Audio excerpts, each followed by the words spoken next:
What is up, folks? Welcome and happy Friday. It is time yet again for some viewers' choice versus fighting game action. Should be fun. These streams usually are. And I'm slowly but surely working my way back towards some sort of... I'm as always hesitant to use the word normalcy, but let's call it regularity. Guys, Terminus, hello, welcome, happy Friday to you, the opponent, Space Hoppercopter, Running Wild, lurkers in chat, VOD viewers, and everybody else. I hope you're all having a great Friday so far. It's been a decent week for me. It's been exciting to start a new project at work after having wrapped up like 8 different things in the last week or two.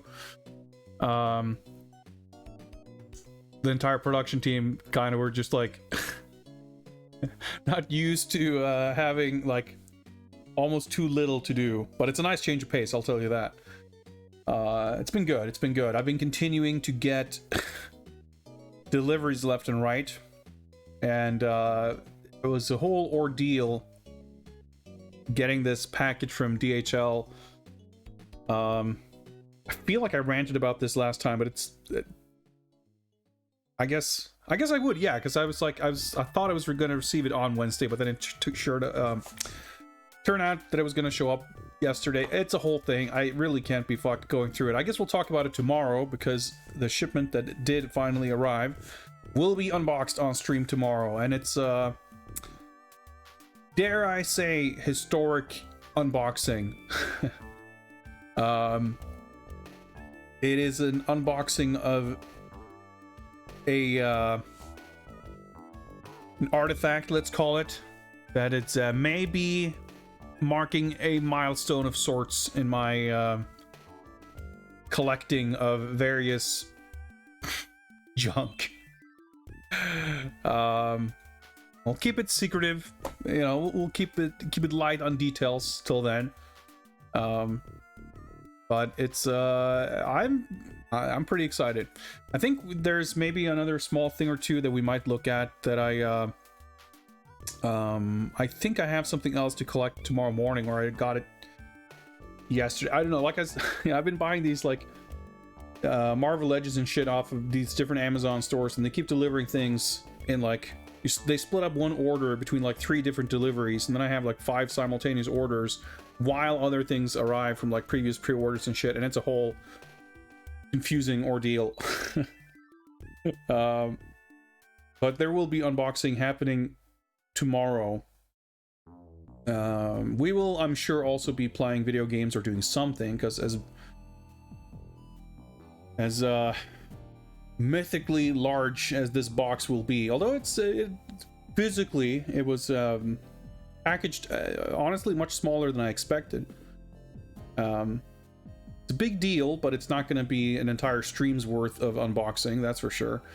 So I'll think of something else to do tomorrow, but that's neither here nor there, because today we are going to be playing some versus fighting games.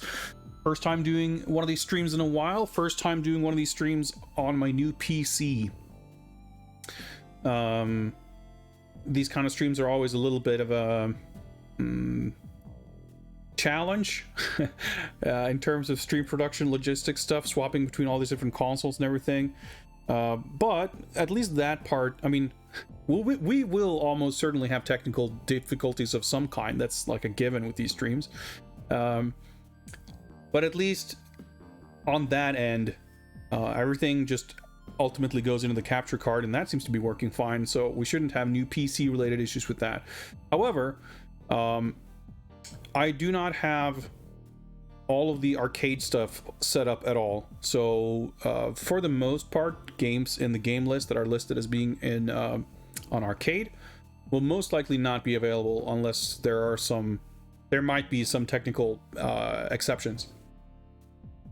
But also anything that's running on Steam or Epic or like any PC stuff, those are always a little bit of a wild card under any circumstance. But now that I'm on a new PC, obviously performance should not be an issue, but you just never know how things work. PC games That's why I don't like streaming PC games, because you just never know. It's always a hassle. Well, it's not always a hassle, but it's always a gamble. The gamble is that it might end up being a hassle. But we'll see how it goes. These streams, again, they're usually pretty chill anyways. So for those of you who may not be super long time or regular viewers, when I say these streams, what is it that I'm talking about? Well, we do have a recurring community challenge thing here on the channel, whatever it's called. The thing where you can dump all of your channel points into. Whenever we raise enough funds, when the fight tax has been paid, we will schedule one of these Friday night bonus streams during which we play fighting games at the viewer's request. What's up, Lamazar? Happy Friday. Everyone's got to pay their fight tax. That's exactly right. Or the, I don't know, the Combat Sports IRS will audit you. And the way this is going to work out is basically we will do a raffle. Winner of the raffle gets to pick the game that we're going to be playing. We play the game for usually, nowadays it's usually closer to an hour than anything. Sometimes a little bit shorter. We usually go for an arcade mode playthrough or equivalent, depending on the game. And it's, you know, we'll see how it goes. Sometimes I beat the game, sometimes I don't. But whenever I give up or we finish or whatever, we kind of move on to the next. There will be some channel point rewards opening up later on. To circumvent the entire raffle system to just pick the next game. But I want to make sure that we at least kick things off with a proper raffle. There will also be a reward that will allow you to pick the character that I will be using in the game we will be playing. That's free for whoever's, you know, first come, first served basis for redeeming that. If you have a particular preference for a character for me to use in a game. And we'll see how many games we managed to get through. I used to keep this kind of average goal of like 5-ish games. You know, depending on the amount of technical difficulties we have, or you know how complex the games are, and in some cases, you know, it might be a game that merits a deeper look. If it's a game I haven't played and it's got a lot of interesting modes or that kind of thing, who knows? But basically, you know, you check out the list. Feel free to pick out your picks ahead of time. Enter your name into the raffle, and if you win, just let me know what we're playing, and we'll set it up. What's up, NPC?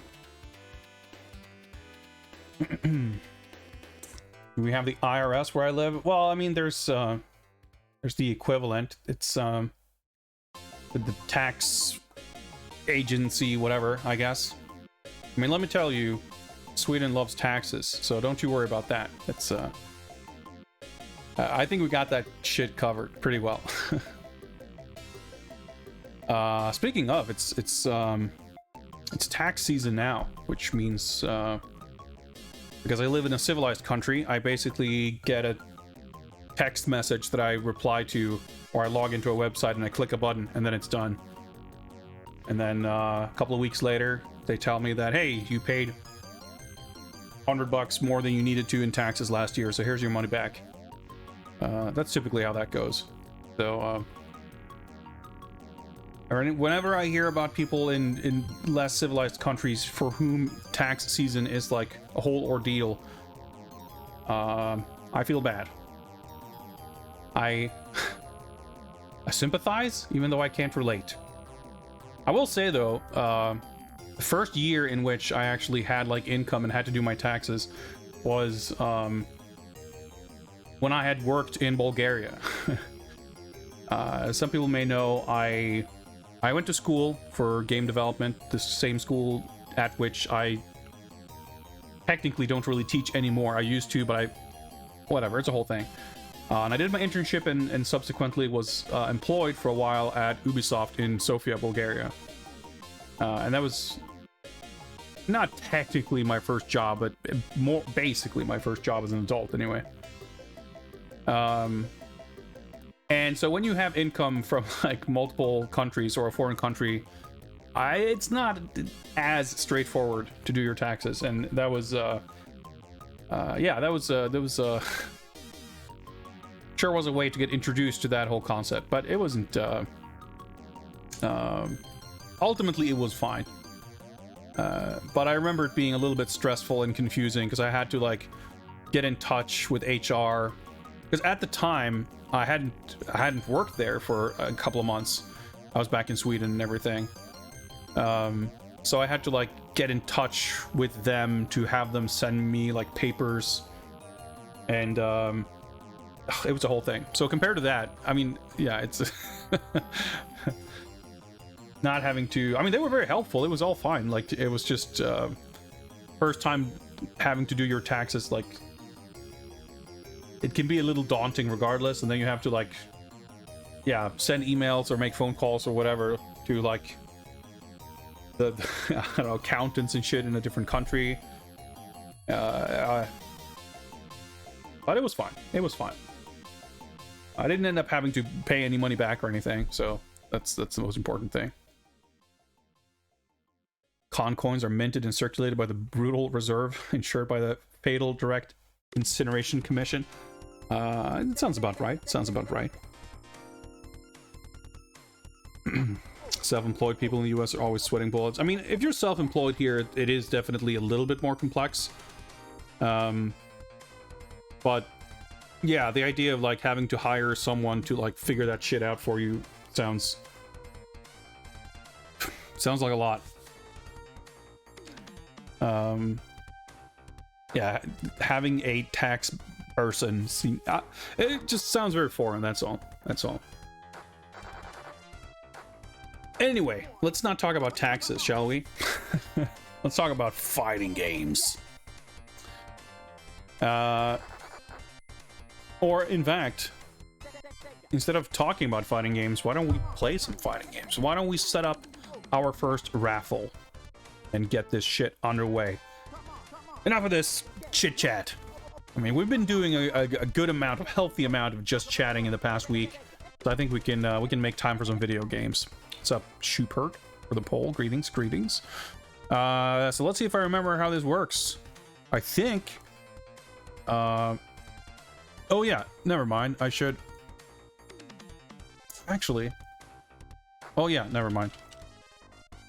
I was about to send the message thing on stream to tell you that the stream that the raffle's open, and then I remembered like, oh yeah, I have to actually set up the raffle first.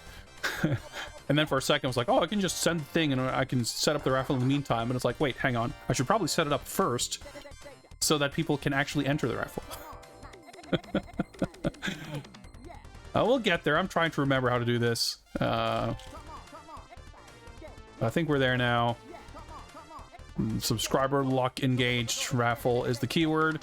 That looks good. So boom, there we go. The raffle is now open. Oh shit, that's right. I just realized I fucked up. I noticed that I changed the timer. That timer is not accurate. It will be, but let's see if I can. I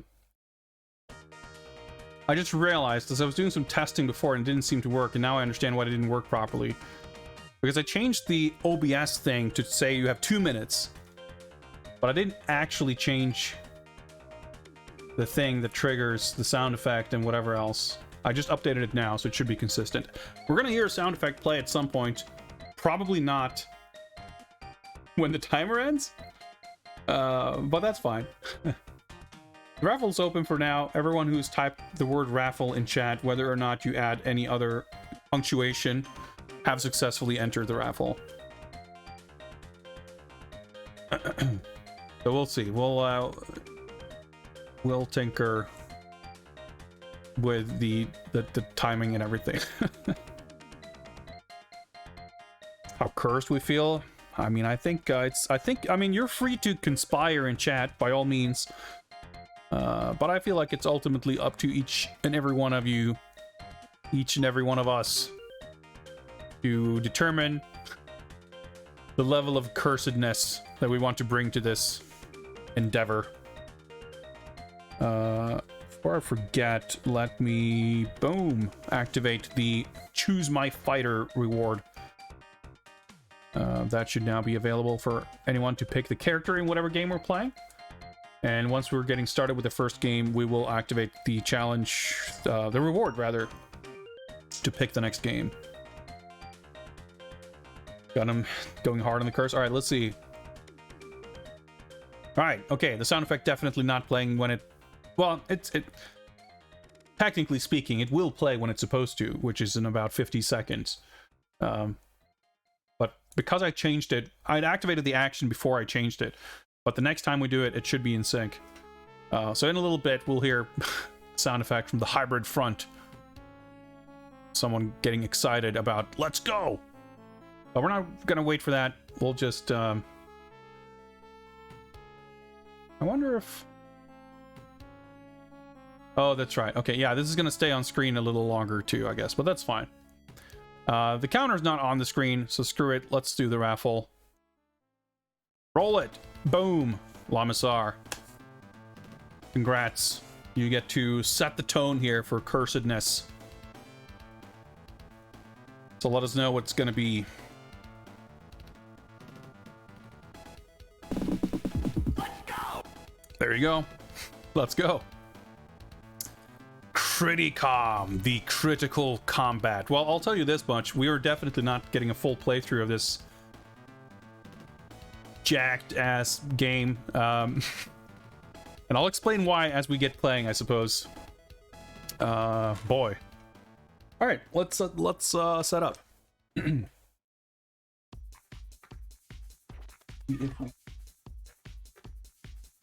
That's the PlayStation cable. All right, we'll while we're here in the meantime, gotta do a little setup.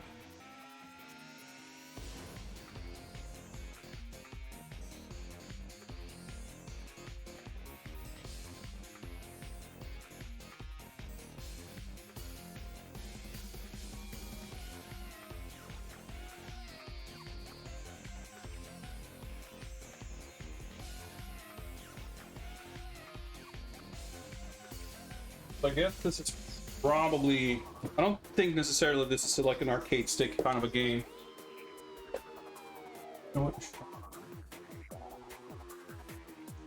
Probably. That way. It's probably safer. Everybody involved.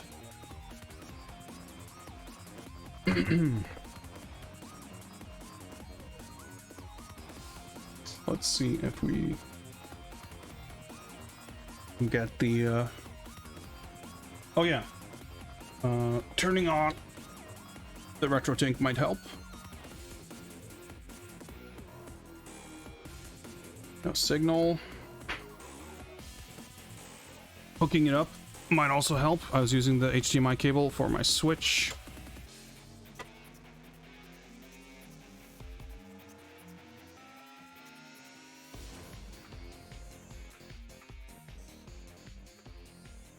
There we go. That's probably better. Hey.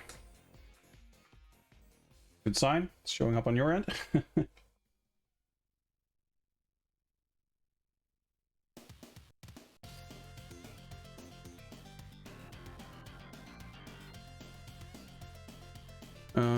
Let's see. Boy, it's been a while. I think maybe this is...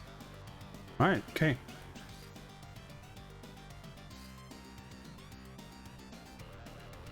Can't really see which one. I think probably this.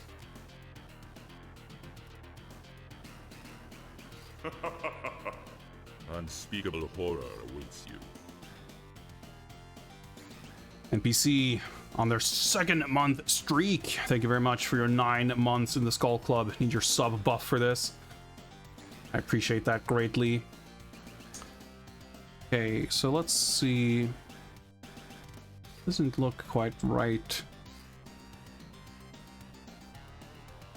Let me double check something here in OBS.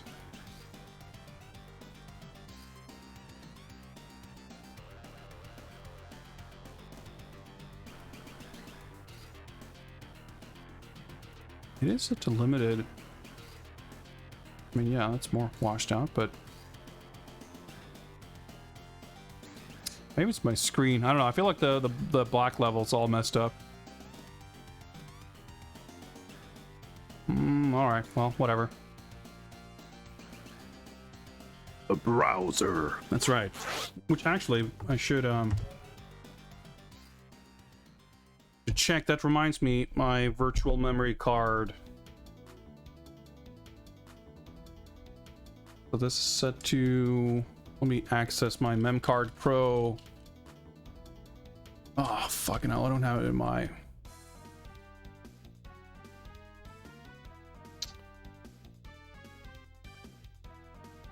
Be it. Hey, there we go. Nice. I have the IP stored. Versus fighting. Okay, yeah, it's at the channel 2. I feel like it's probably been so long since I played this game, but I probably don't have save data for it, but let's find out.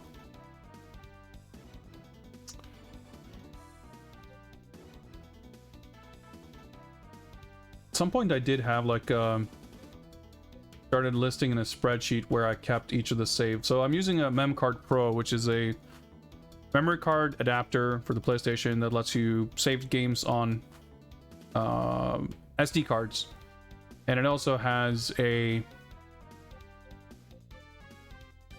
It's got Wi-Fi and this web interface, so you can basically you can set however you can create however many virtual memory cards as you have room for. And given that each memory card is like what 128 kilobytes or something, you can fit quite a lot. Or I think it's maybe 1 megabyte. Right, it's Kamen Rider Yuki. Okay, let's go with this one. But you still have to sort of sort through them, and you have to keep track of which one is which. There we go. Criticom. The Critical Kombat. So this game is actually kind of interesting, not necessarily for the game itself, but the name escapes me right now, the people who developed them, this game, rather. But they went on to make a few other weird sort of fighting games that were better than this, at least. Cardinal Sin, I think, was the last one, which is supposed to be sort of halfway decent for what it is, at least. This one, not so much.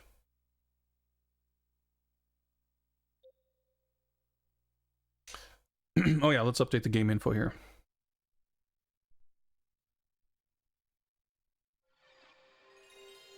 Cover art going.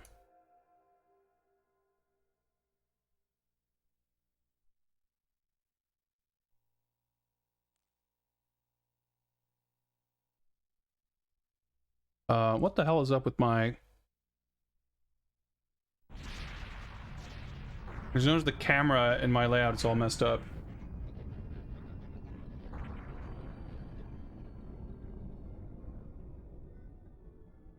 Kronos, that's right, that's the developer. The Nazome and Zerai clans anointed themselves as the Chosen Ones, a self-proclamation spurred by the acquisition of an ancient relic that bestowed great powers upon its possessors, but not the wisdom to wield that power. Led by their emperor, the Chosen Ones purged all resistance, annihilating entire races. The planet Hyperia fell into the war era. I looked at the properties of my camera and it just like reset the settings. I think it's because... Emergency. Enemy ships approaching. Activate perimeter defenses.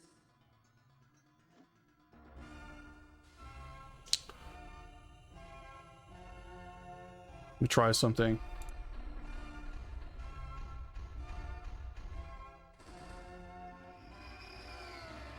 There we go.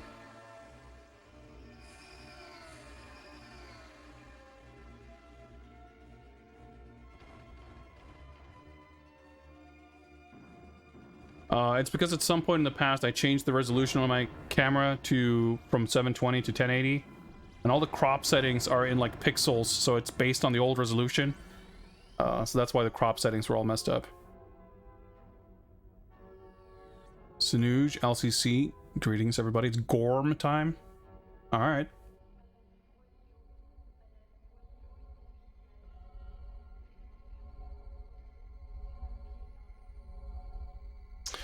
So there's a few reasons why this game is extremely cursed and fucked up. Whoa, thank you, Windows. Also, I feel like I've been battling like extremely loud game captures for the past several weeks. And now it's looking like I'm having a bit of the opposite issue, but I don't know. You guys let me know. The chosen ones achieved compliance, if not obedience. The years of ruthless supremacy that followed took its toll on the Emperor. Oh boy. In old age, Are you meant to be able to like listen to this and not fall asleep? A new era of peace and prosperity. That's maybe the biggest challenge. Or so it seemed.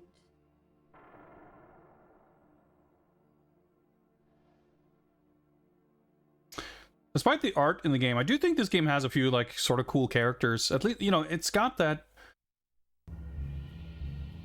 90s comic book sort of vibe to it. Maybe it's just the FMV's got low audio. That's entirely possible. I cranked it up a little bit, but that might, yeah, let's pull it down. But the graphics in the game or the CG FMV stuff doesn't necessarily like do the designs the best justice. But yeah, there's a few reasons why this game is extremely fucked.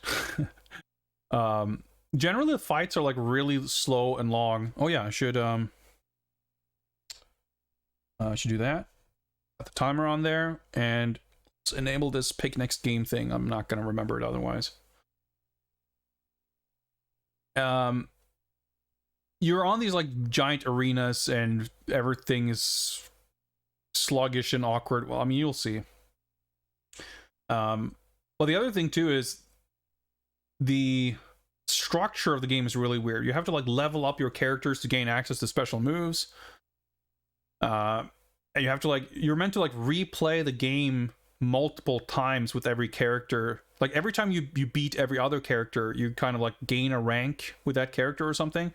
You have to like do like 6 loops with each character to eventually get to some sort of end game or something. Yeah, see, everyone's rank 1.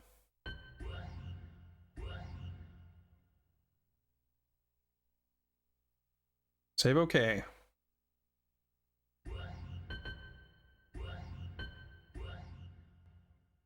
And whenever I messed with this before, it felt like it was near impossible to have rounds end in anything but timeout.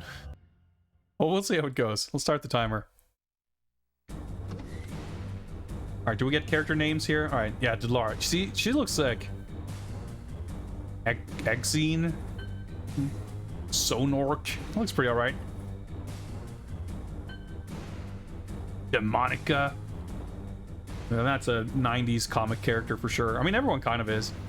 Dayton. I mean, he looks a bit lame for what I'm guessing is supposed to be this like big hero dude, but he's sort of hidden in the back of the lineup here. Whatever. Sid. Genji. All right. Pretty cool. Pretty cool. Dayton Nukem. I don't know. Dayton Tatum. I don't know. All right. Gorm. Yeah, so you see we have all these like win and loss stats for every character too. But who knows? Maybe Gorm's got brute force. Pretty sick. This is all like, well, I was gonna say this is all like 480i. It looked like the artwork was high resolution, but everything was in like a different resolution and everything is pixely and chunky. Gorm, the mightiest of the Dorlons. His king sent him on a noble mission to retrieve the relic in hopes of saving their dying race. FMV intro is pretty cool.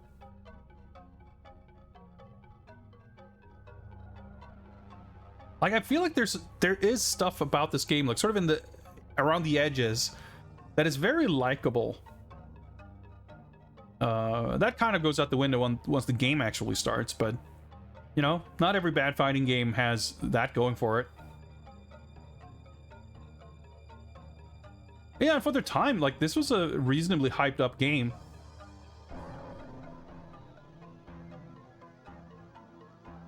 I want to say this was like pretty early because they had time to do multiple other fighting games on the PS1. All right. Prop going on here, but 95, yeah. Commence battle. Oh, okay. I got stunned. Okay. Oh, and I bring out myself pretty much. Oh, no.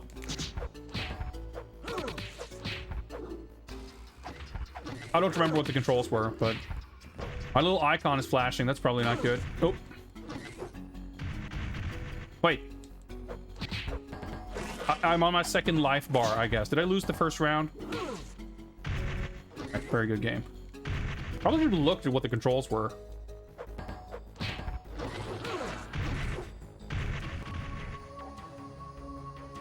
Can I jump, please? Nope. All right, no jumping. I was trying to like hold up forward to like buffer a jump, but... All right, commence battle.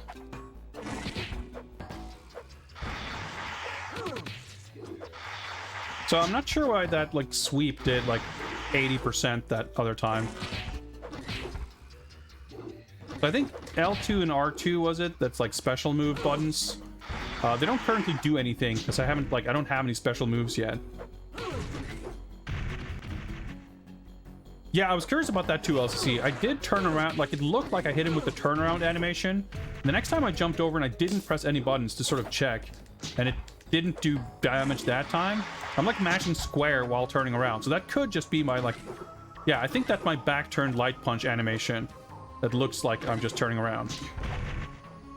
Or jab 1. So yeah, I guess because I'm rank 1, nothing I do does like any damage.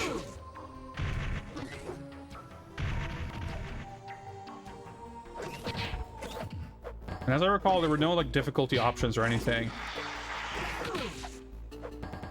Like the character models actually look pretty damn good. I mean, especially for 95.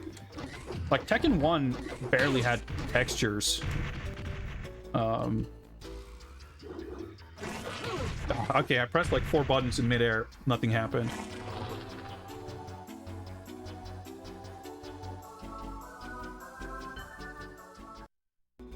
Commence battle.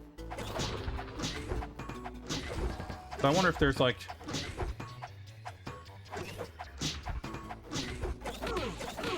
cheese strats I can employ.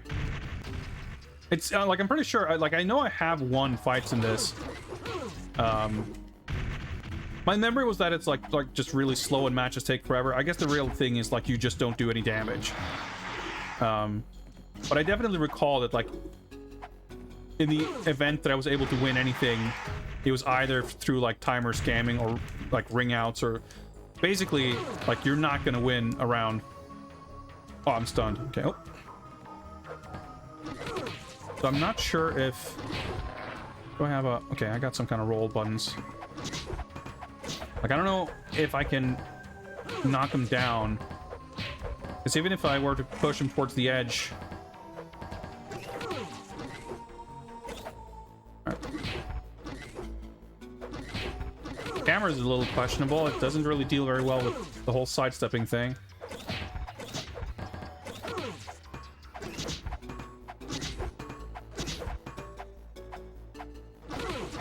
What's left and what's right when you're like literally back front to back like this? It's a little bit similar to Toshinden, sure. I mean, it's more similar to Toshinden than it is to like Tekken or Virtua Fighter or Street Fighter or something like that for sure.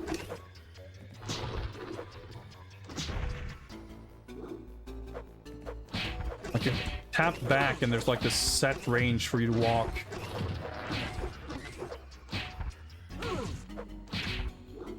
I like that there was like 3 separate hit sparks from that one normal, and I blocked like one of them.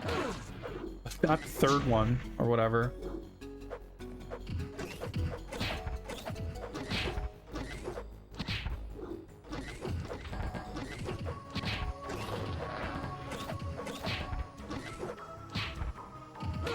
Oh. I need to block low. I'm holding. Oh, you can't buffer directional inputs on wake up. Like, you have to finish standing up before you can start blocking or moving. I'm sorry, what? Oh, like gigantic backdashes and running. That's interesting. Like, extremely slowly, you can sort of do this sort of battle of attrition and just exchanging singular hits. Commence battle.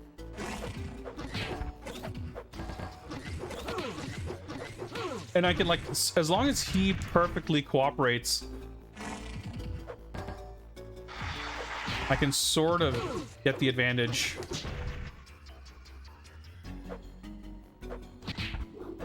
But the damage is such that, like, if I fuck up once, I have to do everything correctly. But there are throws, okay?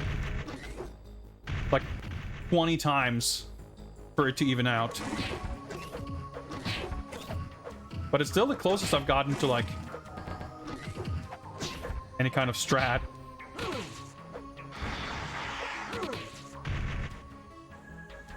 Oh, I'm stunned. Okay.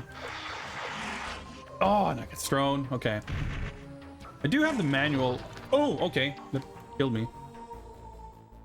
So what's the most damage I've been able to do? Like 20, 25%? It does seem like I can...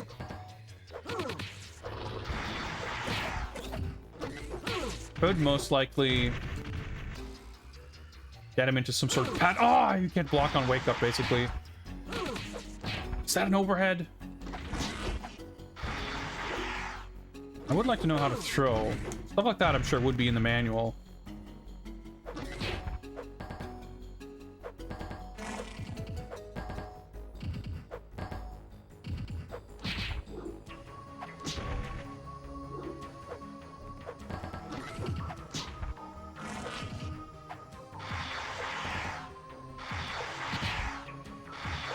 Like, why does that... Like, how can he start blocking in the middle of taking damage? Like, he's in hit stun.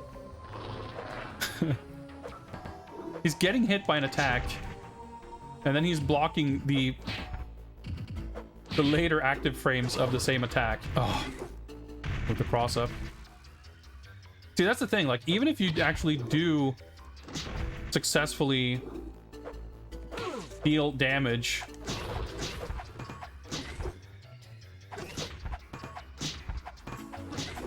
Like, you don't have time. Like, literally, if he was doing nothing, like, these singular hits, like, you don't have time to deplete their life bar.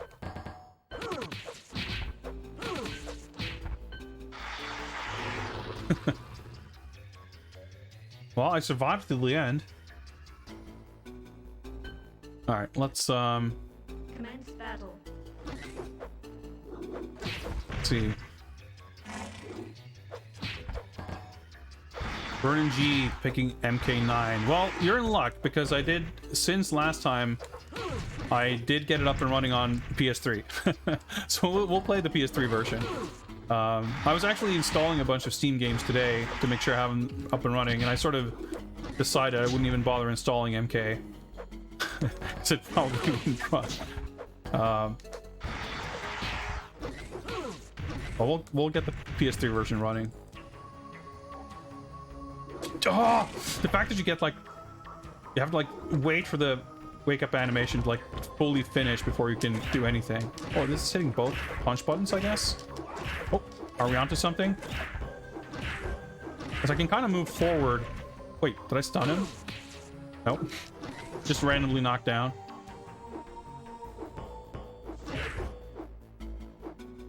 Do the rolling.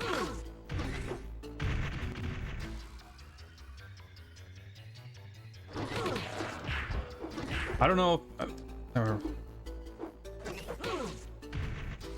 whenever he rolls, he's get like 5,000 iframes, and even after he finishes rolling, I'm like not lined up with him anymore. All right, but this actually seems to work.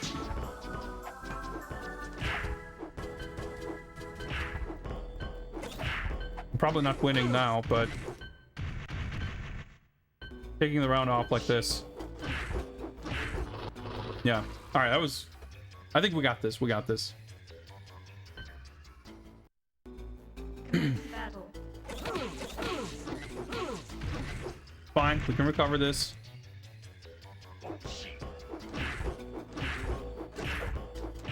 So I think it's basically once I push him closer to the edge, he's gonna start like side rolling.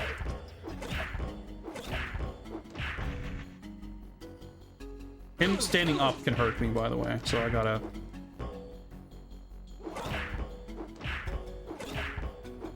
give him some space.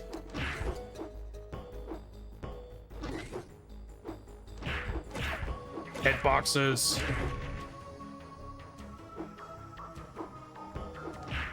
Oh. I literally don't know which way to push to block.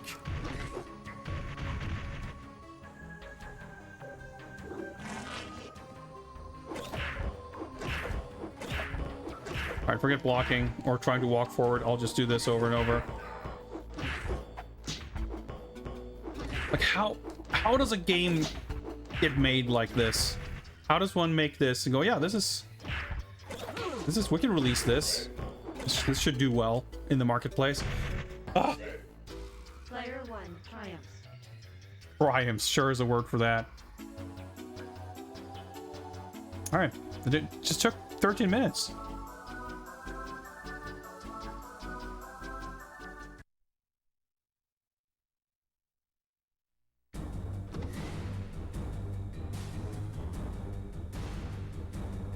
Oh yeah, right. That's the weird thing, right? Because now we're back to this. And it's like keeps our stats. That's so weird. But alright, let's continue with Gorm. So that one character is like grayed out because we beat him. Quarter circle forward X. Well, we'll see if it is. I think you have to like unlock specials or something. Oh, no, that seems to work. Okay. Feel free to let me know about other stuff. She has guns, it looks like. Like she's got claws, but she's like... It looked like she was shooting something. That kind of looked like it did a lot of damage on block. Using meaty power waves. But the hit detection is so bizarre. They just look pretty decent though. Like the graphics are actually pretty good. I mean, especially for an early PS1 fighting game, these graphics are really impressive. Holy shit, we're melting her.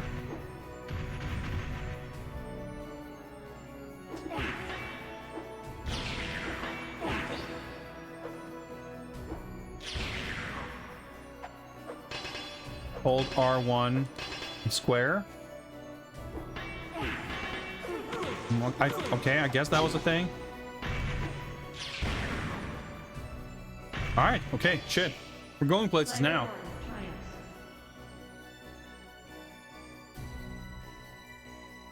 Does it really do the same amount of damage on block? Well, I mean, I think we need to ask ourselves, what is blocking really? What is connecting really? All these binary concepts, man. Just don't allow for the nuances of life. Alright, who are we fighting? Sonork. Is that his name? What's up, Electro Altruism? Happy Friday. Commence battle. You get a little, like, lava lighting. Like, this game plays like a whole mess. But it is, like... Aside from that, it is actually really cool.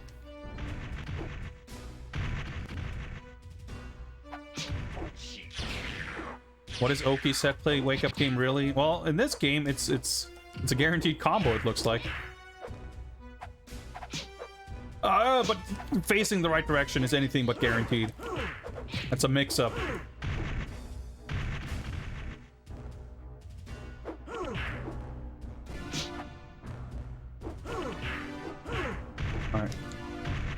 hold R1, circle, square. Is that a sequence? Whatever, I'll just...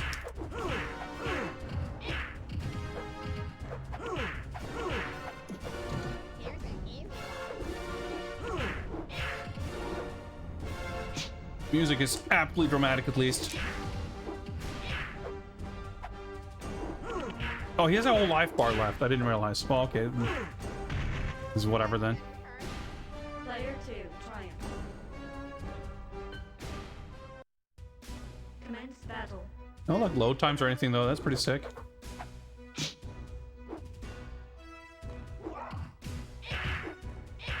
Oh, okay, yeah. That's... I vaguely do recall this. I'm sure I looked this up before, but yeah.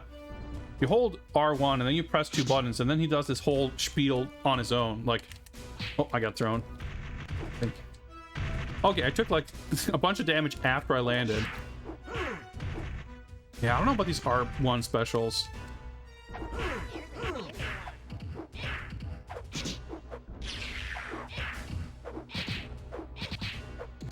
Dan, are you possibly able to look up how to do throws? That'd be nice to know. Also, this doesn't knock down anymore.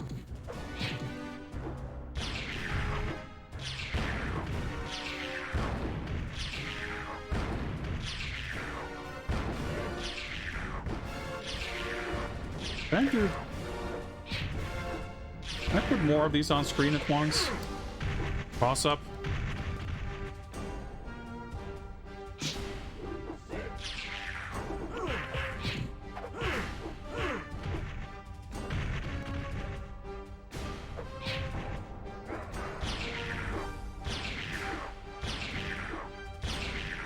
Throws are reportedly R1 plus R2. Okay. Player 1, That's good to know. Where does it rank on the Chronos trilogy? I mean, I surely would have to imagine that the others are better than this. I know Cardinal Sin is, like, legitimately cool. I don't know if it's legitimately good. But it's pretty cool. And I forget which is it, or the like the middle one, because I'm pretty sure Cardinal Sin is the third one, right?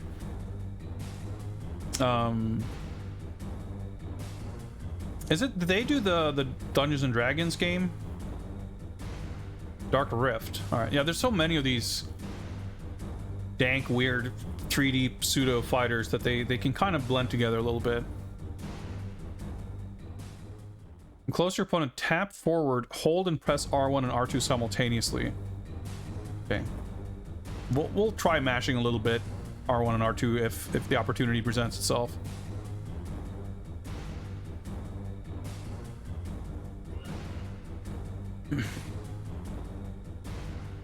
All right. Dayton. Iron and Blood, that's the name of it, yeah. Take 2. And it's weird too, because there's like some of them are legitimately pretty sick. And others are kind of weird and interesting.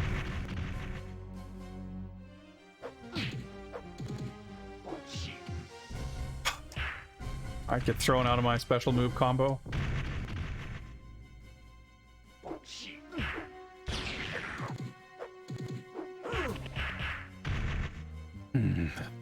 Life bar, alright. Okay, that's my throw. Did he block that? Nice. Wait.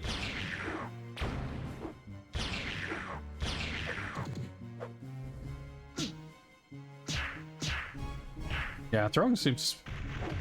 We can mash out throws pretty well. Nope. Oh, sick. It still worked. Got him. Player 1, triumph.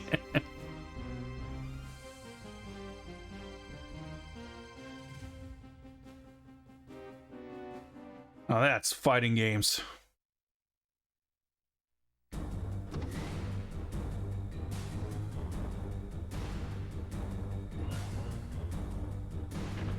All right, pirate lady. What's her name?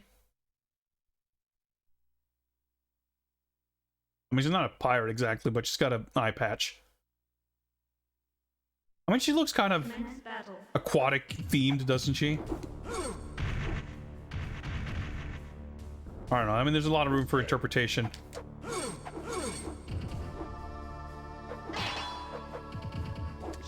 Pretty good sound effects. Man, she's like dodging like crazy.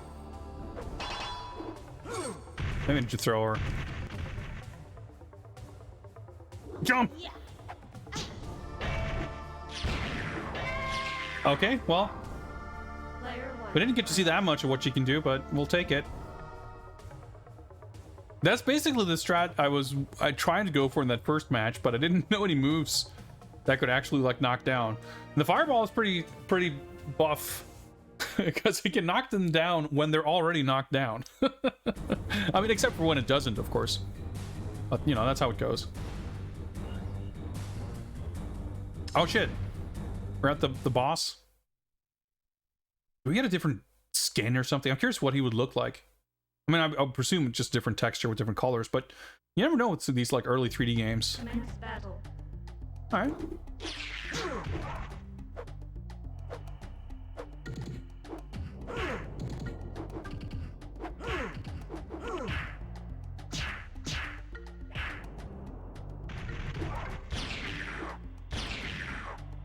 Yeah, the throw seems like really good.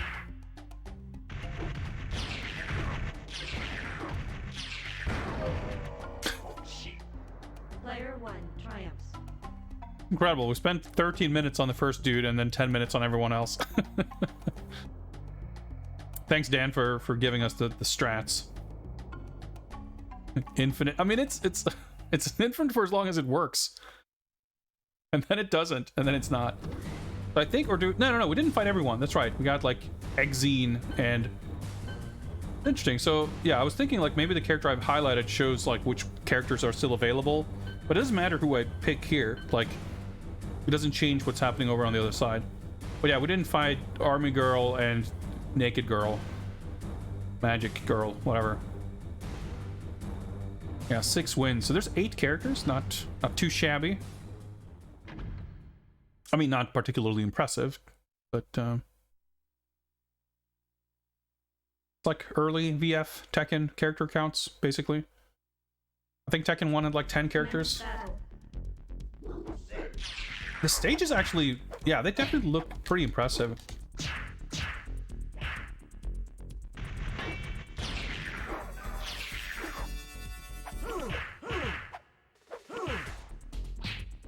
Oh, I was trying to go for my throw, but I guess that was hers. Oh, I'm stunned. There we go. Turn around into throw.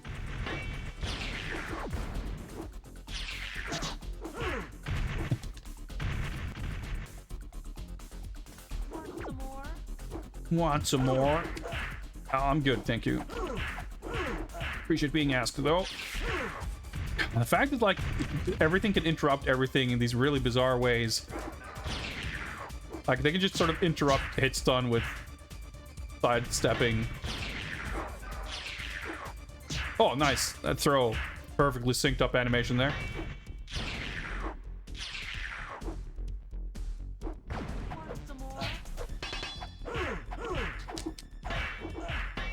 Strat might just work. Going old school. There we go.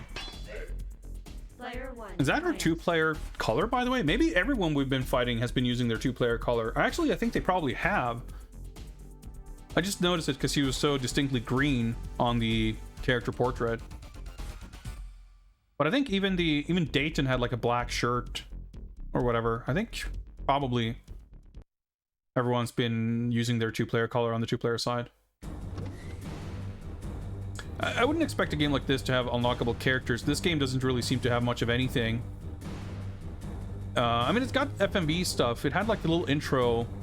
So I wonder if... like, that's the thing. Even beating every character and leveling up the character, I don't know that it would count as, like, beating the game. Because you can level up multiple levels and your characters will get stronger, or you get new gear or moves or something. But I really don't know how this structure is. So, like, maybe there's a boss character of some kind, but unlockable character is not something I would take for granted at all. Like, it doesn't seem to have any other modes or anything like that. I guess we'll see what happens after we beat all the standard characters, at least. Demonica. space level. Commence Yeah. battle. Oh yeah, that's oh it's just like goat legs and shit.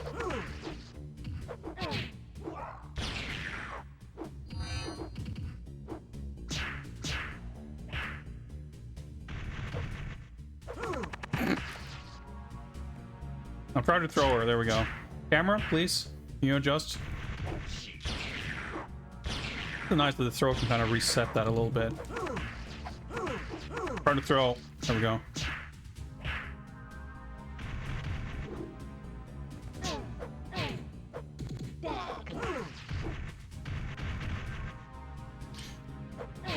Armo is definitely a bit awkward to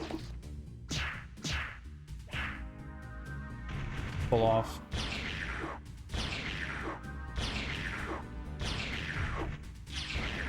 Nice. Okay. Player 1 triumphs. I thought the space stage would be cool, but it's like one of the less interesting looking stages. Oh, it transitioned out of that scene without me pressing buttons. Oh, here's the... I see. Okay, so now this is like the boss version of my character. So maybe is this like the level 2 Gorm? Commence battle. Probably. Oh, look how sick he looks. Still no power for the almighty turnaround. Fireball. You know, guys, I'm kind of coming around in this game. I mean, it still plays like dog shit. It's like actually pretty cool.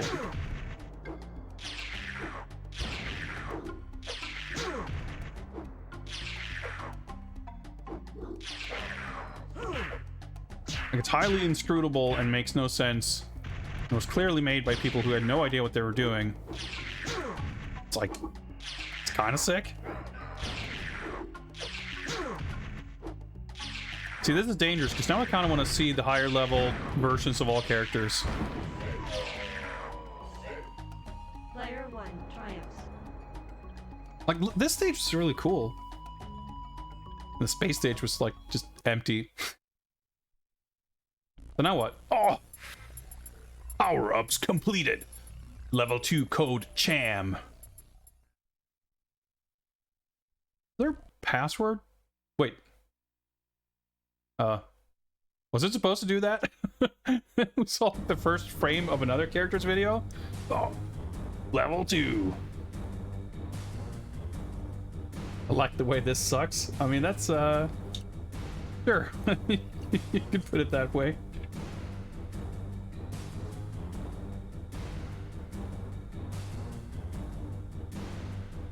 So, can I, like...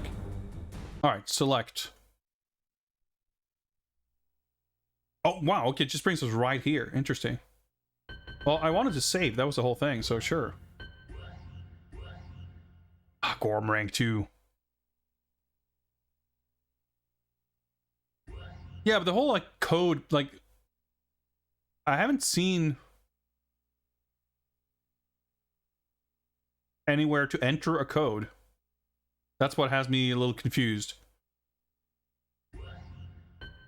Unless, if I pick load...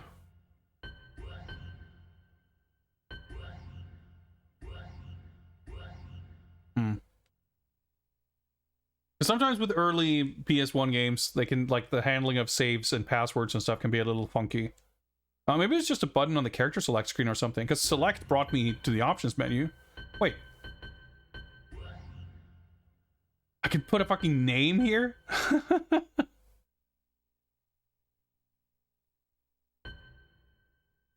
Oh, this is the code. I get it. I just want to type this to be funny, but okay, that's cool. That means we could actually do that if we wanted to.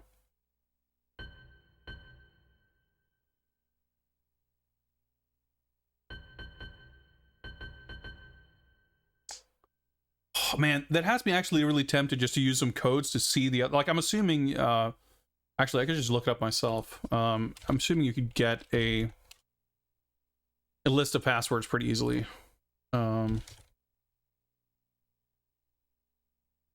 Cheats.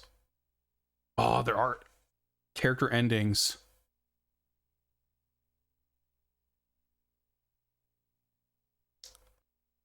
Level 3. Yeah, level 3 is the highest Once your character is level 3, you'll have access to the last boss. So yeah, you have to beat everyone 3 times before you can access the boss. Right, so we have the passwords for all the characters. There appears to be a password to play as the boss character as well. Man, so I kind of want to... Okay. Let's rock Gorm, because we know how he works at least.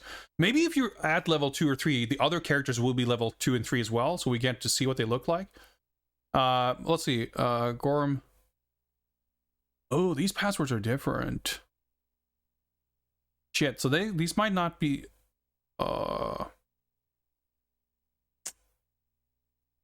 I wonder if these works in the Japanese version. Or maybe it's different between Saturn and PlayStation? Let me see if this works, I guess. So, RVEL. Supposed to be a code. It could be that it's like... Actually, what is it like? It was like in the fucking FMV, right? RVEL.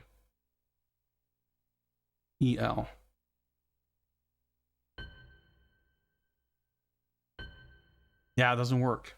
Okay, and let's just try the other one just in case. We might have to do some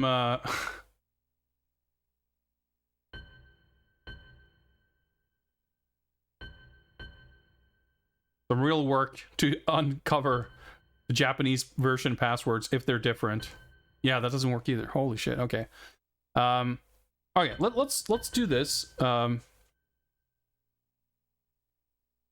Marv.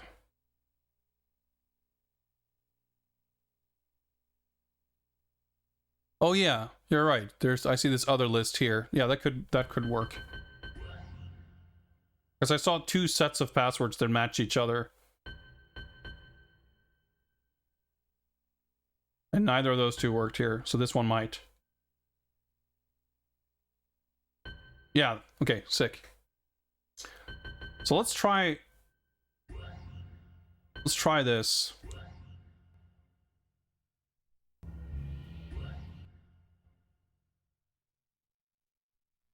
And see. Yeah, nice. We have our record still, but the level. I mean, obviously the record wouldn't be stored in the password. Let's pick him and see if the opponents are leveled up too. If that's the case, I kind of want to do another run. Oh yeah, she looks different. To see all the different characters. Because we do have the password to see the endings, which should presumably work.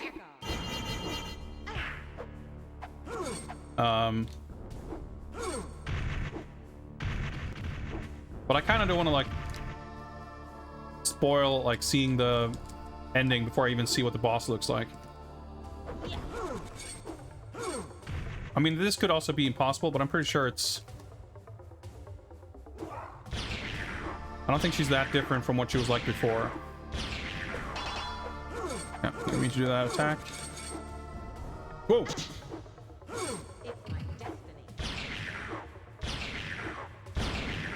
Yeah, a lot of the stuff that's to do with like the CG and everything that doesn't have to do with the fighting game aspect are like kind of cool. All right, so R, like double tap R1, and he does that move.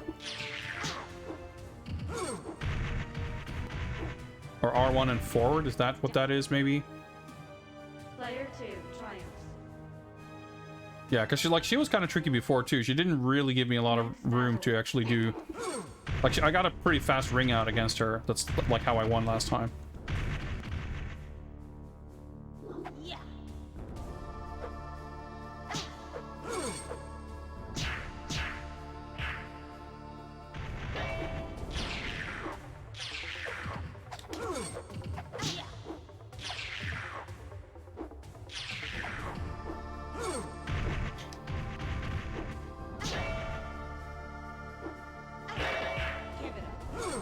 Alright. So R1 forward, and then like R1 forward X. I'm not exactly sure how I'm supposed to do one over the other there.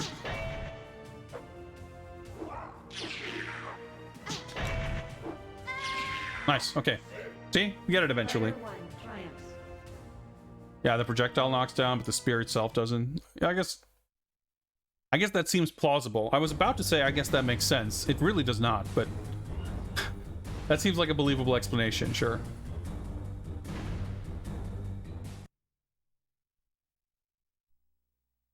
Oh, it's all cyberized. A little mask. Commence battle. Yeah, all that, like, the special moves, like, most of them are a bit shit, because he just, like, awkwardly strings together 3 different things. Yeah, and half of it just doesn't hit, and I just get comboed for my trouble. They're basically useless.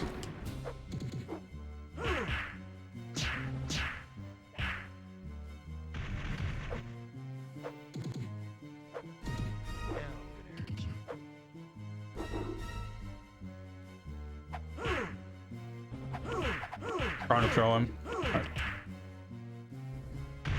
Oh yeah. Oh yeah.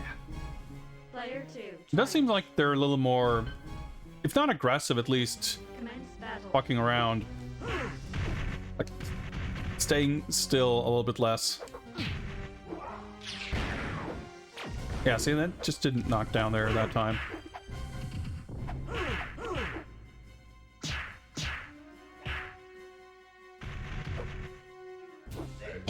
Quarter circle is so inconsistent.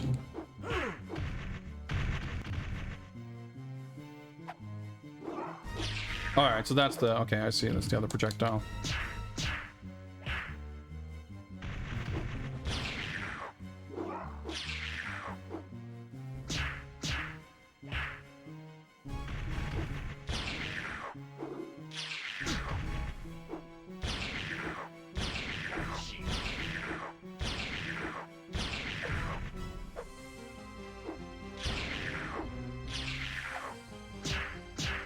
Alright, I think we got it. Oh, I didn't even notice it's got this big robot leg. That's pretty cool.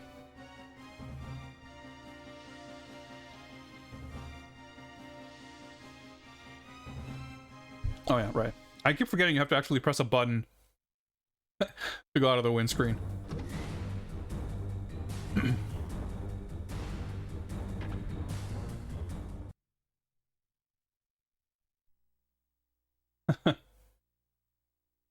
She's like a knight. Commence battle. You're going down.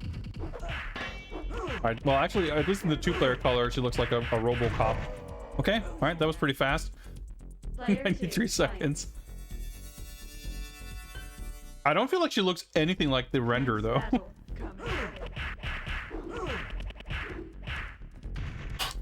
Alright, she knocked me down with the recovery of her cut. No, I didn't mean to jump. Dude, I tried to walk forward. If she would have jumped over me there, I would have had a good shot at winning. Commence battle.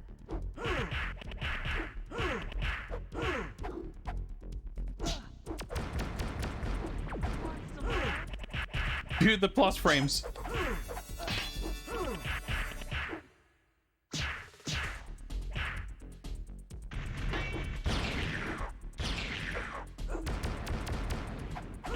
Throw. Alright, okay.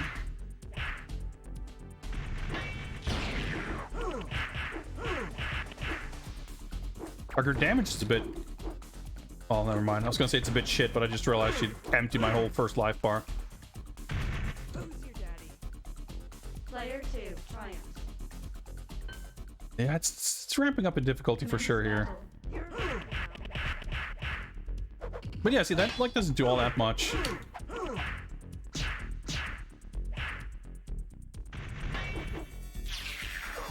Projectiles, like, the other projectiles, like, it goes above her head in her neutral stance, basically, so... Ah. Player 2. I'm a little hesitant to try to side roll to move around when they're pushing me to the edge. Maybe I should. Oh, I guess if she, like, gets stuck in those long animations, that's actually...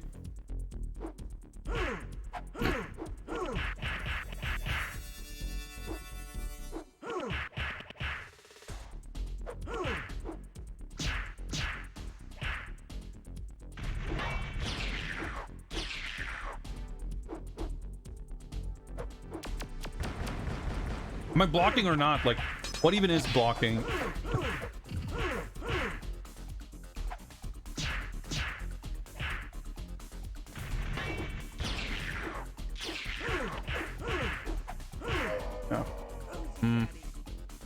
Player 2 triumphs. At least with her moving around a lot, like, the fight may end up going towards the edge of the stage sooner or later, which, you know, can be to my benefit for sure. Unfortunately, I can't, like...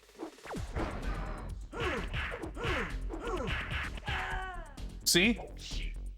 Player 1 triumphs. I was gonna say, unfortunately, I can't throw her backwards. But that works. And it is a little unfortunate if I'm like holding forward and mashing R1 and R2. I do get that giant pole vault flying kick, which is like R1 and forward. Miraculously, I have yet to throw myself off the edge of the stage using that move. But I've gotten pretty close. Commence battle.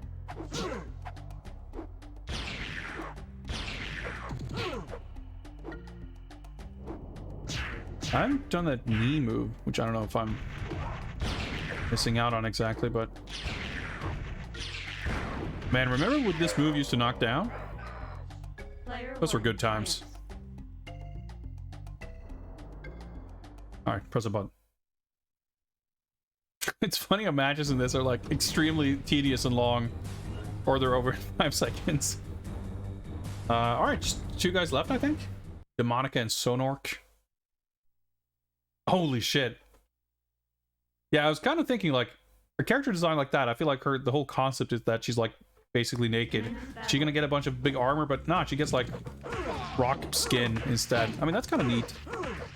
Like, the way everyone sort of changes appearance on leveling up. Differs a little bit from character to character.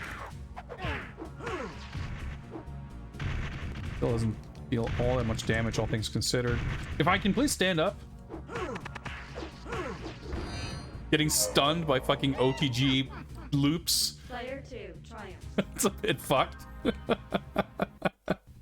Commence battle. I mean, nothing new. This you know, this game being fucked is pretty much its defining characteristic. So, stun. Yep. Oh, it's a draw. Yep. These fighters are perfectly equally matched. Oh, sorry, you can't throw them with the back turn. I can't stand up. I'm gonna be stunned. Nope, I wasn't. Lucky. Okay. If I can get the knockdown on the projectile, we're good. I could not, but that's fine. We can,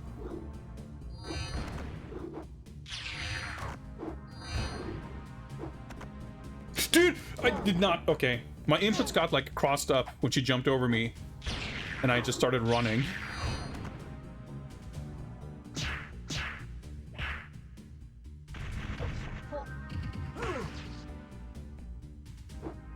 No! Okay. Even the almighty turnaround can't save me now, apparently.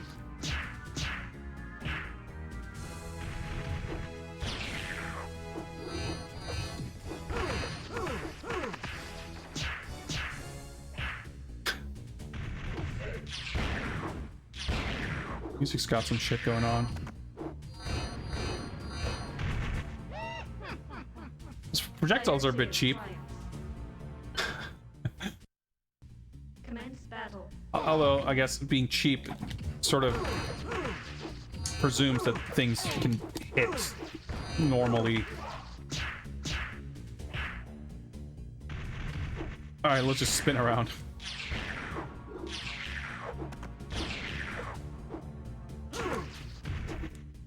Like, the direction that characters face at any given moment is, like, a little bit, haphazard. She knocks down like crazy. Player 2. It's hard to say that she's, like, the hardest enemy. It's more about Commence battle. to what extent you can parse what's even happening in a match. like have a semblance of control. Yeah, that move doesn't seem very good. Most of the time, like having like space is good. Commence battle. But she starts throwing all these projectiles that are kind of hard to deal with. Trying to throw. There we go. I wonder if... Yeah, right, the wake up.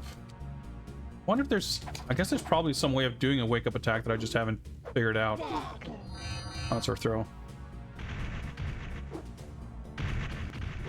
I'm mashing like crazy to see if it helps me stand up. But then I'm dizzy.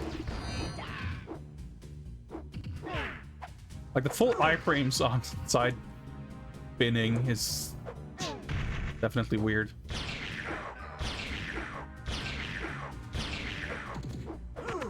See that, like, if you can, even if they block, like getting into that sort of loop, I feel like is the most consistently Commence battle. like situation where I'm able to like keep the offensive. Because yeah, otherwise she's just like super mashy, and I barely have time to. Like the only thing I can get out is like sneaking in a throw. I feel like.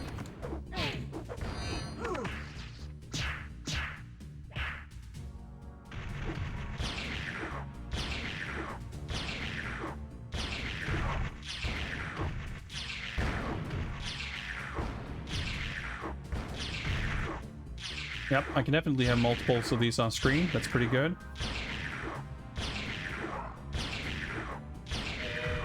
There we go. Player 1. Just needed to have room to get that going. Miss those hour-long Toshinden style side rolls? I absolutely do not. I literally hated those since 1995. I thought they were annoying as shit back then. And they haven't aged well. No, I mean, I used the other fireball a couple of times. Not once did it ever really work. Oh yeah, I don't think we fought Yenji either, right? I don't remember what she looked like anyway. Holy shit. Mega skeleton armor. Commence battle. Like, turn into a full skeleton cyborg. I mean, that's pretty sick. Like, even without seeing the level upgrades, like, I thought some of these characters were pretty sick. Oh, let's see if I can have more fireballs. I mean, yeah, the thing is, like, it just doesn't hit anything. Like, it's... What was that voice?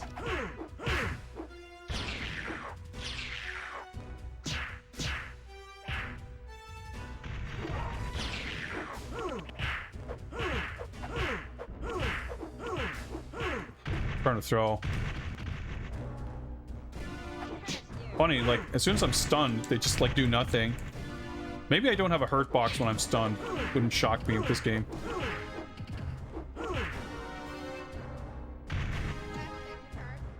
Player 2. Triumph. Whatever that voice is, it does not seem to fit this character. Commence battle.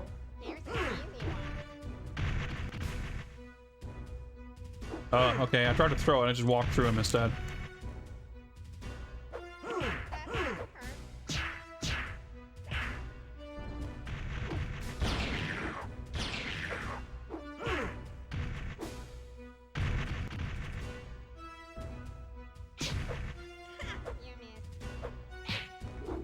Did he just say, "Ha, you missed," while he was getting knocked down? I think that's what happened.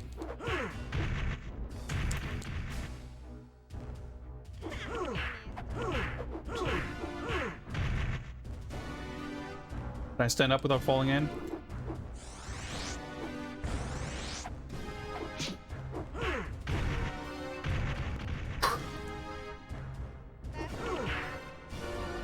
Oh, he threw me.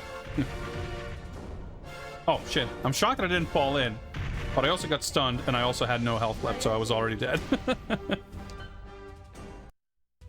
Commence battle.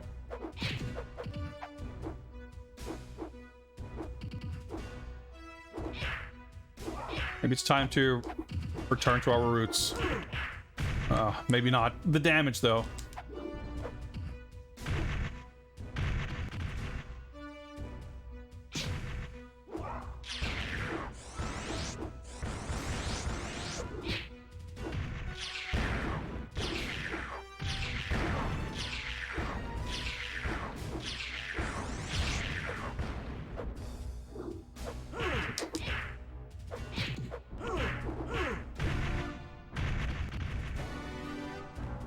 Damage in this game is like not just like weirdly high, but incredibly arbitrary.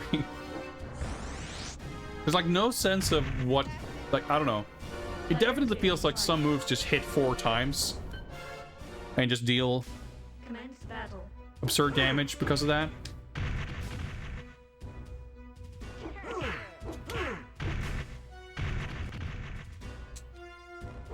I'm trying to jump. Nice. Okay. Got him. Player 1 triumphs. I triumphed. The superior fighter won. Do we fight? I guess we'll see if we come back to... Yeah, okay. So she's left. Oh, Sid. I don't think we fought Sid either. Some of the characters just have like dark colors. So they're harder to... It's harder to tell if they're like dark or not. All right. Okay. Looks pretty cool. I don't know. I didn't think Sonork would have that kind of feminine, childlike voice. Oh, she's like transparent? Holy shit. Giant, like, full screen fucking shuriken.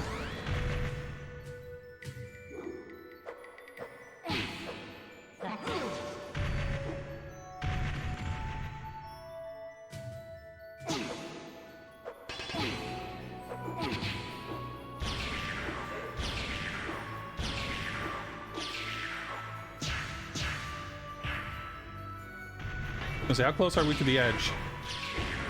Close enough. All right, got him. Player 1 triumphs. Whew, I was worried that every fight was going to take too long from here on out.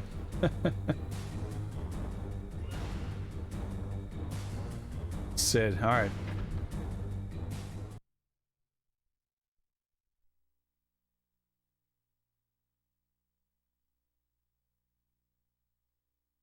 Like, who's gonna ever sit through this to see all this shit? You're not a person who streams old shitty games. I mean, in fairness,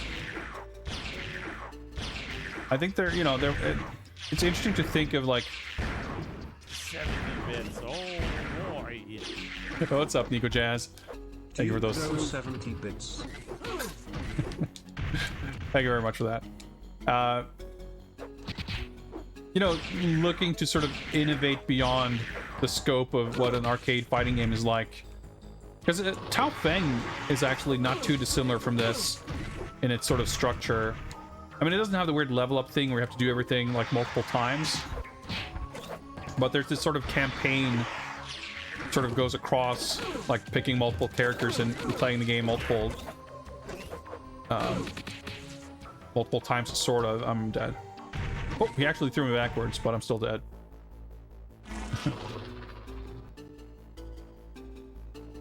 But it's like, I mean, it's kind of clunky and weird when the game's not at all fun. It doesn't really explain itself.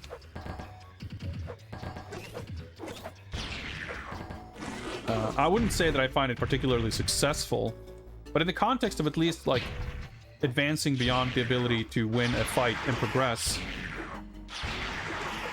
getting to see a little bit more of it, it's a little easier to, on some level, appreciate, if not the final product, at least the ambition, the kind of ideas. There we go. Got a limited range on that one. I mean, even these don't reach full screen,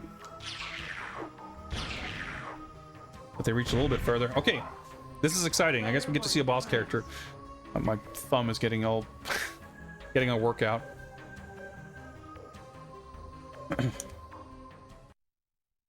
Better be cool. Oh, FMV even. Holy shit.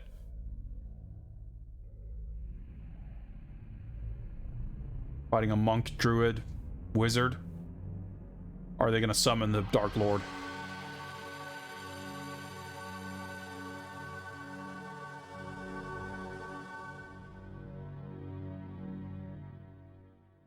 Bit of both, maybe. All right, that's a good boss portrait. I wonder what this fight's gonna be like. Commence battle. Emperor. Oh, okay. Okay, it didn't quite look the way I expected. Ah, the damage though. Can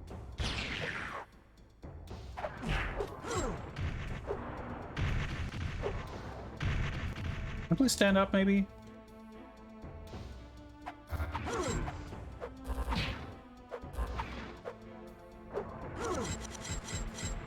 Not sure what he's doing there, but I'm tempting to throw him. Maybe he's unthrowable. I don't know. Not that anything in this game works particularly consistent.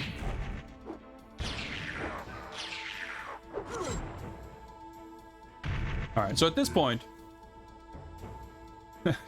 flexing. Like energy shield animated. That's pretty cool. Assuming the ending passwords work... obviously, we got to the final boss. We got to see what this looked like. At this point, I wouldn't have any qualms about using the password. But obviously, I'm going to try to defeat him. Walking in this game is like such a mysterious endeavor.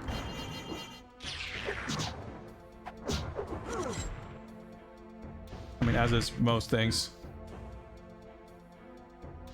Player 2, triumph. It's like sort of cyberized too, I think. Commence battle. Oh, I actually blocked something.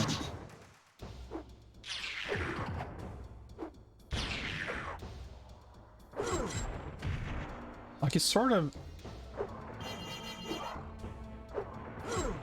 I wonder if he's got like special moves from the other characters and stuff, because he kind of used a projectile that's similar to mine. Yeah. I wonder if I'm too close for it to connect.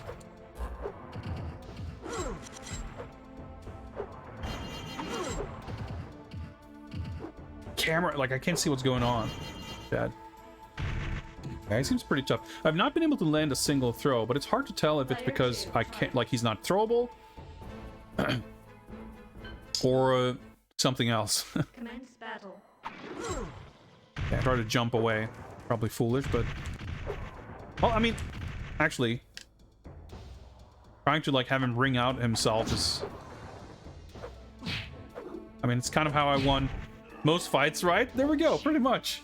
Player 1 triumphs. Easy! Who's the Emperor now, huh? Alright. Ending? Let's go.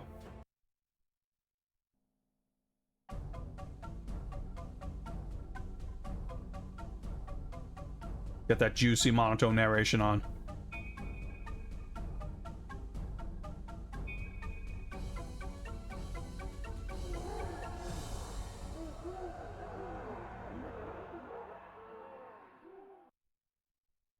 What? Okay, cool. Great ending. Access code Godney? Is that what it said? Oh, we get FMV mega ultra JPEG compressed video. Look at how sick these drawings are. Imagine getting to see these in non-shit quality. I wonder if there's a Japanese like strategy guide for this game that has this artwork, because I bet if there's an American one, it doesn't.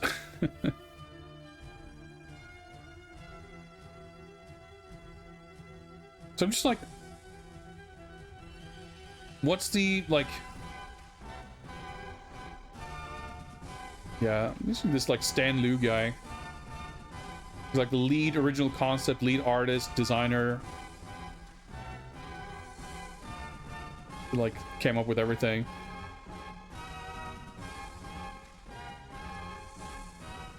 Modeling and texture mapping is a good credit. I feel like I've seen this ending at some point. I wonder if the last time I played this, which would have been years and years ago, it's entirely possible that I looked up a code for an ending and saw this, because it does look vaguely familiar. Or it should have been in the menu. Should have been in the game.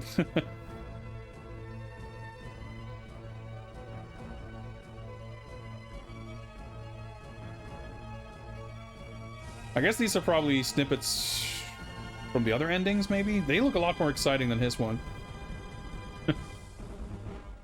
End. Yeah, this looks like... You can't even read Kronos, like... Oh boy, 1995 video compression, huh?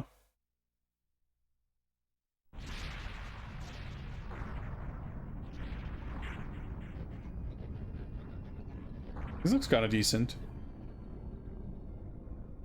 Oh, I guess when it's like... When there's a lot of motion, it looks fine because you can't see the artifacts as clearly. Alright, this is gonna put me to sleep. Alright, well, I think we can end the timer there, and I wonder if you can... I don't know. Can I, like, switch rank? Do I want to rank... Do I want to rank Gorm down? I guess I can't. Anyway, let's save, I guess. I don't know if you get anything for reaching rank 3 with everyone or whatever, but...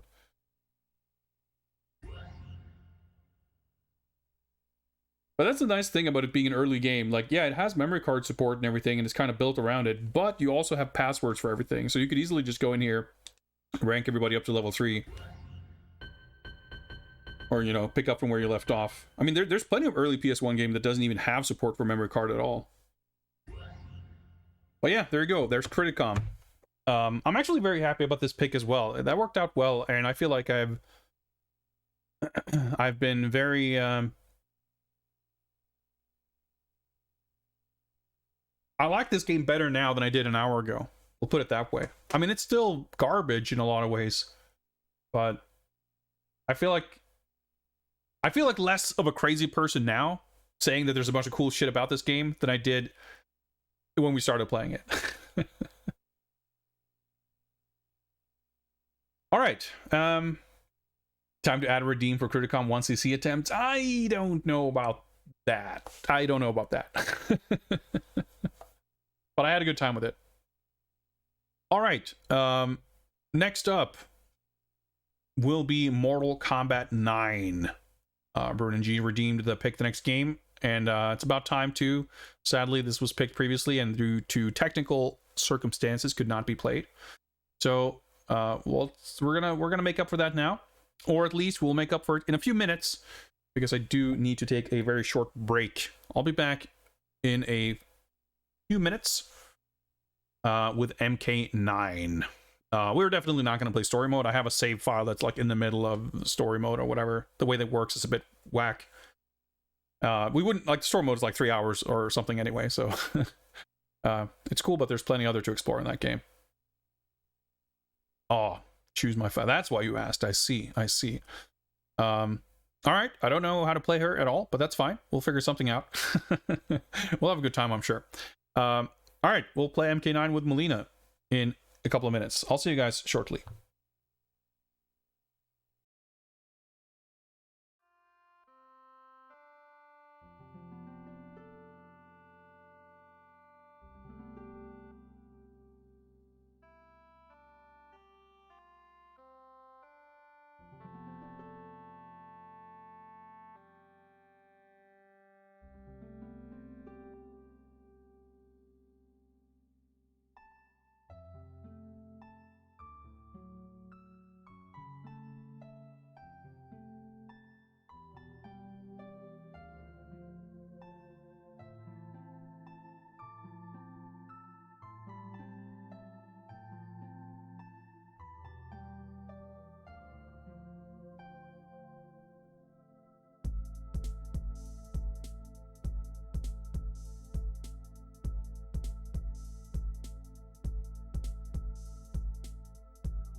All right, I need to do some configuration here.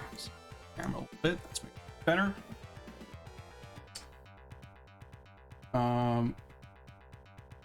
Let's see here. I change the input.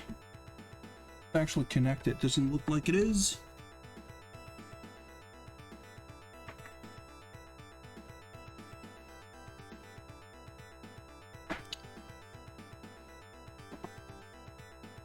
That goes.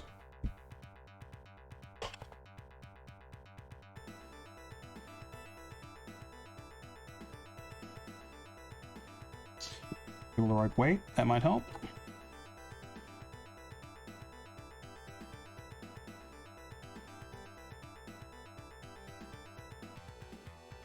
Do this while I set this up.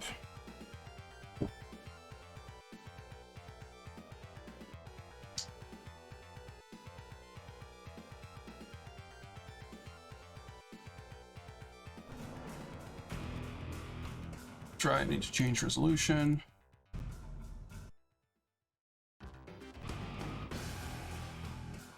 Yo, let's see if I can get this controller to work. Oh, pretty promising.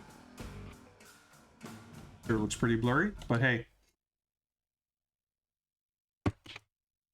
PS3. Okay, let's update details here. Dude, I haven't played this game in so fucking long.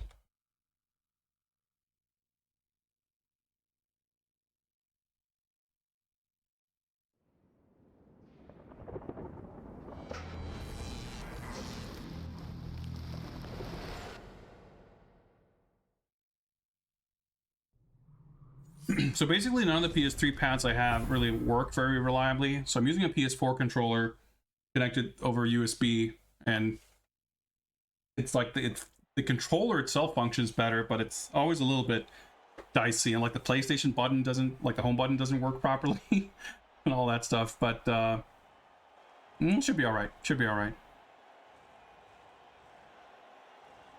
I was gonna say, I did press start, right? Yeah, I just had to load for 2 minutes.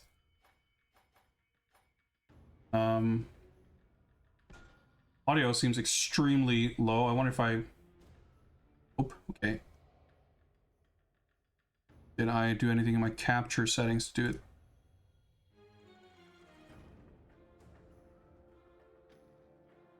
Like, I can hear it fine, but it looks in OBS like the audio level is very low. So let me just see if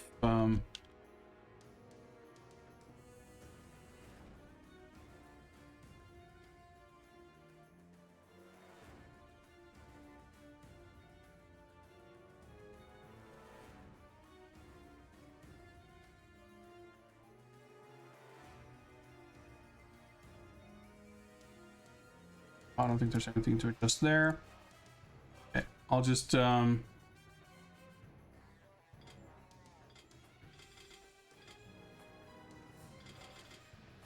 everything up, I guess.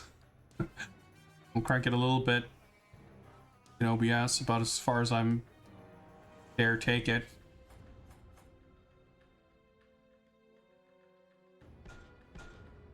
Could be that I was gonna say that the music is just low, but I think like the sound effects here are not very loud either. Double check it, yeah, because this game has like weird, so much weird busted shit in this game. I'm not even talking about like the game design, just like functionally, like saving, like if you save your controls to a preset randomly, when you load this preset, it might just not load properly, so you still get the default settings. There's always weird shit going on with this game. Like, always the risk to change anything. So long since I even messed around with this. Yeah, I don't have like any of the DLC, I don't think. But that's fine. Alright. Do an old, good old ladder fight.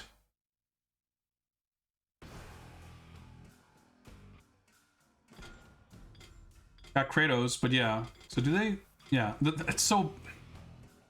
See how there's 2 Cyber Sub-Zeros, and then like DLC characters and extras go on off to the side, but I can't access the one on the right. That's like exclusively for player 2. There's so many things about this that's so fucking weird.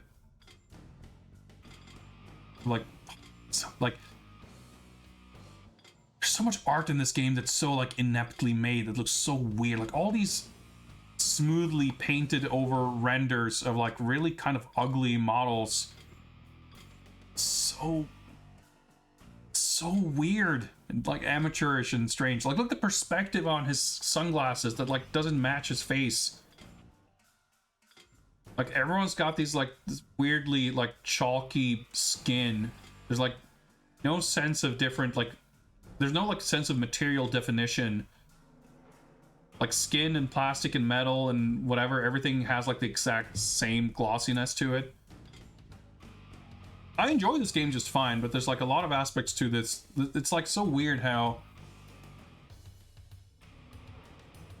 this game has like humongous production values and a lot of stuff is like really well done, but a lot of it is like extremely broken and busted and weird. I mean, the same was true for like all like basically everything up until like Injustice 2 and MK11 in terms of like, you know, art kind of production that's hold up to. I mean, you can say what you will about art direction, but in terms of like them attempting to create these kind of realistic looking characters. Oh, sorry, I just realized I had the mic a mile away.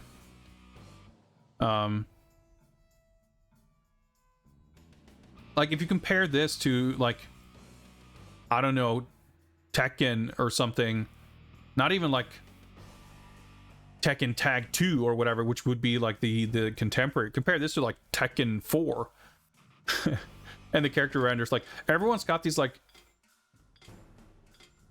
everyone has like this really long nose. Like everyone's nose has not like it's a weirdly shaped like strange looking nose, but it's like it's weird that everyone like the teeth and lips, like everyone's face just looks very strange and uncomfortable to look at. Like Raiden's like weirdly rendered lips. Like there's hardly anyone here that you would describe as like a handsome or attractive person. Like just the way like their facial features is like that. I'm just reminded of like Napoleon Dynamite, where he's like he does this drawing of this girl he's taking to prom or whatever, and he's like, oh yeah, I spent 2 hours shading the upper lip. Like that's the vibe I get from half of these portraits. It's just so weird. Like, and it's not like they don't have talented people on staff, but it's still weird how, like, I don't know. I think seeing stuff like that in this game, especially now, even though, I mean, I thought these portraits were ugly back then too.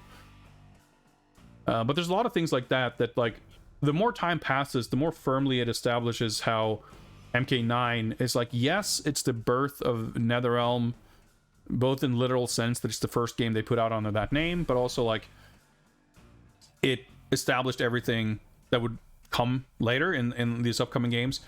But it has, like, you can't even say for me that, like, it's got 1 foot in the past of MK and 1 foot in, like, the modern era. It's got, like, 1.85 feet in old MK. Like, the system mechanics and the design of everything is, like, vastly improved in terms of behaving more like a proper fighting game. And, like, the stuff that's unusual in its design at least feels deliberate. But it's got so much busted shit that, like, doesn't work properly. And the art and everything is, a lot of it is just weird. Like the painted hair, like the shading and the perspectives that just don't, like, match. I don't know. Did I watch Duke play a Silent Mobius game with the giant noses? No, I don't get to watch Duke stream very often. Or I get to watch the first hour when he fucks around reading magazines. Just due to time zone differences, you know.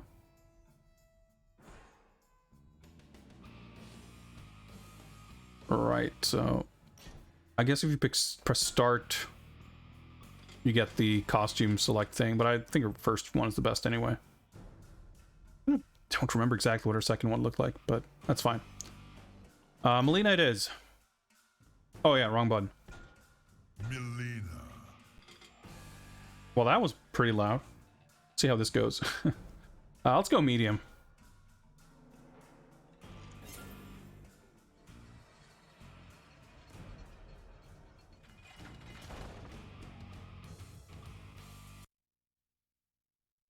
Yeah, the music in this game, not quite as bland nothingness as MKX and Injustice, but not too far off.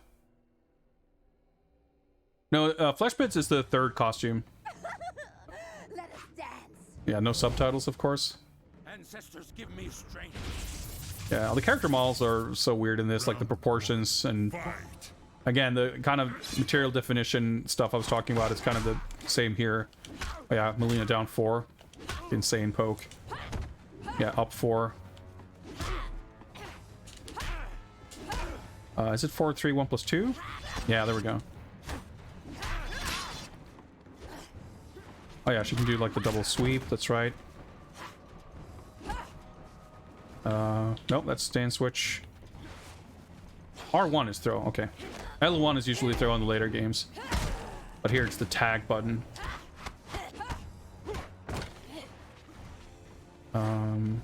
Oh, there we go. The recovery on that. Back down 4. Melina, win. For the roll. Round Disintegrates. fight.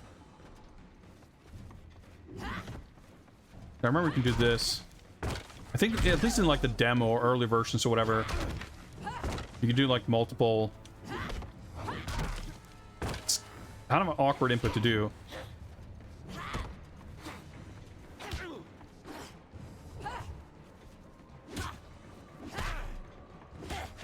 Oh, okay, wait, that looks familiar. Oh, maybe not.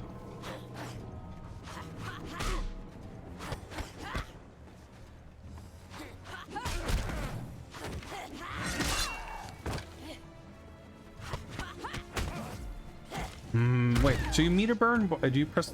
Yeah, okay. Or, yeah, there's no meter burn in this. You just press the button. You press the block button with the special move to do the EX version. That's right. I think that... Oh, yeah, you have to press the button to go to the super moves list. And it lists, like, the... Oh, stuff like this is so stupid. Like, it lists the specials, and then it lists all the EX specials as, like, a separate category. Like the tag. X-ray. Alright, okay. Oh yeah, this does have stage fatalities.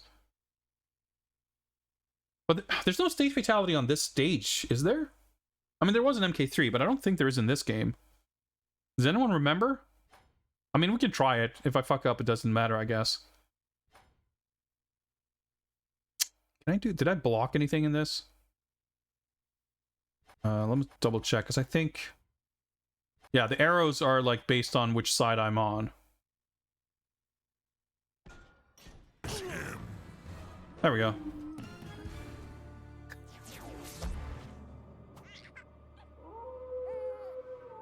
Melina, win. Yeah, they have like the same ugly baby model with different like props for the different characters. They don't have like different faces or anything, which, I mean, it's a baby, it's whatever, but defeated. Yeah, so the babality is you can only perform a babality if you have not blocked in your winning round. I will say there's definitely there's a lot of color in this game, which I like. Round one. Now, MK11 brought back a lot more than what had been in MKX, but MKX is like a horribly drab game.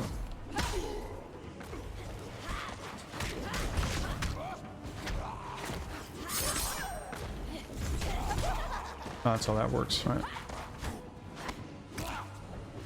What else? Does she have like a pounce move?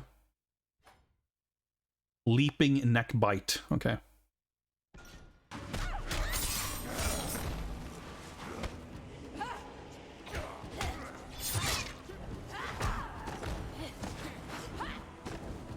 Oh, I guess you want to...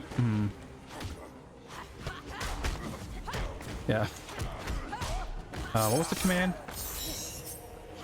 There we go. Block. Alright, fine.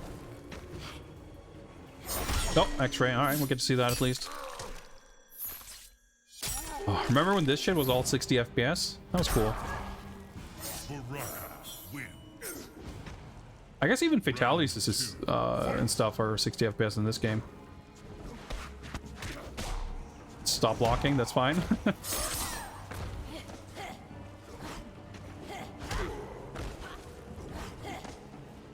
That's right.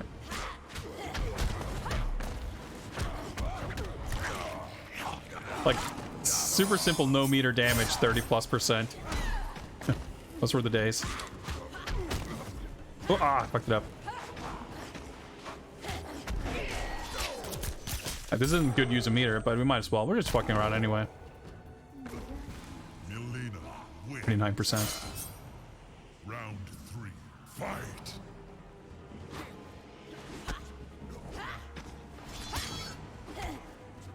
Yeah, that's right. I crouched. Oh, so funny. I'm like expecting a crushing blow.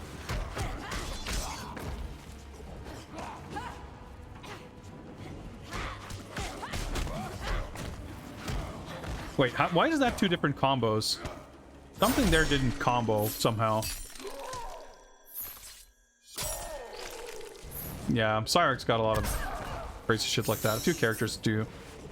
But it's not even necessarily those characters. Like, Cyrix isn't even, like, the best. Alright, let's, like, it's interesting how, like... It would be interesting to see how certain things would have, back forward.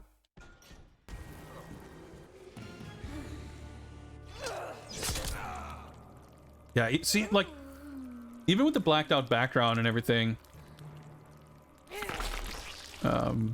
just keeping the same frame rate and lighting does so much to make the fatalities feel like they're part of the game. I really hate how in modern MK, fatalities just go into a 30 FPS cutscene mode with a different camera, different lighting, everything. Like, it makes it feel completely detached.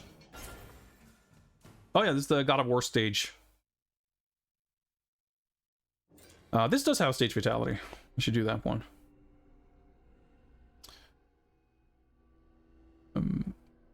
You know, this game was, especially in the kind of MK community. Safety's disabled. Combat mode engaged.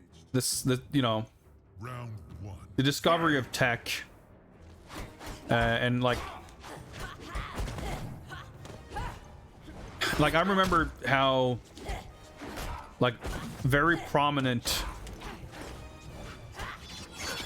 community members basically argued that, like, it's fine. It's totally fine that this game doesn't have trades. Because 2 attacks can't really realistically hit each other exactly the same time anyway, you know? They basically argued that, like, you know, every time people press buttons, like, someone's always gonna be a little bit ahead of the other person. Like, not taking into account about a billion different reasons why that's not practically true. Because obviously the game only polls for inputs every so often, and like, even if that wasn't true, it's still the fact that, like, you can't design something around, like, I mean, that they're probably not going to hit at the same time.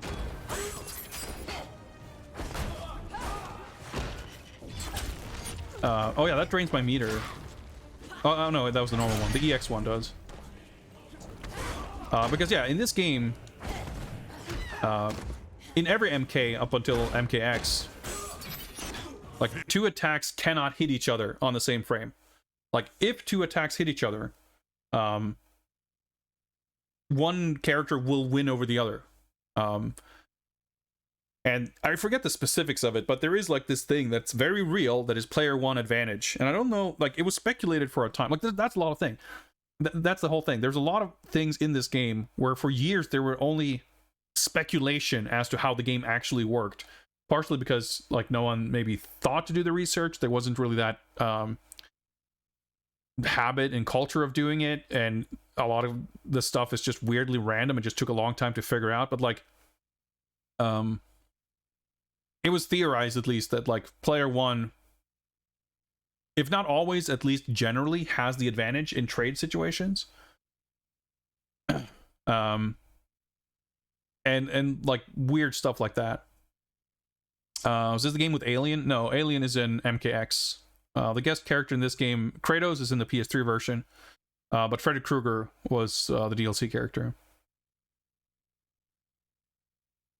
And there's the input bug, which is like I mentioned in one of the earlier matches where I tried to do a crouching, like a down one, and I got a standing one or something. Like that just happens in this game. It can happen, I guess, when you're just playing against the computer, but it has been at some point like fairly conclusively proven that the other player can like mess with the inputs. Like if I'm holding down and I keep pressing my button over and over to do like a crouching jab or something, if there's a player 2 who is like, I forget what it is they do, but if they like, you know, teabag, whatever, like they do directional inputs, ever so often my crouching one will be a standing one instead. And that's just something that happens in the game. Like there's a lot of very fucked up things like that in this game. Yeah, there's no double KO. So that's the thing in this game, because there are no trades, there are no double KOs. So like even if 2 projectiles hit, like if you rig up, you know, the same button to both players and had it so one button shoots a projectile or something, if that happens at the end of a round, like the game will just randomly award the win to one over the other. It's the same thing in like in MK Deception, where you have like the death traps. There's a stage Falling Cliffs where you're on this cliff top, and the sides of the cliff are like collapsing, so the ring is like shrinking and shrinking. So if you're standing on that part that collapses, you just fall down and you die. But if both players are standing in the same spot and they both fall down, the game will just randomly award the victory to one of the players. There's no draw game, there's nothing like that. In the arcade games, if you end a match, or end a round, I guess even, or I guess if you end a round with the same amount of HP, it might just award the victory randomly. But if you're on the third round and the timer ends with both players with the same amount of health, you'll get a draw game screen, which is like, I think you're just on the Wasteland background, and actually maybe I'm getting it confused because that's what the game over screen looks like. So I think basically what I think happens is it'll say draw game, and then it's a game over. The game ends like that. That's how I recall it anyway. But what happens in starting with Injustice 1, what happens if both players, because that game introduced hit trades, what happens is if 2 attacks trade to end the round, there's a round extension, so both players get like 30% health back, and maybe there's time added. Or at least I think if the timer runs out, if both players have the same exact health, another like 15 seconds get added or something. Excuse me. And I'm pretty sure that's basically how it's worked in every game since then. So Injustice 1 was like huge leap in adapting like things to make sense, like from a more technical standpoint. The training mode in Injustice 1 was really good, and every training mode since has been even better. And that, I think, was like partially because the training mode in this game is like preposterously bad. Like a lot of things in this game, it's like they added something that they had a vague sense of a thing you're supposed to have in a fighting game, clearly without at all understanding why. So there's like a record feature in the training mode, which lets you record little video clips of you doing combos. Like you cannot actually record a training dummy to do stuff to you. No, but they had heard, I guess, that you're supposed to have a record function, but the way it works and what it actually is, like the purpose it serves, is completely useless. There's a lot of shit like that. Down, down, down 4 varies. Finish him. Oh, there we go. It worked. Oh, that's right. I get to choose.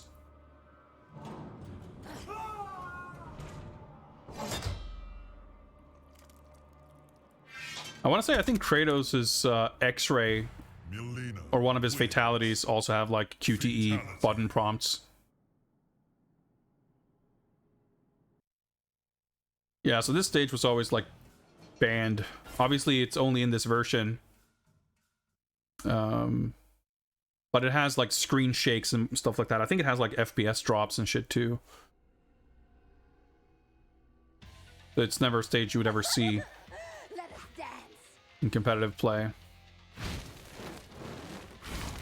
Show me what you can do. But there's stage like I think what it used to be in that game too, or in this game I should say.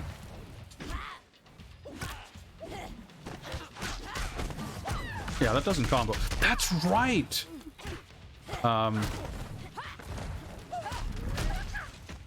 If you do the final hit of a string and cancel it into a special move, the special move doesn't combo in this game.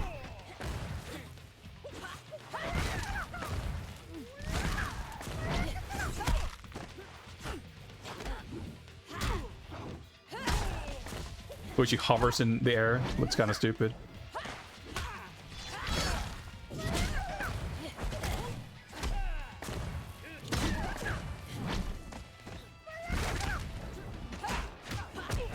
Milena. Alright, core to myself, that wasn't maybe very smart, but that's fine. Round 2. Fight. I never liked the weird like battle damage in this game. Like everyone gets these like giant gaping flesh wounds.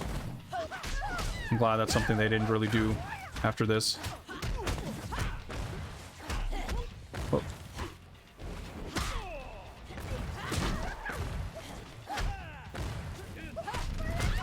Oh, yeah, thanks for reminding me. Yeah, I was gonna say the stage, like... So the stage was like sort of... Oh, that's right. It's got the stance, a little overhead flip. Armor. Got him.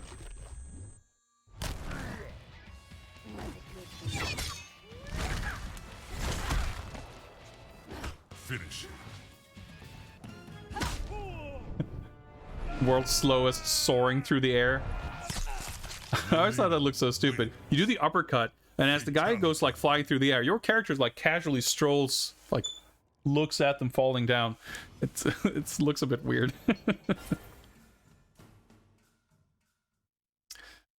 The thing is, like, I don't know, I've never really liked battle damage in any games that has it because I just don't like, you know, I want the characters to look good, and they don't look good when they're like bloody and bruised, much less when they have like flesh wounds and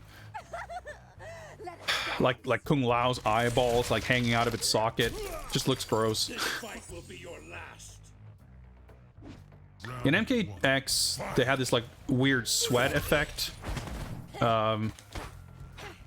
which looks a bit weird because you get like these weird little bubbles on the character's skin, basically.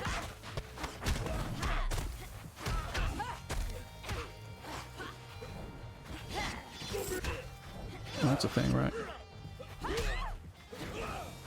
But they do also, like, their clothes get sort of dusty and dirty, and I like that a lot better.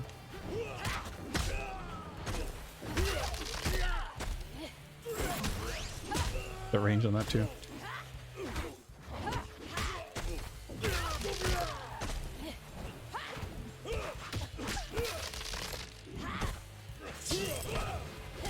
Milena wins.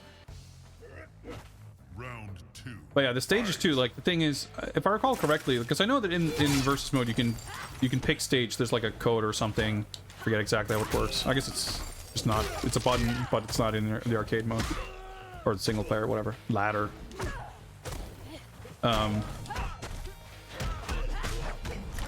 Because you would kind of get an advantage, like.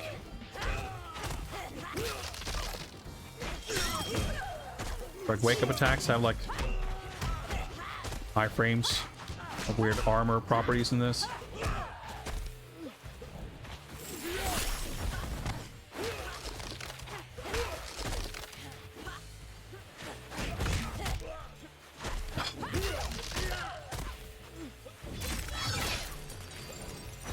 Anti-air? Oh yeah. I guess we can see the other fatality. So awkward. Rip off. Back, forward, back, down, 3.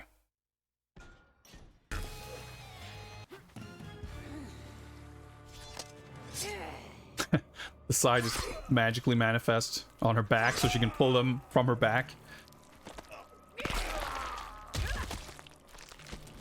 Pretty sturdy. Milena Keeping his legs there. But fatality. yeah, I like these are like short to the point, 60 FPS, so they feel like they're part of the game. It's refreshing kind of to see this because it reminds me that like it's not just me getting tired of the way they're doing things. Like no, legitimately, I think the way they're doing fatalities has gotten worse in the newer games. But yeah, with the stages, like there's usually a handful of stages you would see in tournament play. Giant nose. because the width of the stage was different. So you had characters like Cabal, it's unblockable, I guess, who kind of wanted more room to maneuver.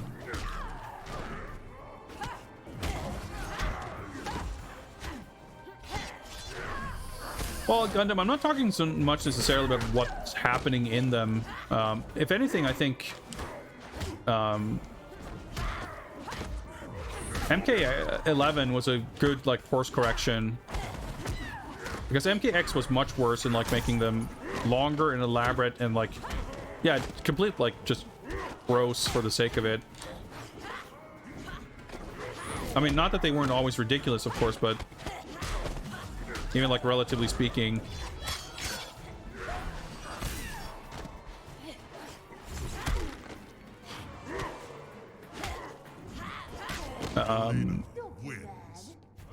They go to like weird characters go to extreme lengths to do stuff that it's like it's just kind of weird. And there was like very little joy or sort of playfulness to, like, they didn't, I feel like, embrace the silliness of it. I mean, there were some brutalities that were quite silly, especially ones that kind of recreated stuff from the older games, which is fine. I think MK11 had like a little bit of a more sense of fun with that stuff, but also just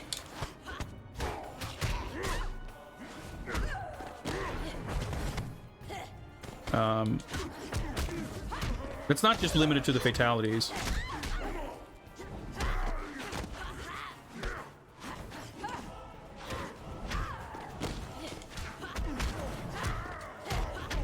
Oh, could probably combo that way longer.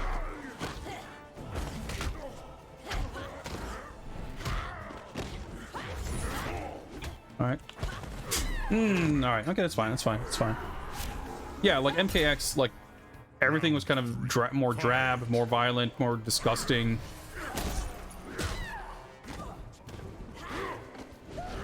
Oh, all right.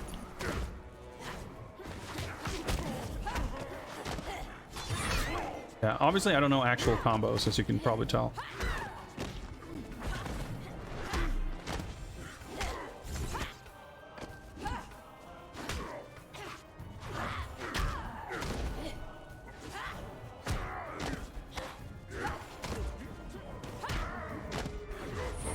Oh, my inputs got crossed up because the recovery on that. I mean, it's supposed to be punishable, it's fine, but it's funny looking.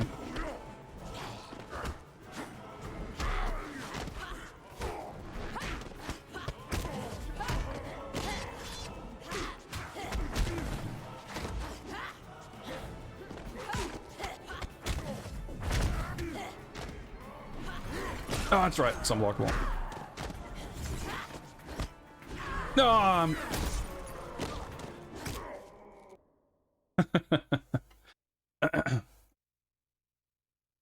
but yeah, I think overall, like, the violence is a lot more stylized in MK11. Like, when you do the fatalities and the fatal blows and stuff, like, the blood is all like these kind of geometric shapes almost. Like, it doesn't. I think there's a huge difference between MKX and MK11. But they still, like, from that standpoint, I like it okay, I like it fine, but again, I hate how when you do the fatalities, like it goes into this completely different cinematic render mode that literally just makes it. I was gonna say it makes it like a cutscene, but no, it just makes it a cutscene. It doesn't feel like it's part of the game at all, which to me takes away a lot of whatever appeal might have been there.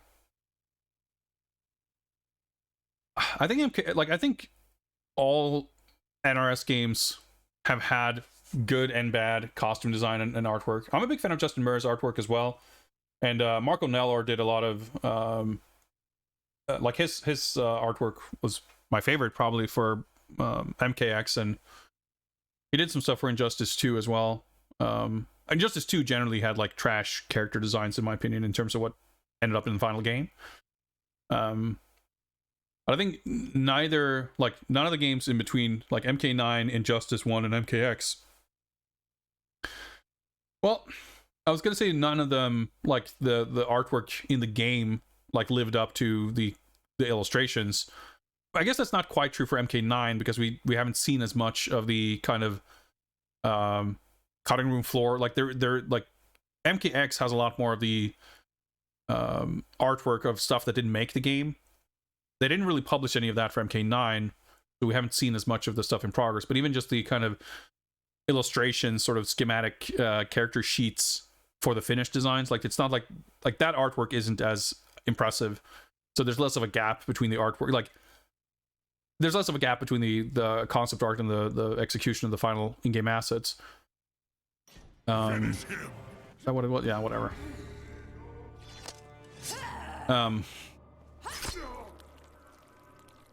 But for some of the other games, like, yeah, there's some really cool artwork. But I think, again, like, with the character designs, too, in MKX, it's a mixed bag. Some of them look great. Some of them look kind of whack. Some of them feel like a weird... sort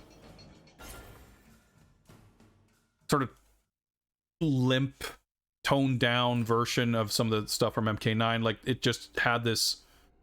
Because the whole... Everything about it was kind of more drab and down to earth and sort of back to basics kind of a thing going about the art direction in that game. Like the more sort of fantastical elements, even the use of color in like character designs, I felt was kind of iffy.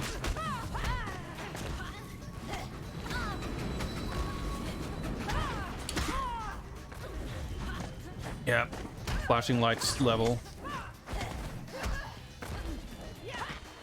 Yeah, Sonya in this game, like, yeah, her face looks kind of weird. I've never liked her design in this game. But I kind of like it better than any of the subsequent games. But especially, I think this is like the last game where I liked her playstyle. Because I think MKX, like, Sonya is basically my favorite character in the old games. Not necessarily to play or anything, but just like, I don't know, I always liked the character.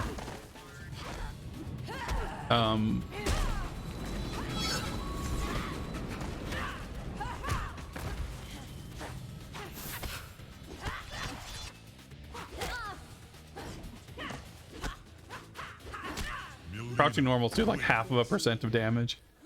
Round 2, fight.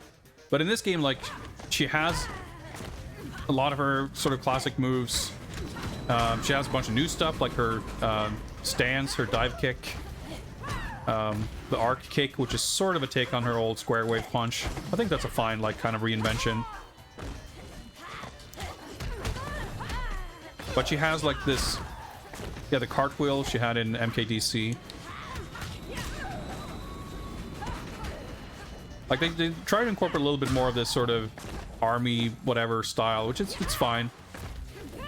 But I feel like in the classic games, for me, she was like more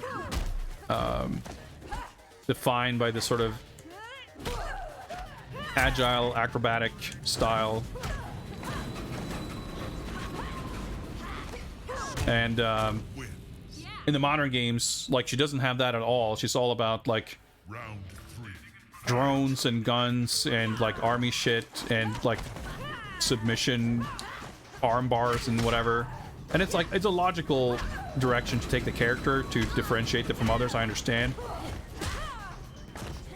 but they're taking like aspects of the character, which in my mind, that looks very stupid. Were never really present like in the actual games. Like in terms of her fighting style, it was never really there. So you end up with this, what to me kind of feels like a very different character.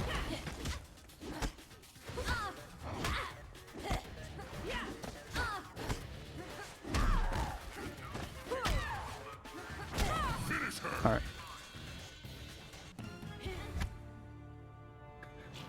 It's a funny looking little lumbering walk. Milena wins. Fatality. But even these, there's like short and snappy. I like it. I like it.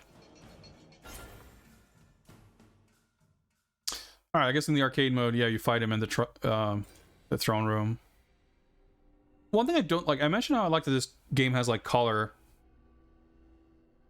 And the character models are quite colorful, but I think a lot of the stages are quite gray and drab. Like compare this to the throne room in MK1. The slowdown. Your soul is mine. Like it's rainy and it's dark, and like even the daytime, there's like the city rooftops city or a stage that has like the nighttime and the dusk and daytime versions and whatever, and like even the daytime version is like all gray.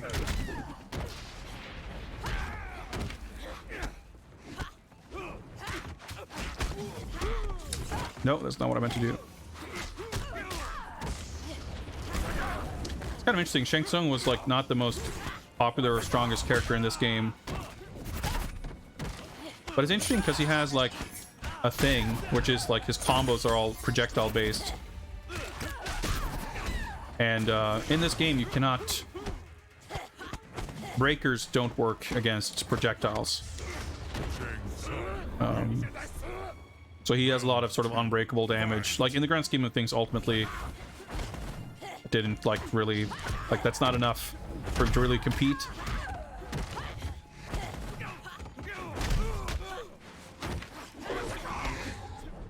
I blocked that and it's still, oh, whatever.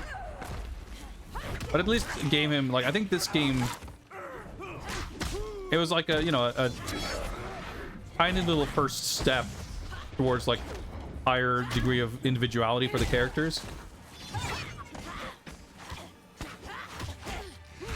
But it didn't like,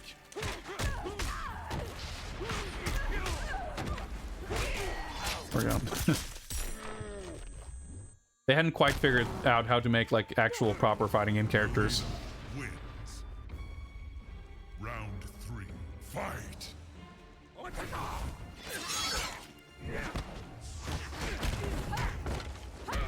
Dude, oh, that's right. Can I? Oh, that is cancelable. Nice.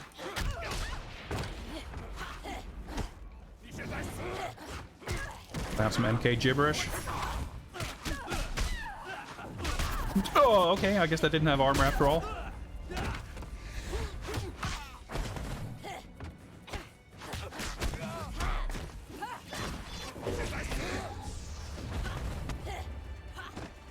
Alright, probably not getting the 1cc.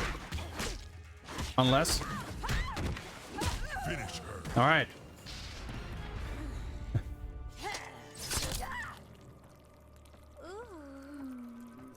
Let's see if I remember the Goro and Shao Kahn strats.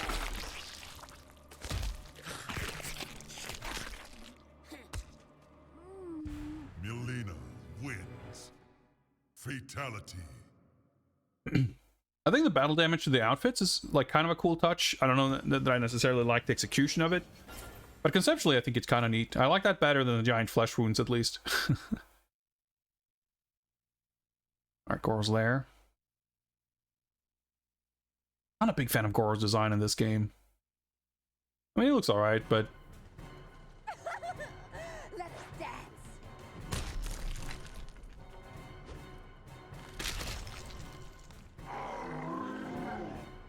Round 1. Fight. the boss have like giant armor and stuff. But yeah, they're like susceptible to combos like anyone else.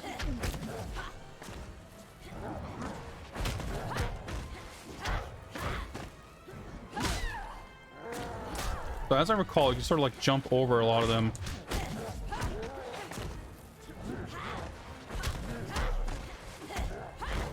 Oops. Alright, sure, that works. Or just like punish. Oh, I didn't mean to do that.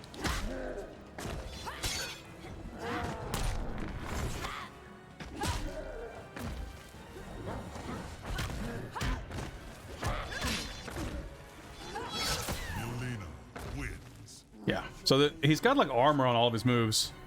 Round 2. Fight. But I want to say if you like... Yeah, staying full screen is another like...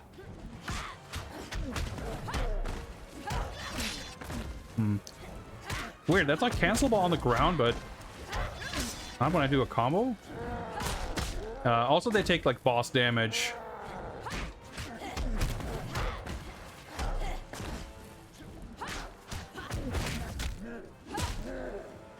Which means less damage.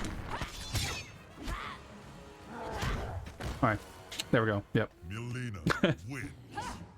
Oh yeah, this is a unique... Oh yeah, no, actually, I guess this is the regular win animation. We we just didn't get to see them because I've been doing fatals. It's if you do the no blood code, you get like a unique win animation that's faster because you can't skip the win animations in this. Alright, I think I remember Shao Kahn strats. They're like kind of similar. You can like crouch full screen and he can't do shit. Let us dance.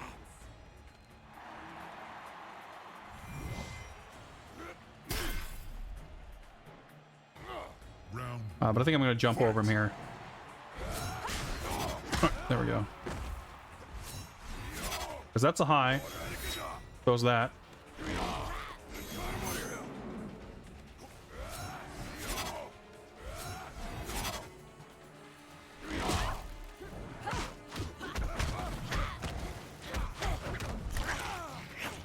He's standing, I think.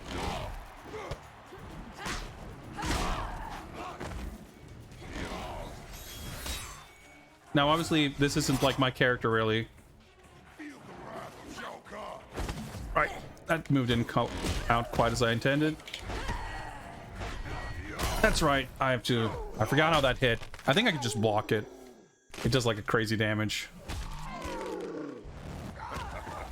Shao Kahn wins. Alright, we'll see if we can do this. Round 2. Fight. Yeah, the hammer is mid. That's kind of what I thought. I was unsure.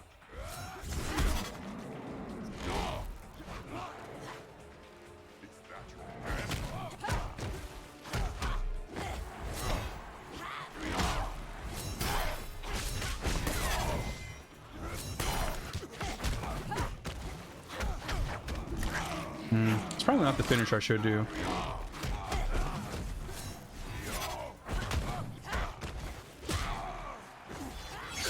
Oh, I was taunting.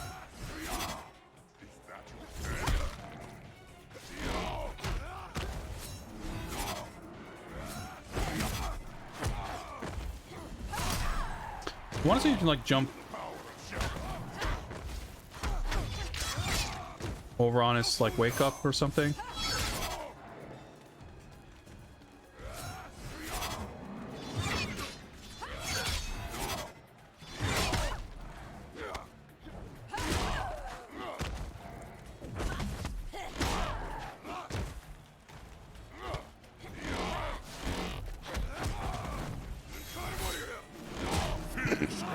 Okay. Ah, we didn't get the 1cc. Shao Kahn. But it depends on, like, with other characters, it's a lot easier to... If you can, like, teleport in and just do a regular combo starter. I mean, if I had proper combos with her, it would help also, but... Oh, well. That was maybe an overhead? I don't know. Hitboxes in this game, man.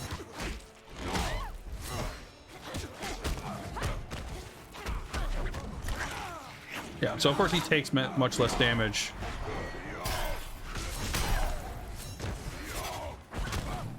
The punishes aren't going to be all that big.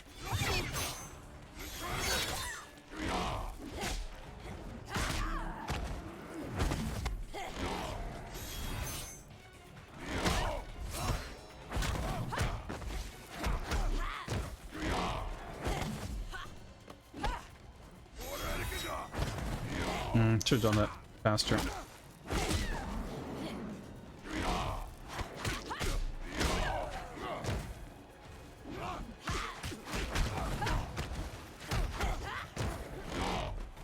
Ah!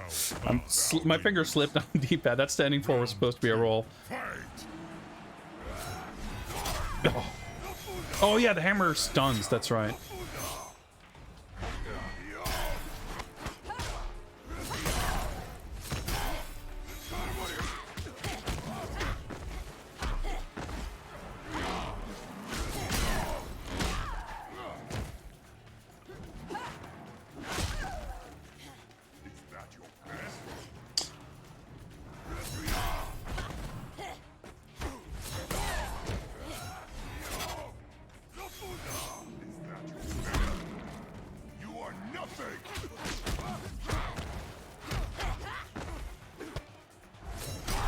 Below, okay. That's the thing I remember. You can like jump over a lot of his moves. I've got to delay it a little bit more.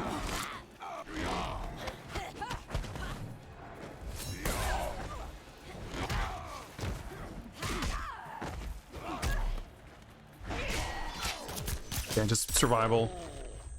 Yeah, with Raiden it's like super easy. Just like wait and teleport. That's right, it just... Oh.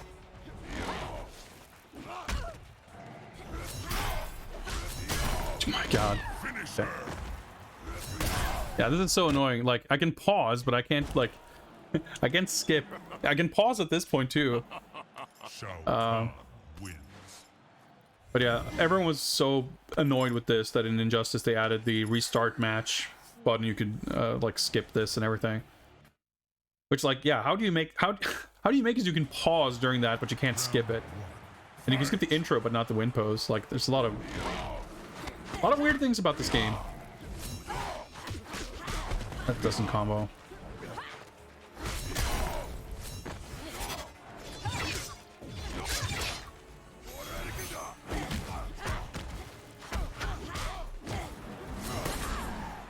Hitbox.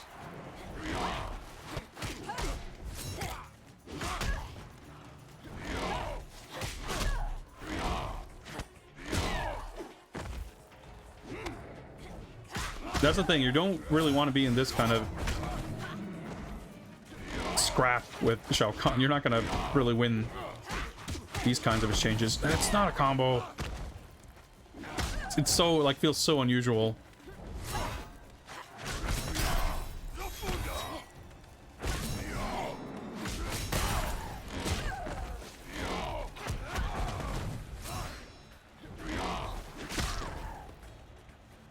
Oh, that's right, you can just stay... Okay. I was holding down because I wanted to be crouching. I forgot that you can just hold down to stay on the ground.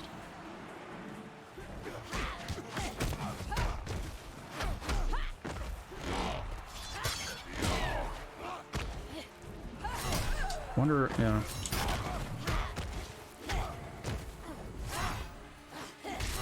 It's a really slow normal. Yep, that's a punish. Yeah, it turns out this fight's a bit harder. The damage? We don't know your character. I wonder if... Nah, I was gonna say, I wonder if the EX roll would cover that space, but it wouldn't because the startup is much slower. She like jumps up into the air and I'd get hit by the projectile, so that's not gonna work.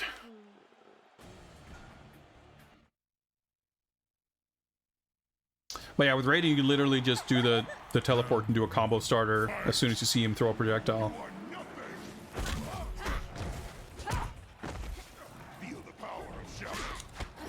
Oh, I did not time that correctly.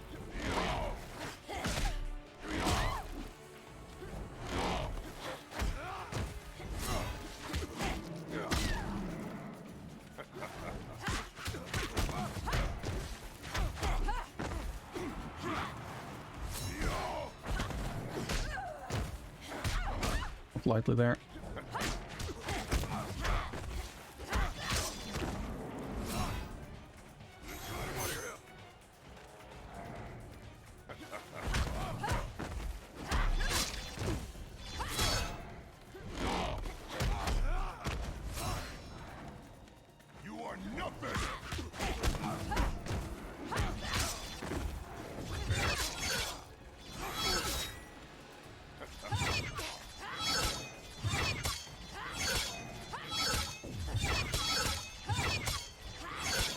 Alright, let's use the Criticom strats.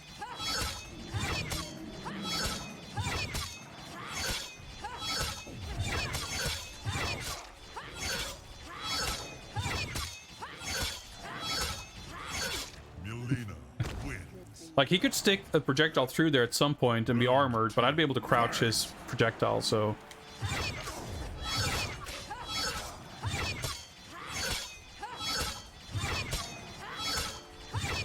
So it's gonna work. Every time he blocks, I get a little bit of meter, too. But I think I'll hold on to the meter for now. For a breaker or X-ray. I guess the breaker doesn't really help much, because he doesn't really do combos.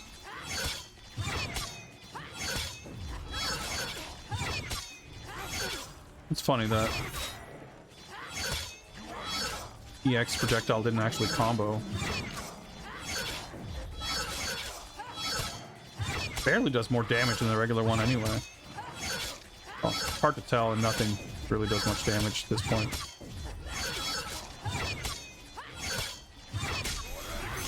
Oh, there we go. I may have a giant spear embedded in my chest, but got him.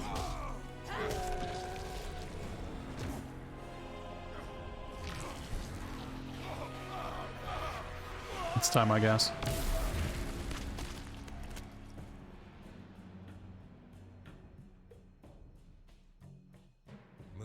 What is that animation? In a fit of deranged fury, but she was unaware that her victory resulted from Shang Tsung's designs. He had imbued Melina with the ability to drain Shao Kahn's dark magic, rendering him vulnerable. Now Shang Tsung was ready to execute the next phase of It's funny how this art is like 10 times better than any of the art they use in like the character selector, like the stuff you actually see in the game. Like, these paintings look awesome. New dark power against the sorcerer. Shang Tsung's end came quickly. Melina absorbed his soul, multiplying her strength. She then set out to claim an even bigger prize, the soul of a thunder god. Like, this is easily, not this ending specifically, but like the endings. Like the best artwork in the game by far. Stats. All right.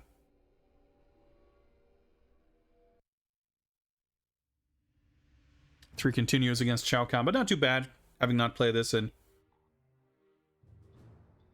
approximately a million years. It's a fun game for sure. It's just a bit of a mess. Like, is there audio? I can't hear shit.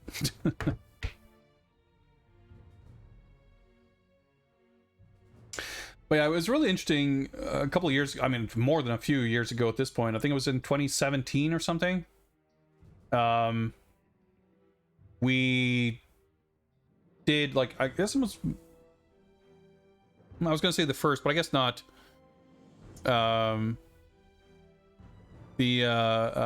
I did the Dead Rising one before that, I think. But, like, full series, marathon playthrough things that I did. We played through all the Mortal Kombat games. And it was definitely fun and interesting in that context to see how, like, both how this game, how much of this game still feels like older MK games, at the same time, like, how much of MKDC, there's a massive leap between MKDC and this game for sure, but MKDC is, like, very much, like, right in between, like, the 3D era, you know, PS2 Mortal Kombats and, like, the modern era. A lot of the stuff, like how the combo strings work and being able to cancel strings into special moves, the concept of the combo breaker, even like even with the 3D movement, like the 2D movement, basically, like, in a lot of ways MK9 is like MKDC without 3D movement, like mechanically how it works. So it's like, even though on the surface, like, MKX and MK11, MK9 kind of look as one thing separate from a lot of the older stuff, I think honestly this game is, like, in many ways closer to MKDC than it is to MKX. I think it's a much better game. It's a much more fun game. It is much more mechanically sound, but everything is relative, you know. The fucking rage system is so stupid. But that's the thing, like, you look at MKDC and see many things that are, like, self-evidently stupid, but then, like, the same is, like, sort of true for this game. Anyway, why don't we set up another raffle so we can get some shit going here. Got 2 games down, but more to go.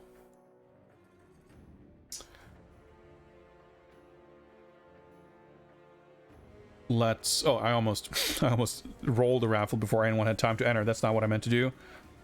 Boom! There we go. Let's open the raffle. Put your name in the running if you want to have a choice. Have a choice? Have a chance to make a choice of what game we're playing next.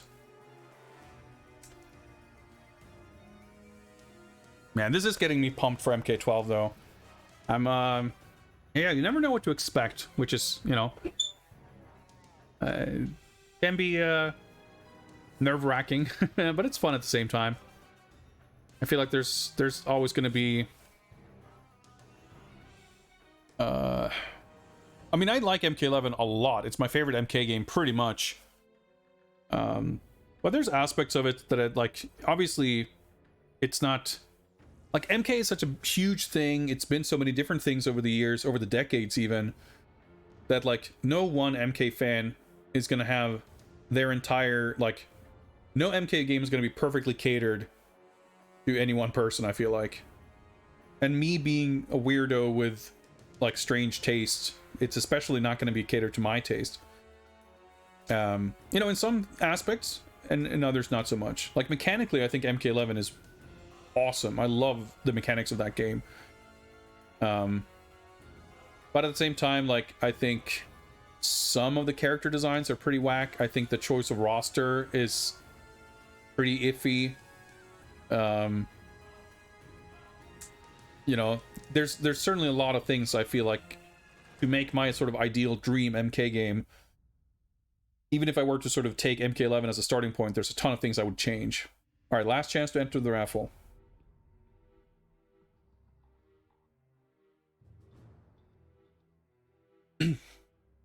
Well, I mean, the investor called stuff, like, that stuff happens all the time. Like, it's not a... I don't know. I feel like people have been making more out of that thing than what it is. Like, it's been kind of the worst kept secret that they're working on something, and everyone was sort of assuming that's MK12, or at least a new MK game, and whatever the difference would be. It's kind of whatever. It basically just means that we know to look forward to something around E3 season. I mean, King of Fighters 15 was pretty much made known to the world in the literal exact same way. I mean, what difference does it make? Are people going to be, when they see the trailer at E3 or whatever, are they going to go, oh, I heard about this from an investor's call 6 weeks ago. I don't care. Who gives a shit? I'm already tired of MK12. Like, I think it has nothing but positive, like, effect. Like, people are already itching for news on what they're making next, and now we know. I mean, I've spent like every E3 and Game Awards for the last like 2 years thinking like, oh, it's got to be here at this show, right? And then it hasn't been, and now it's like, well, it's got to be now. I mean, but that's how it goes. Like, you can't not tell your investors about like, oh yeah, by the way, like, this thing that's going to have a massive impact on our financials, we're not going to tell you about that because nerds on the internet might get upset if they don't get surprised in the right way or whatever. Like, I don't know. I think it's a non-issue. Anyway, raffle time. Electro Altruism, congrats. You get to pick the next game. Let's go to the spreadsheet and get that updated. Thank you very much for the pick, Brunin G. I always have a good time with anything Mortal Kombat, so this was a lot of fun. One of those games where you play through it, you mess around with a little bit, and I just kind of want to spend the rest of the stream just playing this. But no time for that, I'm afraid. Today is the 10th of March. There we go. Electro! Do you have a game for us?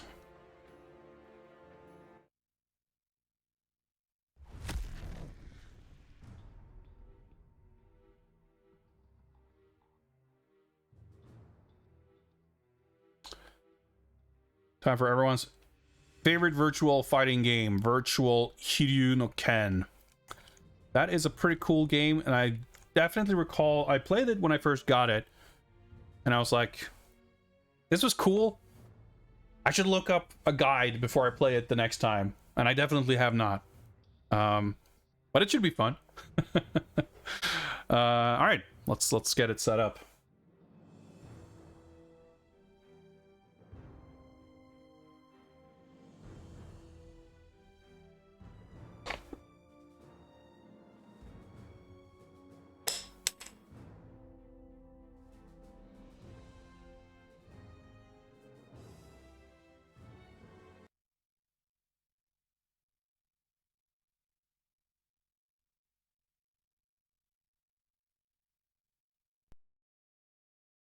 Yeah, I want to make sure I have the right card set up for this.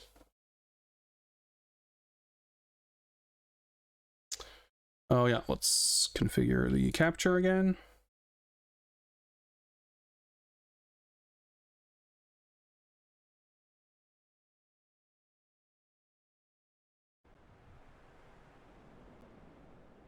This looks really weird.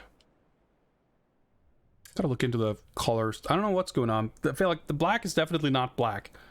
And it's not set to like full RGB.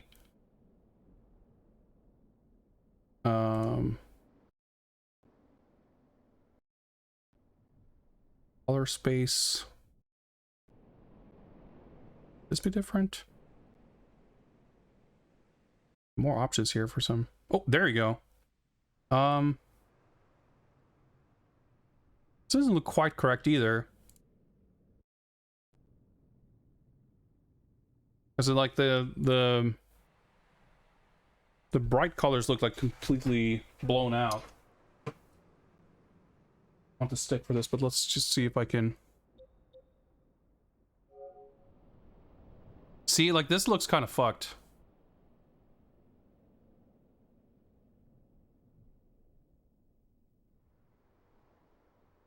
I wonder if I could do this. Ah, it's not gonna work. Weird. I have like more color space options here than I used to. To default. Yeah, it's like washed out, but the full range of colors is there. And I need to do more research on this. I'm not sure, because it's kind of confusing, because you have options in the on like the retro tink. I have options in OBS. Technically, I might have options in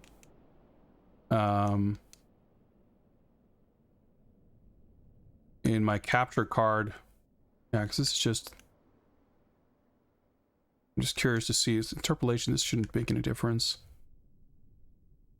Like, because I can, like, if I set this to RGB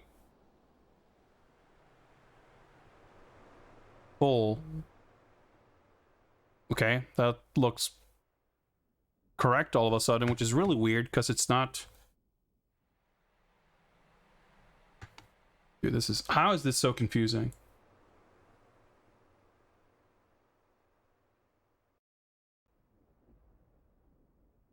Now it's set to full on the capture end, or the OBS end rather. I remember going through all this before and determining that if I set everything to full range, it got a bit messed up. So I should set everything to limited, and it worked fine. But now it's like not like that. Like the, because like I can set the retro tink to output whatever, but it still needs to be sort of configured for whatever I'm putting through there, like in the actual capture end. Yeah, I know that there's some firmware update that I haven't looked into. So right now it's set to limited color range in OBS. But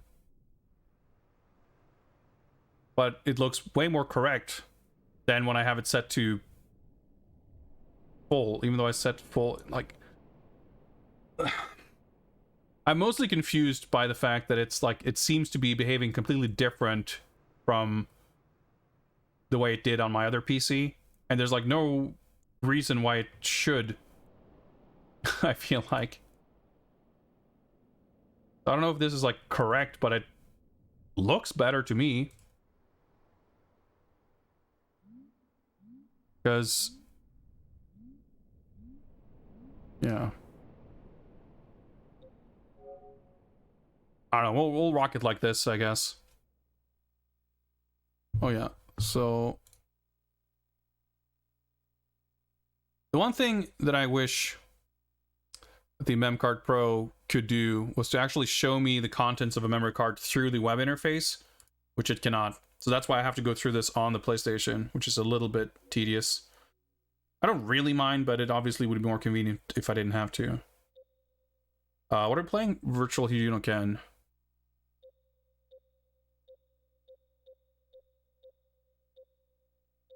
Like, the icons are cute, but I can't always make out what they are without reading the file name. I like how a lot of Japanese fighting games, or Japanese games, I should say, they changed the file name. Like, some of them, just Lord of Fist, just has the game name. Tobal 2 save data, Zero Divide 2 system data, etc. But, like, a lot of them have, like, very interesting names. Like, here it just says, Gen Togi no data ga haite imasu. Like, the data for Gen Togi is right here. But then it's like, Dead or Alive, Tsugi wa Chikyu. Like, gives you like something, like the Tekken games 2 tells you like which character is the next to be unlocked, or the most recent character you unlocked or something. And here, V Hiryu, a little short there. And it tells you a cheat code. It says like hold L2 and R2 while picking a character on the character select screen to pick Yu Mao, I guess. The Dragon Dark Lord, who I guess is the final boss. That's pretty cool. So anyway, that's our save data right there. Let's load up the game. Whoops, I didn't mean to do that.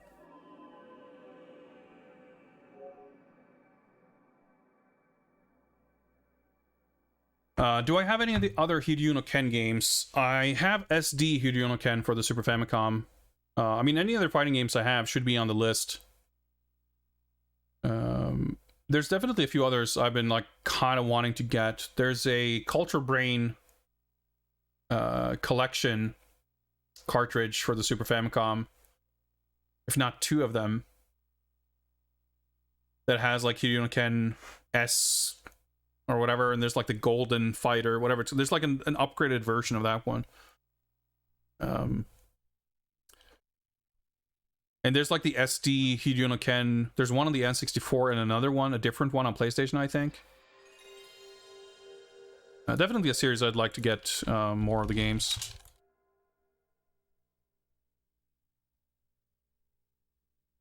Disc is making all kinds of unhealthy sounding noises. Oh man, this is like a shitty scan. I've scanned this cover in like much better quality than this, but I don't have it on hand. For the one time, it would actually be good to have it. Oh well.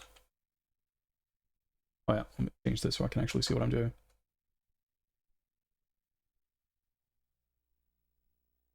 Lord Culture Brain.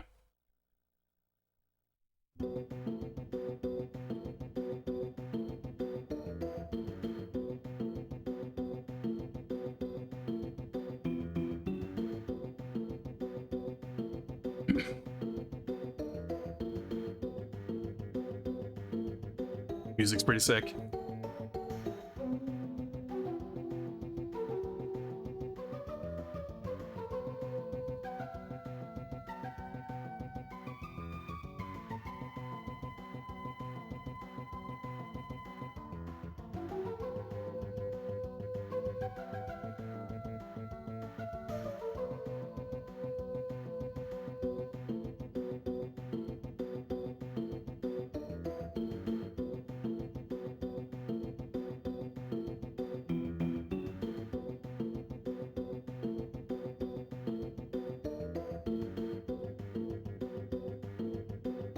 Yeah, a lot of these characters are pretty sick.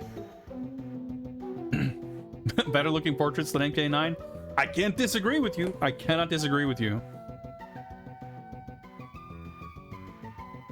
Like, they're more aesthetically appealing.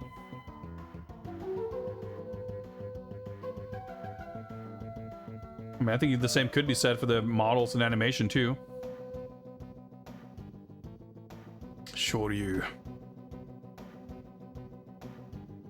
Hobby hacking. He's 15 from America. All right, all right.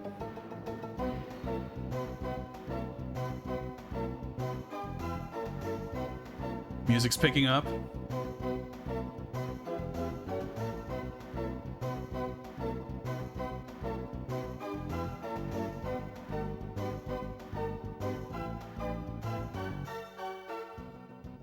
The Rose, whatever his name is. Roseman, that's right. Fighting style, psychic boxing. He's got an MK9 nose, but at least it's just him.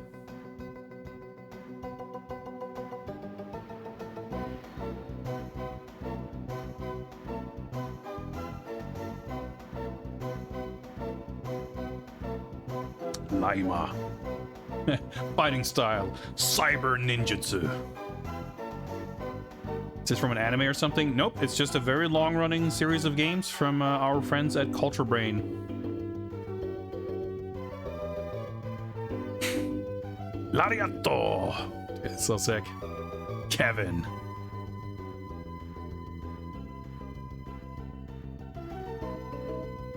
Hobbies. Play wrestling with his daughter. Rodeo. The series started on the Famicom. And the Famicom games are actually pretty interesting. I mean, they're all interesting. There's only kind of a handful of them, if any, depending on how you quantify it, that are like conventional fighting games.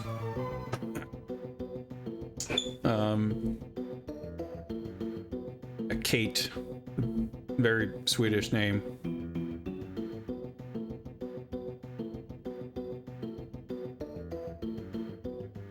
Yeah, she's the Swedish assassin.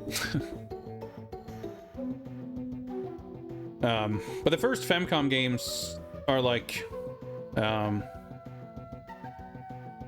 of RPG beat 'em ups with like one-on-one puzzle-esque boss fights, with more like a fighting game sort of perspective.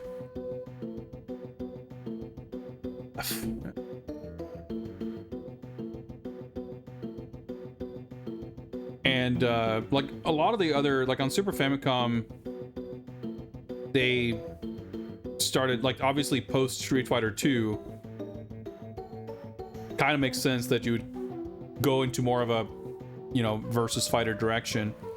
But even then, there were like RPG elements or kind of strategy, tactics, racing sim sort of elements. There were like a bunch of that kind of stuff. You know, SD Hiryu no Ken on the Super Famicom, it doesn't have too much of that. Yumenosuke Project. Shout out to Lord Yumenosuke Academia. But even games like this that like appear to be fully straightforward fighting games have a lot of quirks and oddities going on. Let's make sure we load our save game.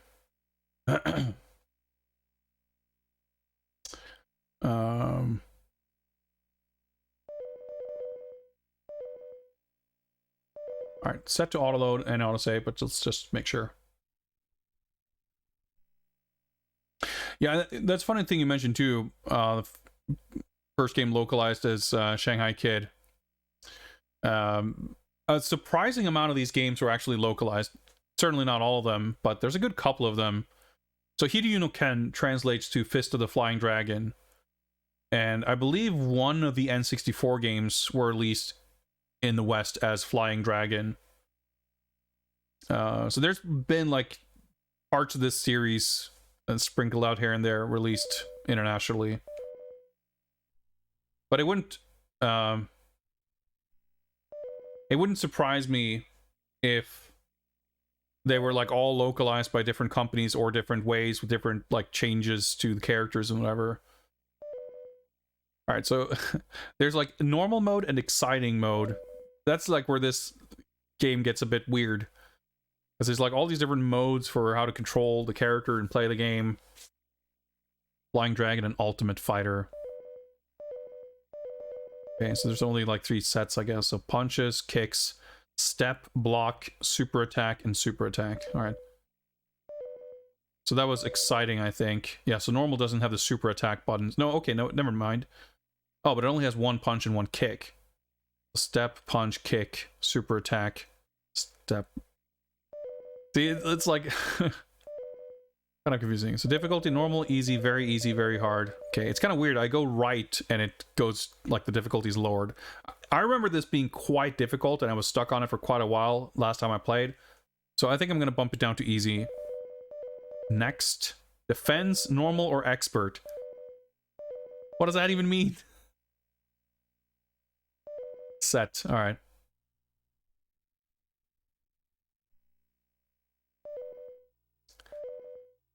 So there's circuit, practice, option.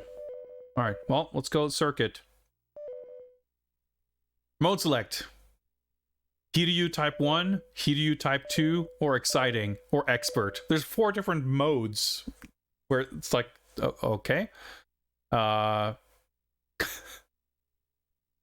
have the manual, so I'm sure we looked at the manual last time I played this, but I don't know that that was able to really clarify anything. I mean, exciting sounds exciting, but maybe we should just go Hiryu type 1 here. I think so. Let's start the timer before I forget. Oh, look at the artwork. That we unfortunately don't see in the big box. Hey, Kevin, Roseman. I'm pretty sure we would have used Kevin before, because he's Stan Hansen, which is pretty sick. Yuhi Hayato, Weiler. Weiler's pretty cool too. Probably got like alternate costumes and shit too. I don't know if we get to swap characters, but let's go. Singan on. Okay, I pressed R1. Maybe it's just the timer. Oh, let's do without that. No idea what that does, but here we go. So obviously a lot of the characters are kind of the same between games, but not all of them. Like there's plenty of characters like 60 FPS. Round 1. Pretty cool.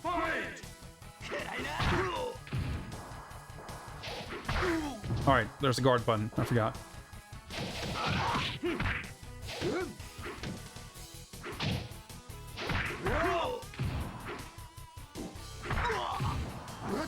There we go. Elbow drop, up and punch.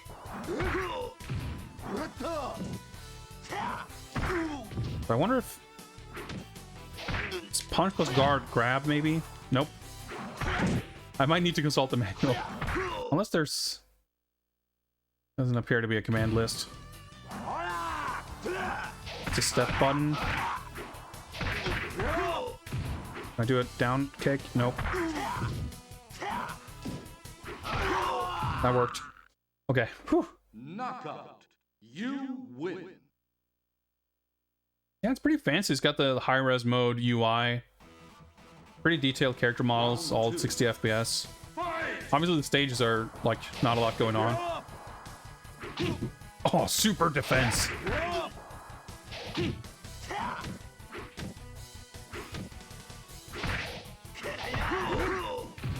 Alright, we got a little... kind of Soulbot.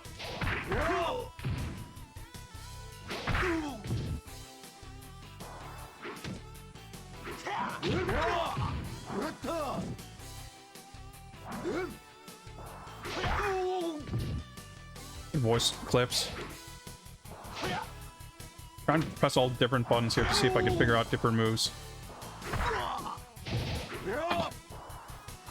That's like backboard kick. Oops. It was like looking behind him in midair. That didn't look like I would launch for a combo from that knee, but I don't know. If anyone feels like looking up a move list, be my guest. その程度では俺は倒せないぜ。 It's not gonna be enough to beat me. This is the first opponent on easy. I mean, not saying that this is like super tough, but it's like they're not complete pushovers. They're not just standing there, you know. Yeah, I'm not sure what to expect exactly of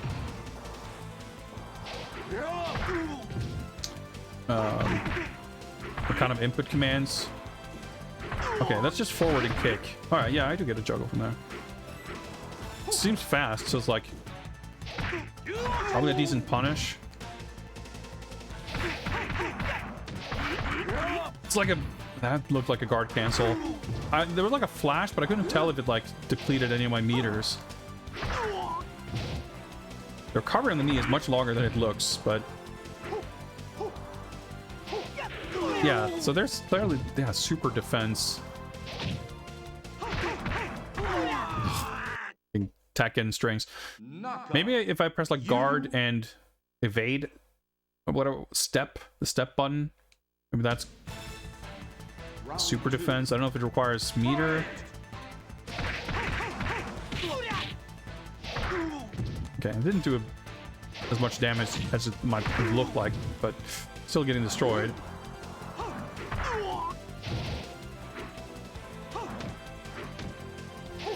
Oh. This is kind of coming back to me here, this whole super defense nonsense. Alright, looks like that was a mid. That was a low.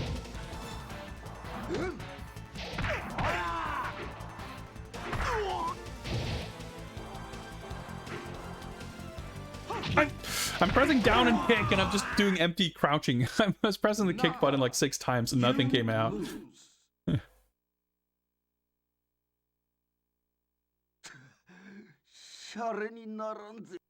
Kind of awkward how there's like... That was fast. There's like load times. I can hear like the disc is being accessed before the little win pose in between rounds and stuff. Oh shit, okay.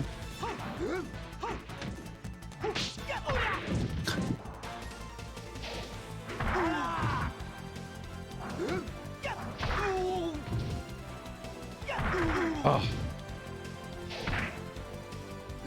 There we go. Okay, so circle is like special button, right? That I can throw with it. Okay.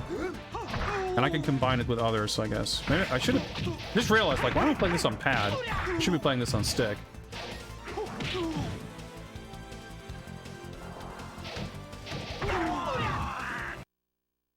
So I think the circle button at range, I do this big roundhouse kick.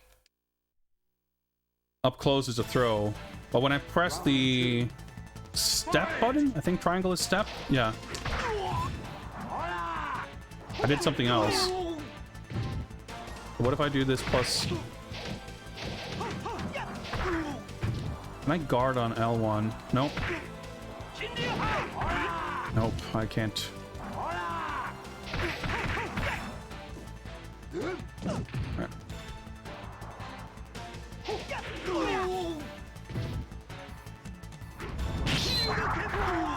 Oh, that's it. That's the... well, okay. I didn't mean to do that big kick that whiffed, but...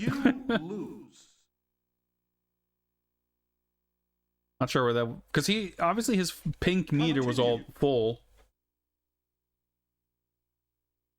But I don't know what either meter does or how you fill it up. Round 1. This is kind of exactly what I meant when I said, like, I play this and I beat it eventually. But I felt like, man, there's like more research to be done here. Back forward moves and half circle moves. I wonder if I can do like... I don't know if that was a half circle move. It might have been.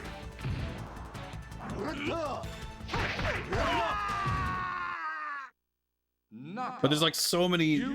That's kind of what I mean too. Like, this is clearly a fighting game, but it's had all these different modes and in all these different meters, super defense. Like, it's got a lot of weird stuff going on that isn't like immediately obvious.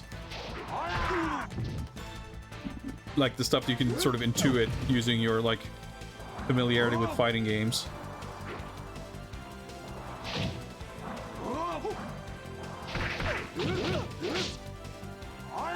Alright, that was pretty sick. I think I did like a punch special sort of string. Press guard to stand up, and I pressed guard with my back turned, and he did a kick.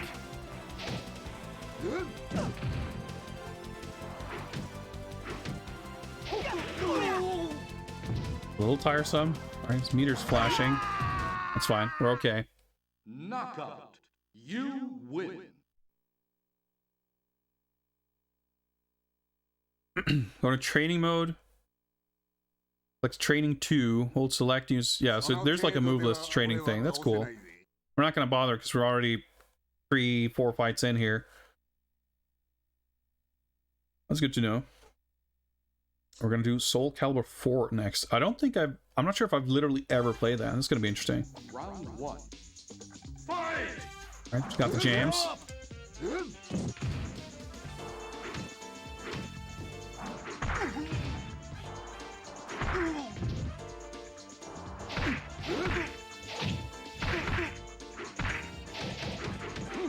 Okay, it looks like that green meter was building up when I was blocking, or whatever that's worth.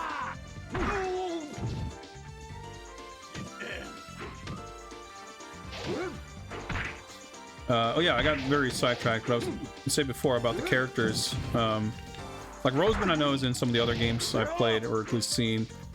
Weiler as well. But like Kevin and Kate are at least not in the SD one for the Super Famicom. But that game also has a bunch of characters that aren't in this. There's like the big sumo robot thing or whatever. But there's also Powers, the other pro wrestler character who's basically like Surfer Sting. He's got this kind of stars and stripes motif. Okay, now my meter is full here. Whatever I can do with that. And he's got like big blonde hair and and face paint. I remember I picked him the first time I played that game, and basically just like looped command grabs to 1cc the game. That was pretty satisfying. All right. Appears to be a half circle forward grab.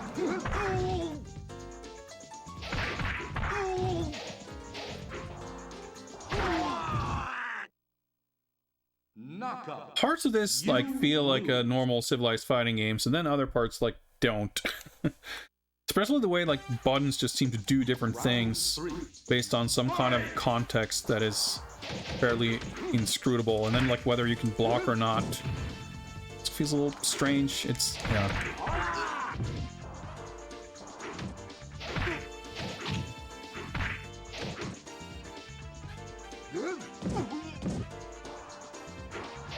It seems like you can punish with command grabs at least.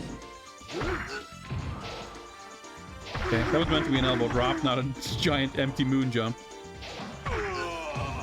That works. Knockout. You win. Like it doesn't feel super smooth like a bloody roar or a critical blow or something like that.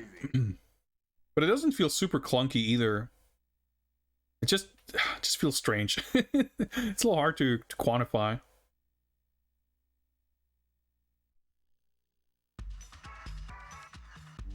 The way that the characters freeze up during the text showing up on screen is definitely a little odd.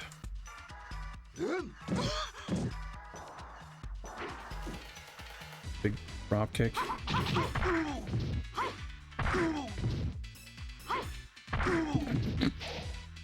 What is this, Criticom?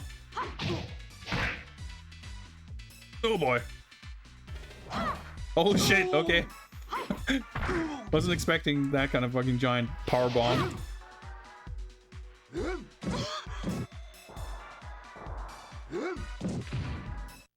Oh, okay. I was like, she's alive. Nope. And the way the camera totally freezes and has like read from the disc before the KO shows up.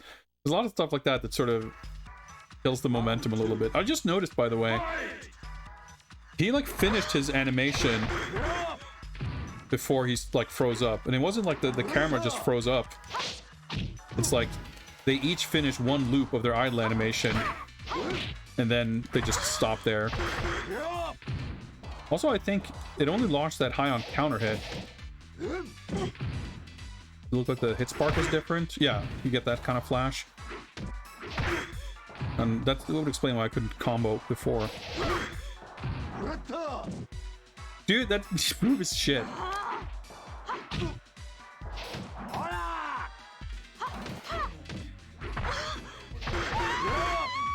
Alright, I don't know any fancier juggles than that, but it'll do. Knockout. You win. We're getting there.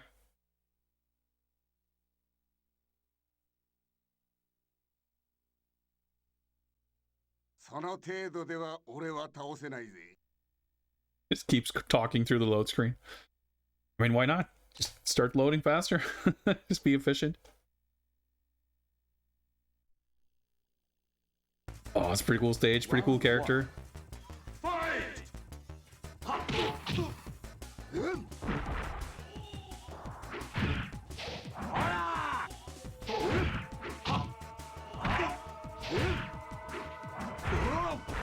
Alright, got some weird guard point thing going on there.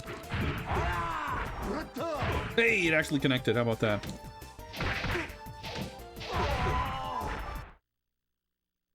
Of course, the music stopping in between rounds is a bit shit too. Look at the characters now. Like, pay attention. Yeah, Weiler like stops moving half a second before the opponent.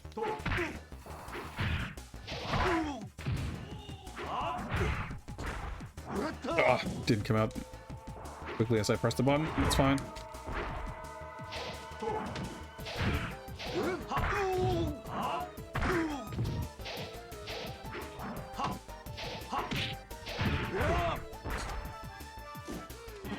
Oh, okay. Alright, that was just his throw, I guess. I was like, wait, what's going on here? That was like a mechanic. Oh, that's a sick throw. Dude, like, fucking throw animations. Oh, that's super slow-mo. Throw animations in polygonal fighting games. Well, not so much nowadays, I guess. With, like, polygonal 2D fighters, but 3D and sort of pseudo 3D fighting games always got the sickest throw animations.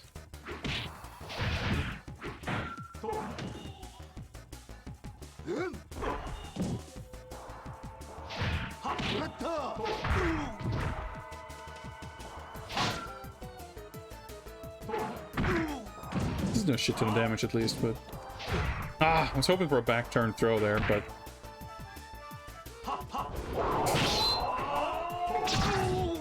Fucking lightsaber overhead. Okay, sure. I guess I didn't really know how to deal with that. You lose. You lose. Yeah, I get it. I get it. Look at the pixel art in the background, though. Crisp, high resolution, half-width pixels.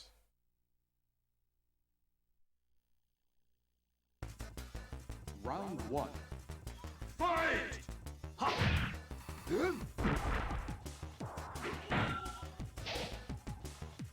Guess I could interrupt his attack? I don't know.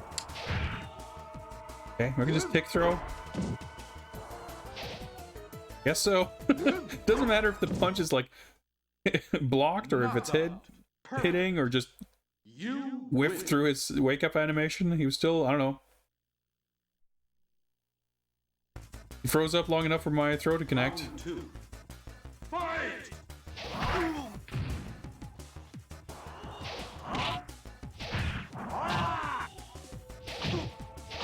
Works for as long as my throw command actually gets a throw and not a big kick.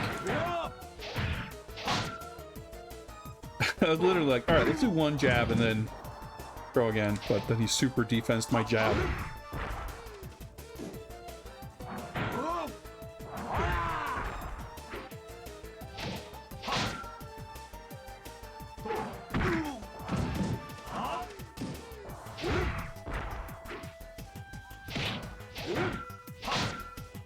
This is getting a little annoying.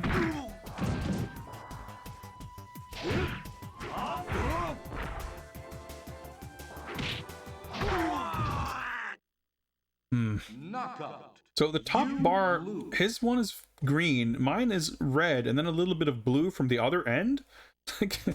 Man, I kind of wish I knew what the gauges were.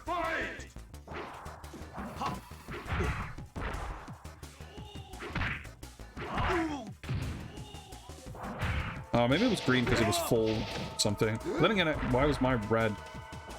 You know what? I'm not gonna concern myself with it.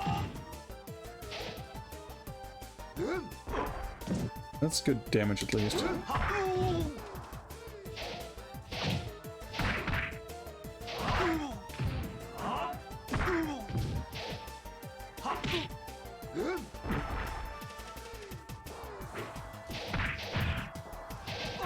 Alright. Step. Saves the day. You win. Let me sit up. Skip this. Oh, whatever. その程度では俺は倒せないぜ。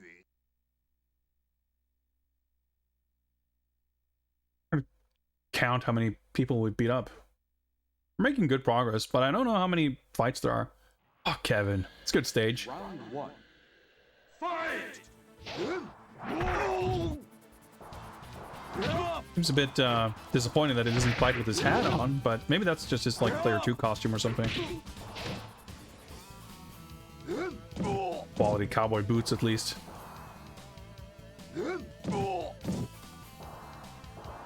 Sure. Let's go for another one. Knockout. You win. Not enough Stan Hansens in fighting games. Could use more of those for sure. Round 2. Fight! I mean, if he's gonna let me do this, then fine by me. It's pissed now.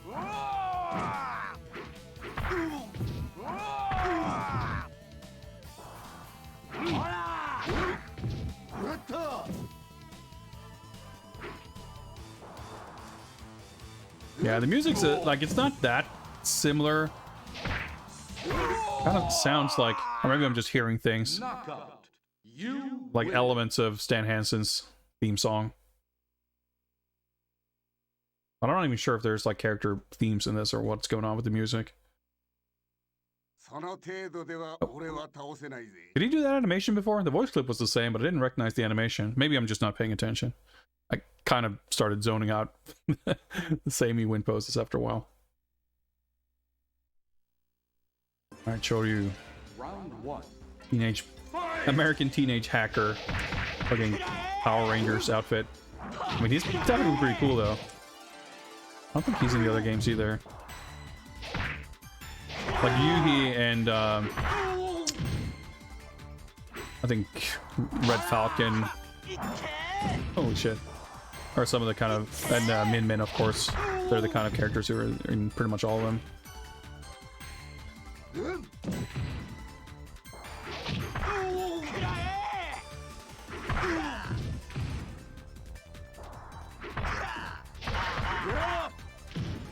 Oh, I wonder if I can do the down attack while they're still airborne, because that might give me enough time for him to land so I can land on him. Because if I knock him down and he hits the ground and then I do the down attack, like there's like never enough time for it to actually connect. Alright, that was quick. But I've had enough times where like it doesn't come out.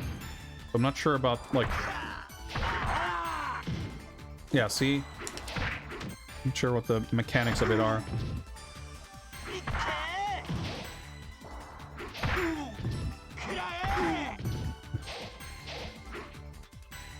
Oh shit. Oh my god. Like, why does everyone have sick wrestling moves? I mean, I'm not questioning it.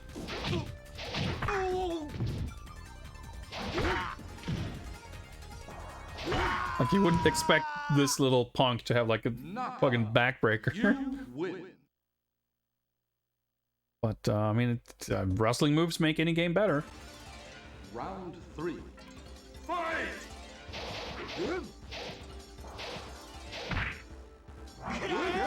Got a little bit of Criticom going on here with weird running in circles around each other, but it's a little snappier.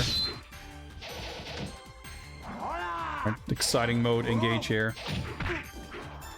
The rage. Is he like unhittable? Alright. Fucking tornado DDT.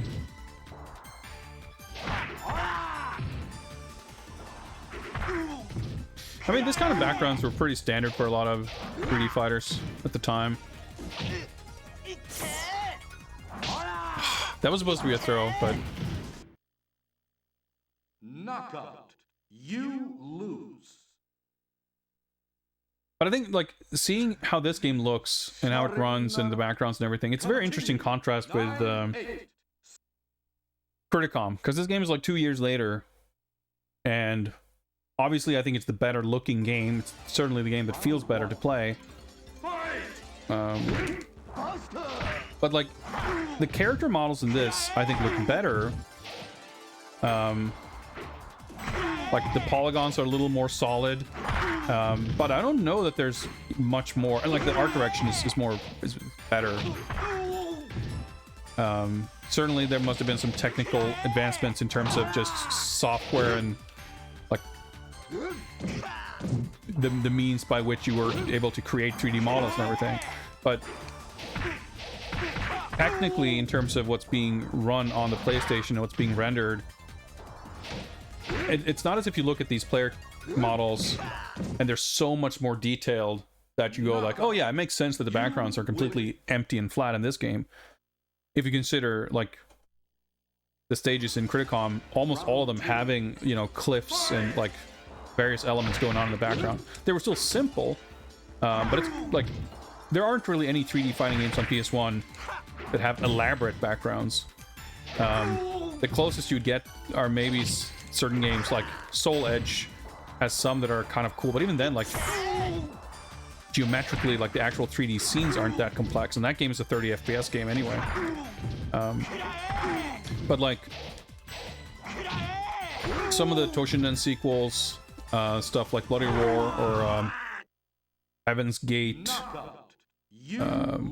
Critical Blow, those kinds of games, Fighter's Impact, like, even when they look their best, it's almost all about, hell, even X-Men Mutant Academy, it's much more about like how they make clever use of pretty limited resources. Like, no game simply has the means of putting like all that much geometry in the background, so sometimes it's a matter of having like a background texture and a, you know, a few little planes with another image on it, and just like use the, You win. you know, the composition and layout to make something visually appealing with it, as opposed to like an elaborately modeled landscape. その程度では俺は倒せないぜ。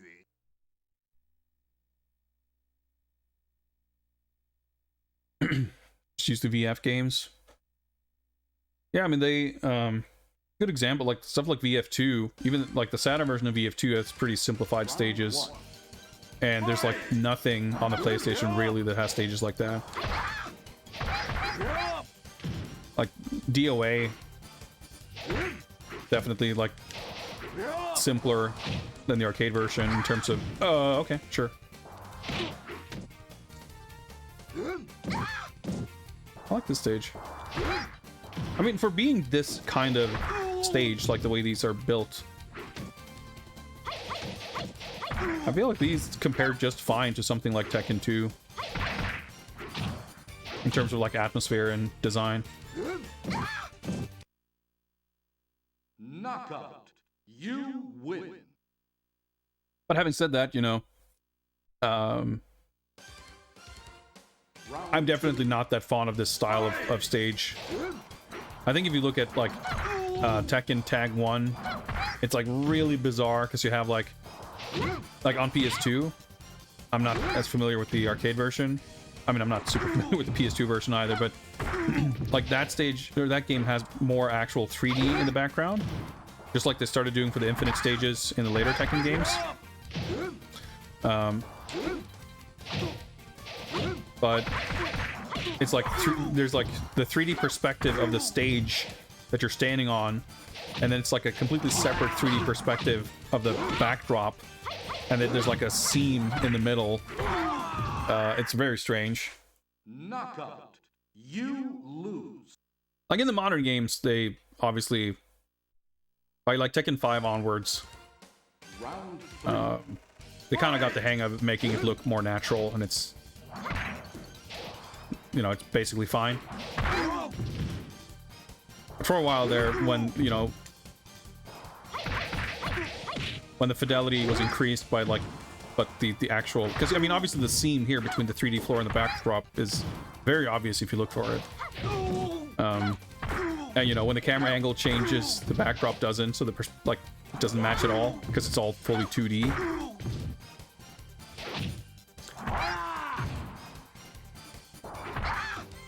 But it's easier to kind of overlook.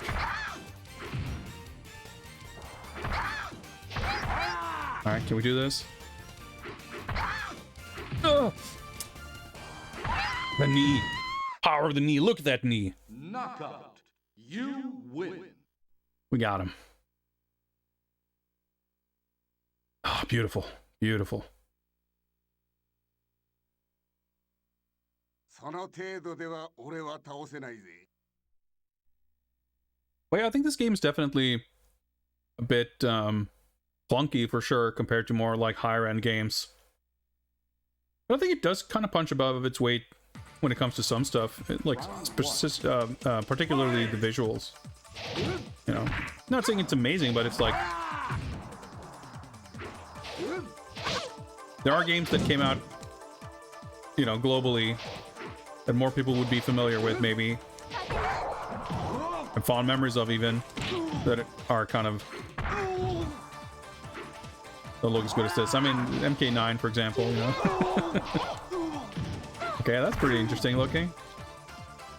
Tossing around like some wind god or some shit. It's a lot of good music in this. Kind of low key in the background, but it's pretty good. Knockout. It's low key in the background and it keeps stopping whenever the rounds end, which is very unfortunate. But I do recall having that same reaction when I played this the last time when I first got the game. Like, man, the music's pretty good. I should like look up the soundtrack because you don't get to hear it as much in the game. Oops, I didn't quite mean to do that, but that's fine.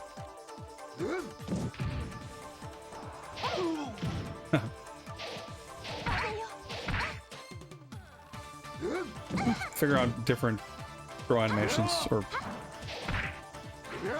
different throw moves, but I guess it's really the different animations I want. Oh, I just realized it actually says what stage we're on. No need to keep count. That was stage 9. Okay. Oh, that's satisfying. It's a weird hit, but still satisfying. I do have a kind of a vague memory of this game also being like pretty long, like a large number of fights. But we'll see. It has a big roster for this kind of game from this time frame.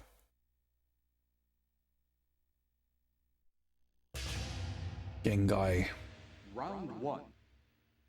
Good atmospheric temple stage. Reminds me a lot of I think it's like one of the boss characters in Fighters Impact has a stage. I don't know that it's like this, but I think it's similar in that it's like this dark hall where you kind of see windows in the background. Kind of, you know, bright sunlight coming in.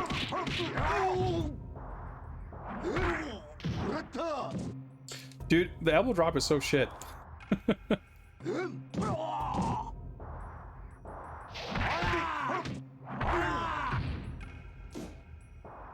Especially when it doesn't come out.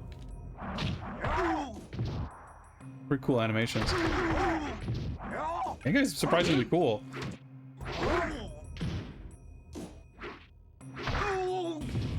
I crouched under the kick and I like started mashing to do some kind of counter, and it's like, I don't know, I feel like it's got some You win. shock fu thing going on, like where the game just does not register inputs in the transition between standing and crouching. So if you let go of crouching and press a button, you just get nothing.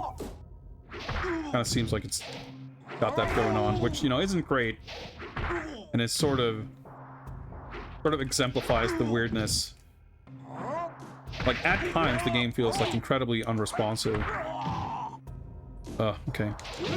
A jump got turned backgrounds, but backwards, rather, because of the camera angle. Man, I've been struggling to speak today.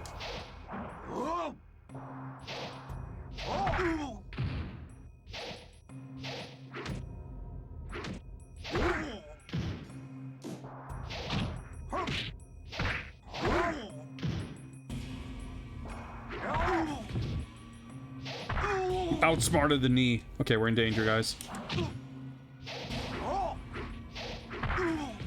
That feeling when you're sidestepping a move and try to counter with a forward plus kick, except when you sidestep, the camera switches angle and you have no idea whether left or right is going to be forward. Fighting games that do hard cut to different camera angles that changes the position of the characters, not a great thing. Tao Feng does the same thing, I remember. I remember being somewhat infuriating. I mean, it's not much better in Criticom when the camera just stays and you the characters like just behind each other. But yeah. Obviously there are better solutions than either of those. That was a pretty cool looking trade. A good stage too. Again, I think this game just has like quite appealing looking stages. You know, for being these kinds of Tekken style backdrop stages.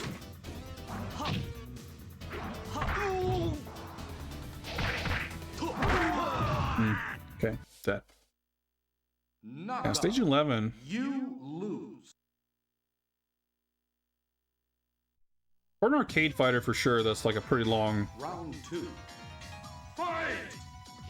Like to get to stage 11 without starting to get into some kind of boss territory or something.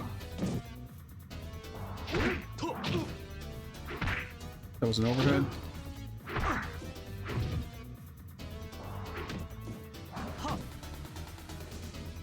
Got him this time.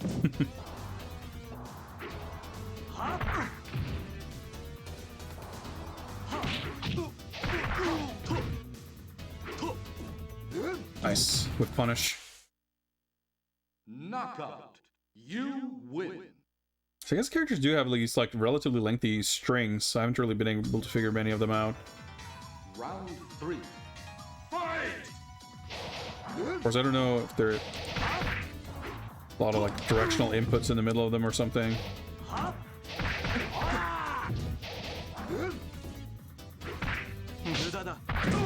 Super defense, haven't seen that in a while.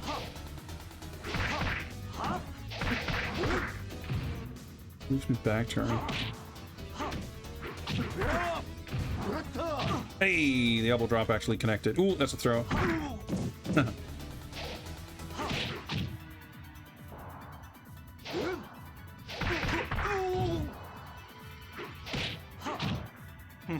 Oh boy. Oh. Alright, that was worth it. That was pretty sick. I got excited when he grabbed me when he was in like the super mode. It's like, oh, we're in for something cool now. And I mean, from that point of view, I guess it wasn't. That's a little underwhelming, perhaps, but still cool. At least I'm glad that the computer opponents do like super moves and stuff, so at least we get to see them. Because I'm sure as hell not gonna be able to do any of it.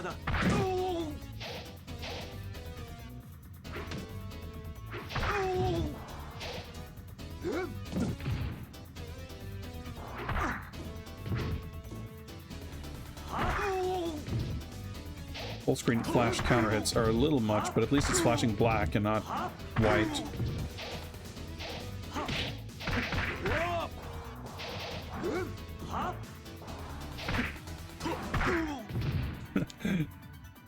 The trades of like moves that knock down are so sick. And those like corkscrew hit reactions. Nice. Is this enough? Yes. Got him. Knockout. You win. It's always scary because the life bars disappear as soon as the move connects. So I can't like look and see how much health they have.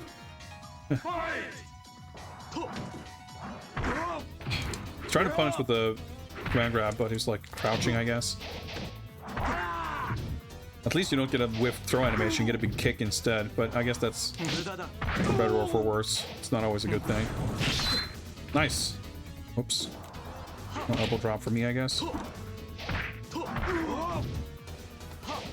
little scary that when I miss my like half circle throw, I get this giant wheel kick instead. It's like pretty slow.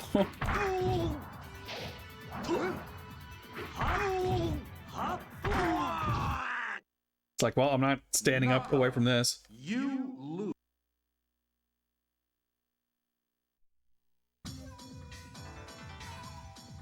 Round See if we can get it. fight!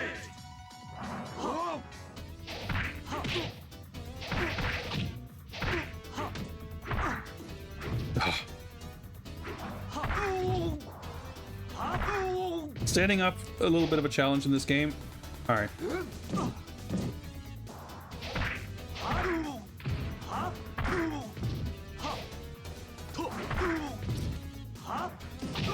Ooh. Okay. I was like, hey, I was able to roll out of the way, but I was, and then I got hit anyway.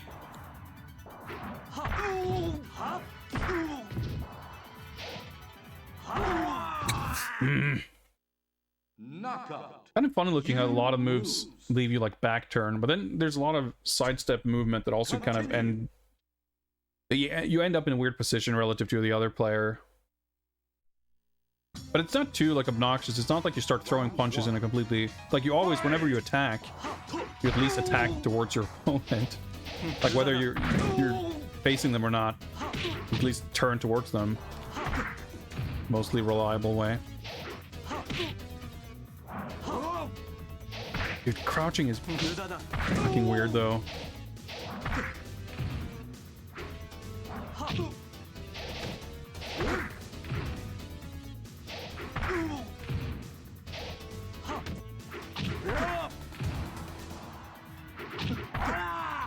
Yeah, I thought I did the same moves. Like, all right, I'll do a middle kick and a low kick. But then I did a middle kick and a high kick the next time. Okay, well, the middle kick seems to work for now. You win.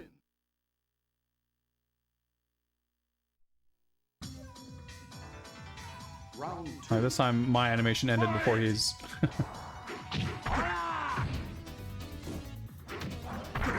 That was supposed to be a throw, but I'll take it. So was that, but... Alright, his meter's full. His hand is flashing. I guess this means he could activate some kind of special mode or something. Because it ran out. There we go. Now he's flashing. Like, the bar wasn't going down last time. Oh, there we go. There's a super.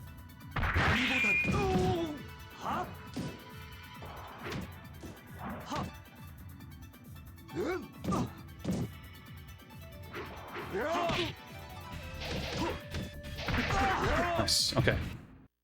Still in it. Okay, now the top meter's yellow. Whatever that means. I guess that was the second round. I didn't even realize. Okay, cool. Thank you. Let's try next stage. Red Falcon. All right. I think he's like sort of the main antagonist, so maybe it's random, maybe we're in boss territory or like end game. I mean, 12 stages is quite a lot. Not like crazy absurdly much, but you wouldn't expect there to be much left after that.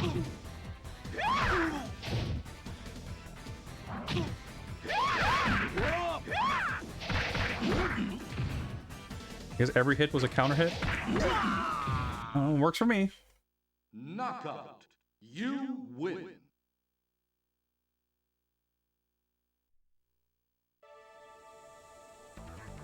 Round two.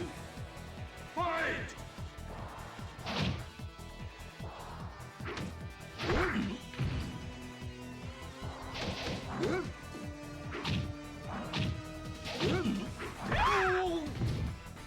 I really like the voices in this game. A lot of good voice clips. But the sound design in general is good.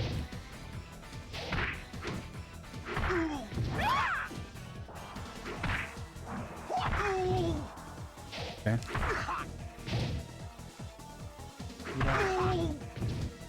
Guy's anime is shit.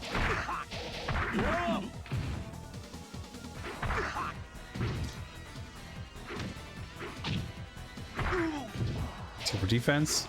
Looked like he got like a combo starter from it. Anyway, got him. First try anyway. Knockout. You win. I will say I still am glad that we decided to put this on easy and not normal. Who knows how much more they would super defense on even a slightly higher difficulty. I wonder if the kickboxer dude... I recall him being one of the late opponents too. Well, Weiler Mirror.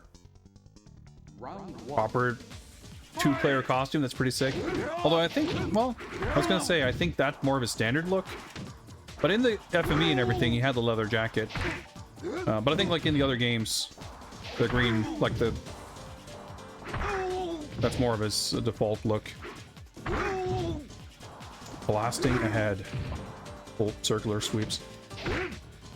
Hard hats and safety boots must be worn.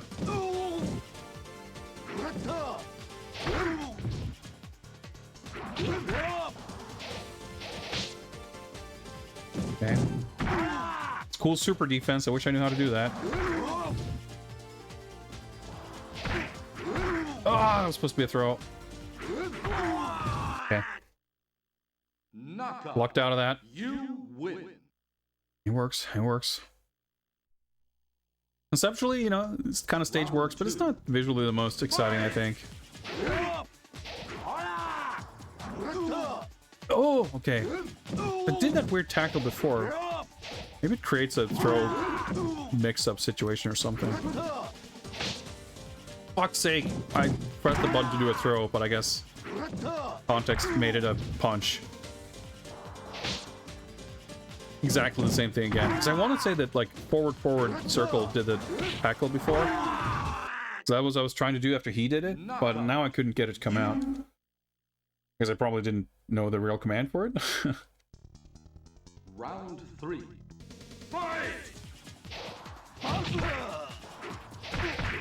Yeah, I was able to do that kick before. I mean, it's only fair, because I've been using that move a lot.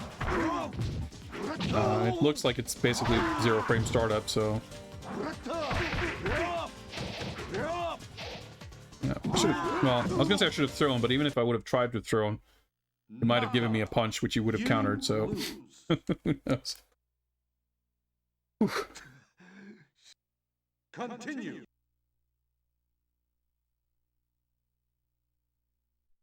Just realized, I was like, wow, we've only been playing this for 22 minutes? I guess the clock's been frozen for a while.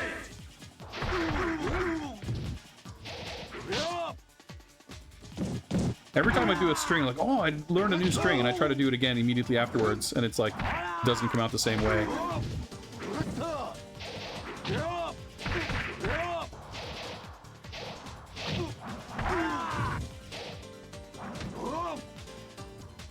It's kind of funny how the camera angle always changes when I'm on the left.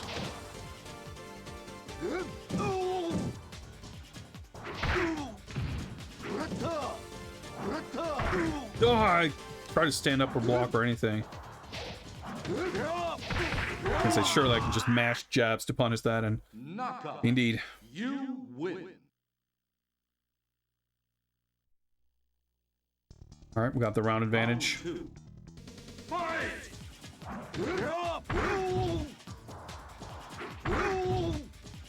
Okay.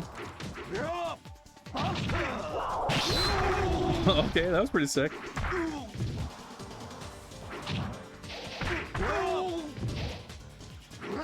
It's a highly mysterious game. I feel like I should be able to punish that somehow, but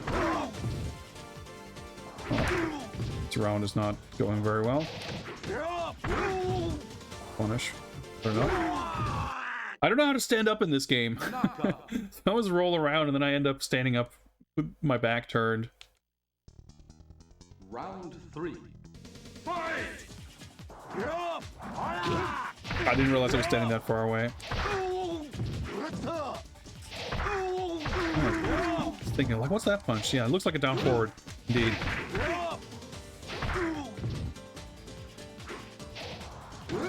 Good range, too. That's not better than the knee, I think.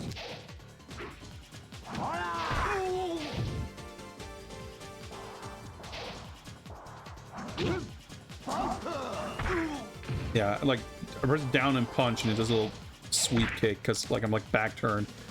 Okay. Take it at least. Ah, what am I doing? Okay. Luckily, I mashed out a kick by hitting punch and block.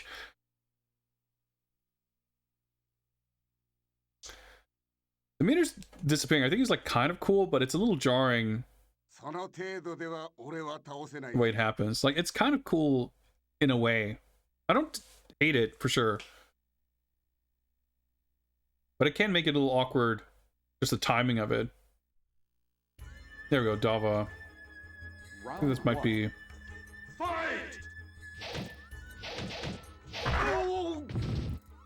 an ultimate stage, maybe? We'll see. We can hope. This is a gorgeous stage, though. I really like it. I'm trying to do my fucking uppercut, and it's not coming out.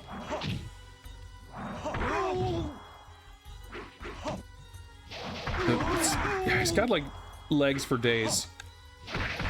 The way he moves backwards at the end of that string, too, is, like, really hard to punish. Like, awkward, at least. But I think his character bio was all, like, mysterious. He had, like, question mark years of age.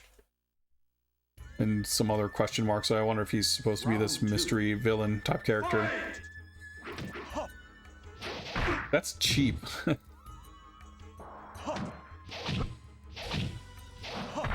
Okay, now I'm flashing.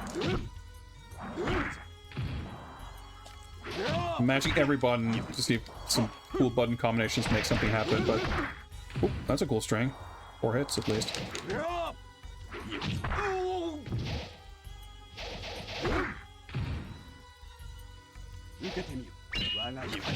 Okay, sure. Just take a bunch of chip damage from a projectile. I mean, that's an interesting thing too, because like the early games, like the very first ones, of course, they predate Street Fighter 2. They're much more like, Round 3. you know, kind of a Dragon Ball sort of a pastiche than anything based on a fighting game, because you know, fighting games didn't exist exactly. And as part of that, all right, okay. Not sure what happened there, but okay, I lost. You know, the whole thing about the game is like you learn these like secret moves, right? You have these like magic special attacks, like you would in a martial arts manga, basically, right? So that concept was always there, and then in some of the other 2D fighting games, that translated a little bit more conventionally to sort of Street Fighter style special moves. This game has like strings, and you know, it's a little bit not exactly like VF, not exactly like Tekken, but certainly not a Street Fighter clone by any stretch. But it still has like some moves like that. So it's always kind of an interesting kind of feel when it doesn't like fully adhere to the conventions of either, well, I was gonna say either 2D or 3D fighting games, but really doesn't adhere to any kind of conventions. It's interesting. Or at least, like, you know, there's room for something Round 2. original to kind of forge its own identity. Okay, that's like a counter thing, I guess. Not monstrous damage, at least. I mean, not the kind of damage I want to take when my kick connects, but, you know. What you gonna do?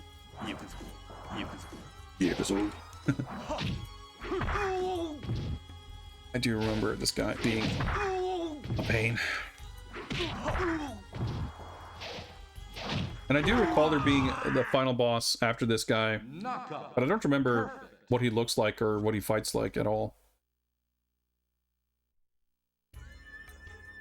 I think I probably came up with some sort of, you know, cheese strat against him eventually.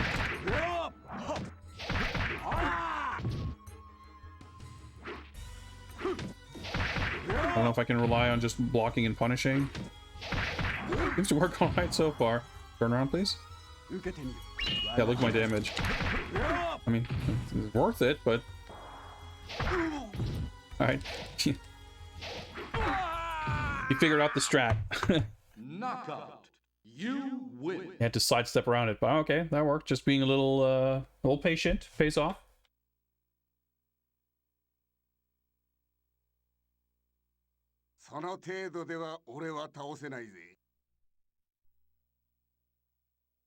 Final stage. All right, that's pretty cool. Different load screen. I like it.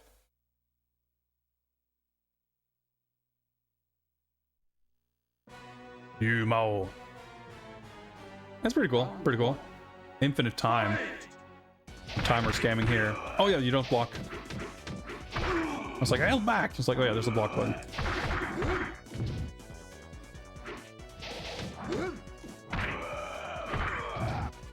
His voice.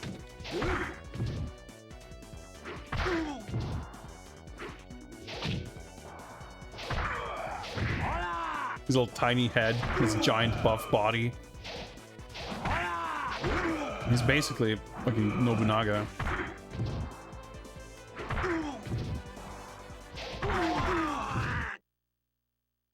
Knockout. You lose. Like the upside down city in the void in the background. That's incredibly sick. Okay, he can be thrown. Good to know.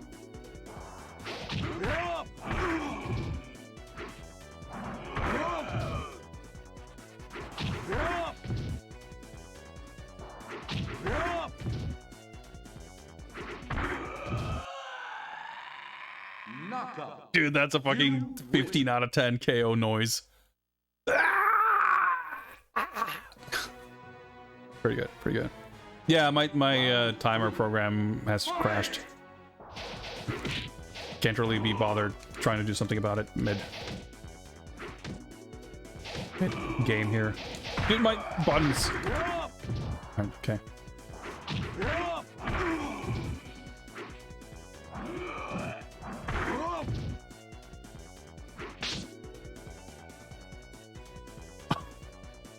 Dude, that's incredibly sick.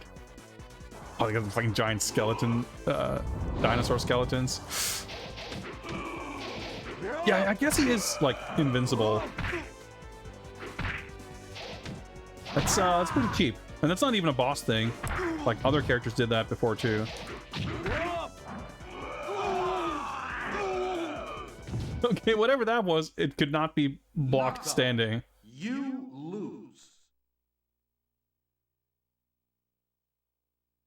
Like, it's cool to see these kinds of moves and shit happening in a game like this, because it doesn't... Like, you'd never see something like that in VF or Tekken. Certainly not at this point, anyway. Like, even DOA didn't really get too crazy with that kind of stuff. There's, like, a very tiny amount of it in DOA 2, and that was still years away at this point. Round one. Fight!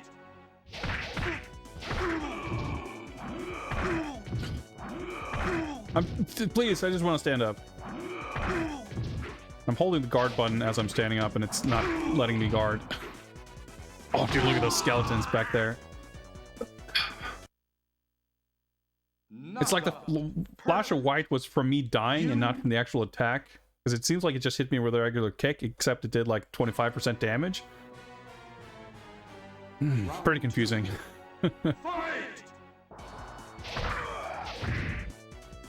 Yeah, that didn't really do any damage.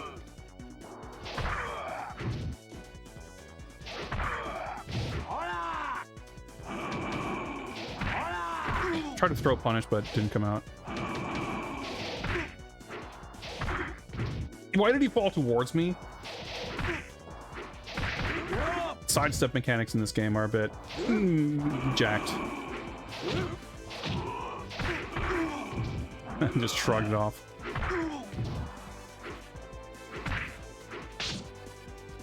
At least you can see him like holding. Yeah, he's gonna win now. Oh. Like there clearly is a actually kind of DOA style. Speaking of, like anytime the super defense happens, you can see the character like holding their hand out. So there's some kind of command to do it, and it's not like just fully invisible when it happens, but yeah, I don't know what the command is. I also don't know if there's like a meter or a resource requirement of any kind.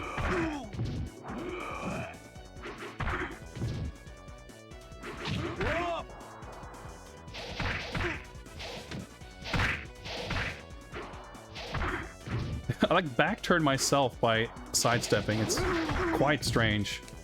I feel like I've said that about 50 times about a lot of different things in this game, but it's true.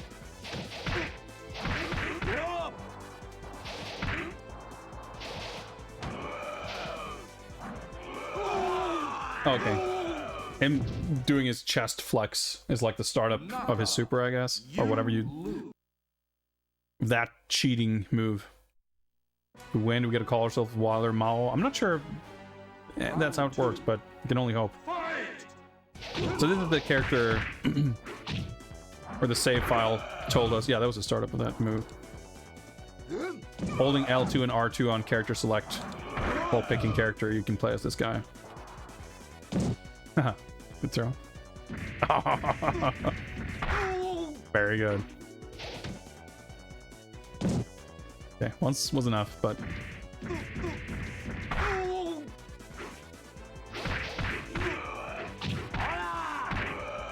Nice, okay. Is this enough? Yes, okay. There's always the sense of tension because you can't see the life bars. These like backlit dinosaur skeletons look so fucking cool. I don't know why they start the stage at this angle. You have to be like very lucky to catch a glimpse of the cool part of the background. I mean, this is still cool, but it's not, you know, relatively speaking. It's the part of the background where nothing is really going on. But who knows, maybe that's intentional. Oh. I try to mash buttons. I recognize the startup, but not in time to do anything about it. I'm gonna get perfected. Hey, not perfected. Ah, okay, that was bad spacing on my part. You lose. But still, you know, every single round, it's like it could go either way. We'll get him. We'll get him. Haven't really been able to get those like sick whiff punishes in quite a while though, like on the mid kick.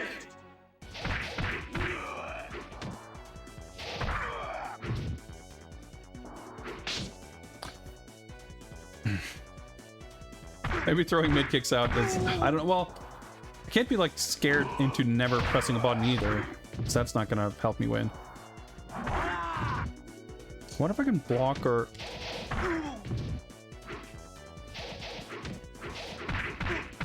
Can I punish? Like it's probably like that first strat in Criticom before I was instructed on how to do any special moves. Where like we can trade back and forth, and if it works out, in the long term, it's in my favor, provided everything goes perfectly and he cooperates. And then he doesn't, and then it's like, well, that didn't work out so well.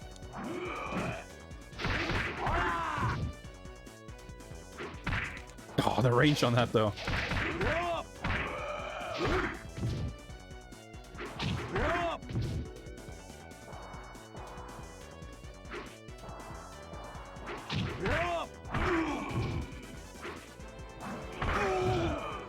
Oh, that was a mid or what, but...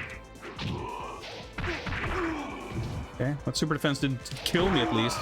Well, he just armored through with his tackle. But hey, it's the final boss. You lose. Yeah, stage 15. 15 stages is a lot for a fighting game. I would say even 12, I mean, especially as years went on, is like on the higher end. 12, of course, being the number... Round one. Well, actually, I guess it's 11 in Street Fighter 2, because you don't fight yourself. MK1 is like pretty long because you fight 7 opponents, then 3 endurance matches, and then Goron, Shang Tsung. But that's like 12 as well. And if anything, like most games after that point started like shortening the arcade run a little bit, you know, to sort of encourage more points getting plunked in. Now, granted, this isn't an arcade game, but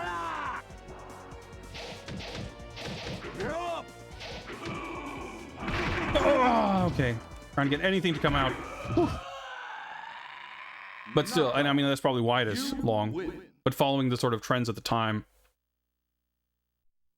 15 stages would have been absurdly long. Round 2. For an arcade game.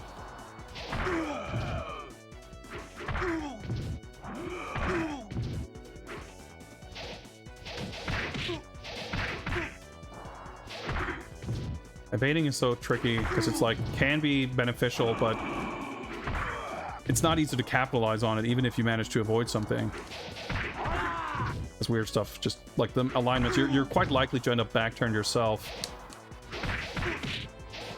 And it's not like you're, you know, incapable of doing stuff from a back turn, but you do get that like back fist, or you basically get like a single hit that might knock down and sort of reset things and does like 4 pixels damage.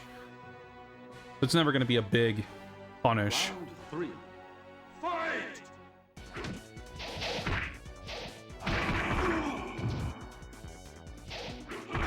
Or at least you can't count on it. Nice. Not like that.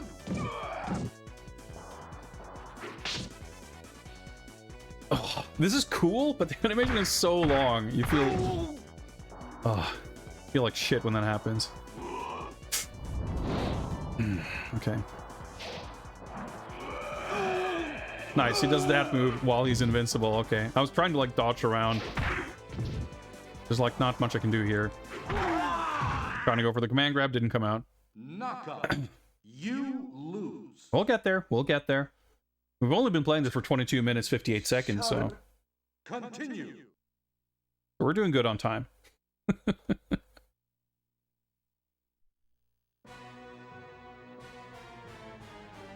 Getting pretty late, though. We'll get to SoulCalibur IV after this, but that's probably... Actually, that's definitely going to have to be the last game of the night. Oh, it's so frustrating. Like, it just feels bad when you have such a long delay. Like, just the recovery on that is so long. Like, yeah, on trades, I get to combo much better. But it actually hits on counter hit and it launches. And just kind of, the recovery is just so awkwardly slow. No, I'm dead. I hate that move. Knockout. You lose. Oof. A little frustrating, but at least we're playing on easy. Could be worse. Round 2. Fight! Yeah, great punish.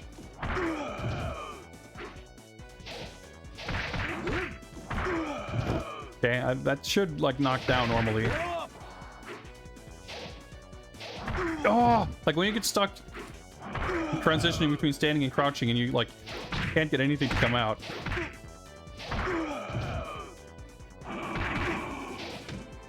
This game is a little janky. Alright, well, I'm obviously dead. Like, I know I've won plenty of rounds against this guy. You lose.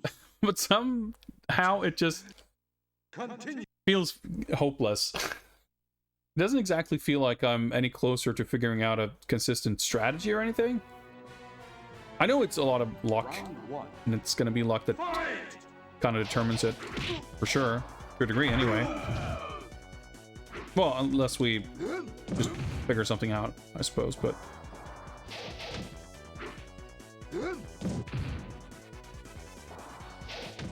But I'm not sure... Like, this is something that could work just fine for now. But I'm very lucky in that I'm, like, in positions... Oh, okay, that was pretty cool. Where the circle button actually gives me a throw. Because, yeah, it might give me a big kick. Yeah, my block didn't work there.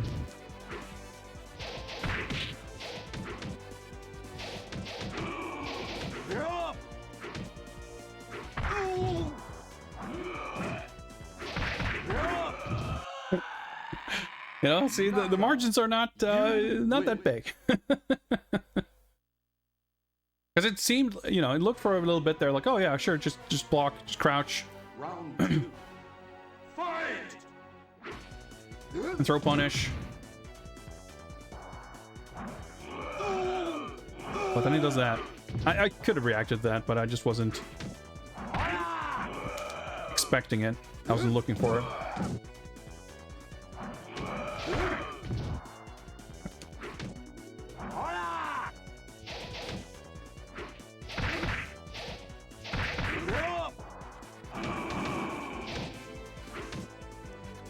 Yeah, that might be it. Alright, okay, well, there we go. Knockout. There's that. You Being win. patient works. Who would have thought? Oh, satisfying. その程度では俺は倒せないぜ。 Yeah, you'll never defeat me. Whoops. Wait. Ah, how do I navigate this?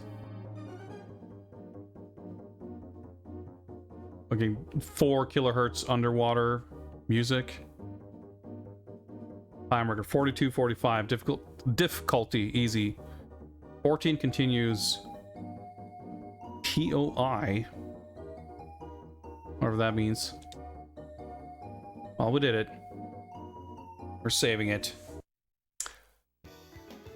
There is an ending? I wasn't expecting that. Is it character specific though, or just a generic one?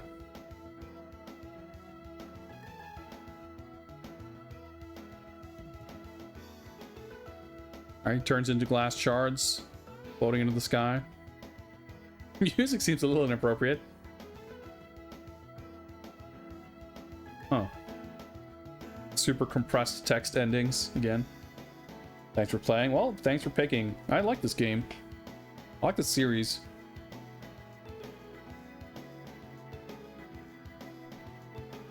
Oh, yeah, I remember this. You see the sick artwork in the staff roll. You're like, why is this not... Like, look how fucking insanely sick this artwork is. Executive producer, Academia Yuminosuke. Hidaka Takumi. Character designer. I vaguely recall this coming up when we played this the other time. Someone like looking up the artist. It wouldn't surprise me if you've done a bunch of other stuff I'd be more familiar with, but it's not a style I can immediately place, but I really love these illustrations.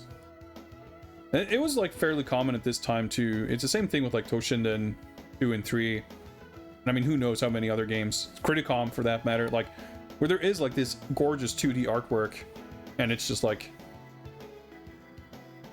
I mean, we're even, dude, look how cool he is. We're even lucky to get this artwork presented this well in the staff roll. Like, that's not a given. It could be that they're like, you know, that's pretty good. They could be printed at like postage stamp size in one issue of Famitsu or Arcadia or whatever, and you never saw them anywhere else. Oh, Red Falcon.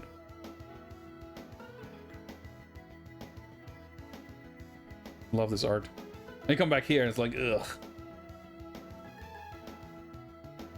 And I mean, if you look at the 2D games, like SD Hiryu no Ken has like amazing pixel art. It runs at 30 FPS and it's kind of chunky. It's not like the best feeling fighting game, but it looks great. And just, man. And you know, the Super Famicom ones, they have kind of a weird art style for sure. Like the non-SD ones. Man, imagine like that kind of caliber of artwork in a 2D fighting game like this with these characters that like played a little bit more civilized and normal. Ugh, what could have been. This game is still cool for what it is, though.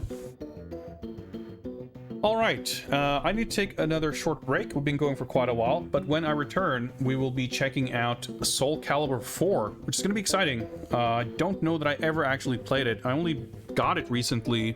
I would have played maybe a demo of something or something back in the day. I've dabbled in other SoulCalibur games, of course, but that one's definitely the least familiar out of all of them for me. So that should be fun. I'll be back in just a little bit.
All right.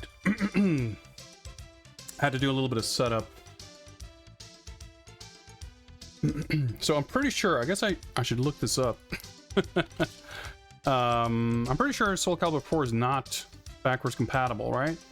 Let me look that up real quick before I do something I regret here. Can I like, wait, what?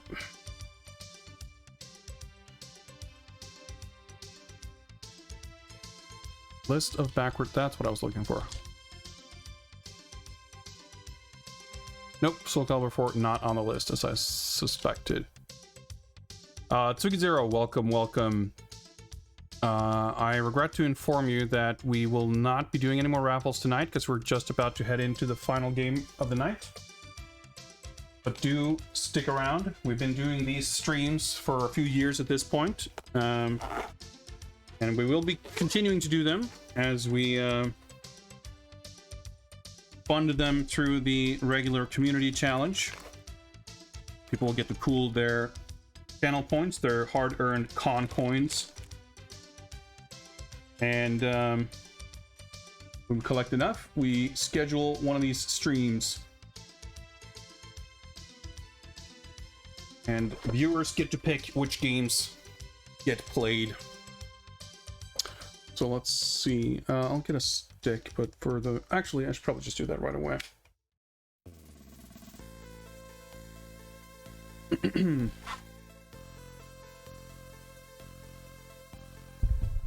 And as you might have seen there in the spreadsheet, we've got a lot of games played, but a lot of them still to go. Let's see, Xbox.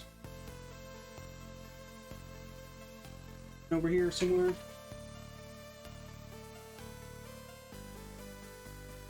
Yep. I guess I should probably do this. What? This is usually pretty quick, should help improve noise and load times, and I get to setups and stuff here in the meantime. A lot of people have their favorites that they want to see. A lot of people have their favorite bad games they want to, you know, force me to play or whatever it might be. But it's all good. It's all good. Let's get the cover for this.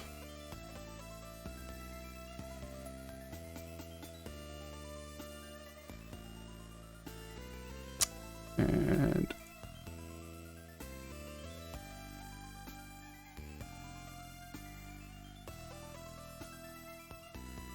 SoulCalibur IV, there we go.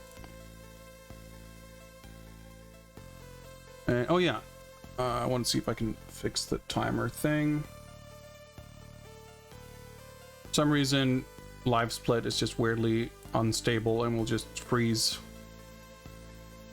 Get kind of weird.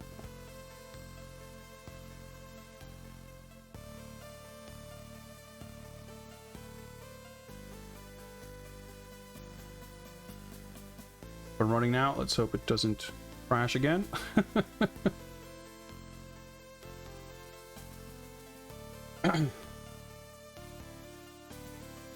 But yeah, SoulCalibur is a series I've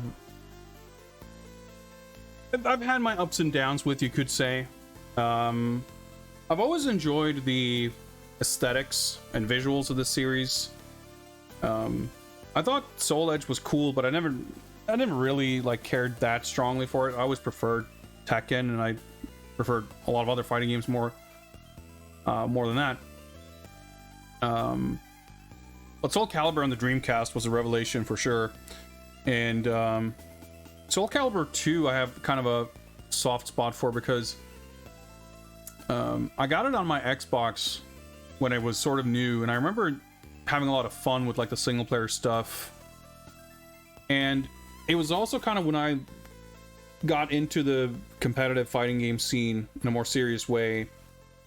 I didn't compete in SoulCalibur 2. I didn't play it, but that was like basically the major games that people played in the scenes that I was kind of around were SoulCalibur 2, Guilty Gear, and Third Strike. And out of those games, Third Strike was like the game I played. But so whenever we would have like gatherings and stuff, SoulCalibur was always one of the kind of major games. So I was exposed to it a bit more, but also it was just like one of those games that was very prominent at a formative time that I have very fond memories of.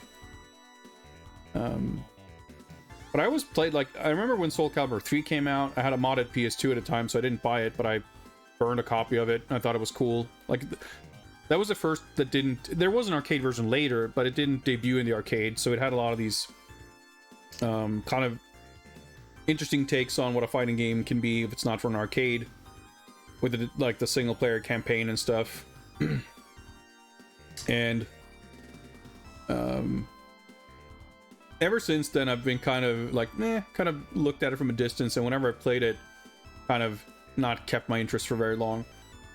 SoulCalibur IV, I guess, came out at a time when I didn't have the finances to like buy new games if they didn't really, you know, I didn't buy new games just out of curiosity, you know, like I might now, or out of like support. But I did buy SoulCalibur V, was really quite underwhelmed by it. I bought SoulCalibur 6, played it a little bit, and I didn't, like, I don't know, I feel like I never had strong opinions one way or the other. It just never really grabbed me. I didn't dislike it, but it had a lot of the story mode stuff that was just kind of bland and uninteresting. But I've never really been able to watch much Toshinden, or Toshinden, I'm just reading chat, SoulCalibur, and get like excited about watching it. There are some games that I don't really care about playing, but I always enjoy watching. But even that was not something like SoulCalibur ever really did for me. Consider SoulCalibur a successor of Toshinden. I mean, I think they're, I don't know, I think they're pretty different. I mean, I can sort of see what you're saying. I don't feel like I really share that view, but I guess it's all down to the specifics. For me, Toshinden is such a, like, of a time and place, and it has, I mean, for one, it doesn't have a period setting, and even though a lot of the characters have weapons, I don't think of it as like SoulCalibur for me is much more of a sword fighting game. And it's not like defined as like whether or not characters have weapons, but more so about like how the feel of the weapons is like a defining aspect of how the game plays and functions. And even then, like, I think Samurai Showdown was always like, that's part of why I like never really liked SoulCalibur that deeply. I just felt like it had kind of a flimsy feel to it, in terms of like making the weapons feel like weapons. And I mean, there's a lot of the feel in Tekken that I never loved either. I think obviously they've got a lot of common DNA, both Namco games.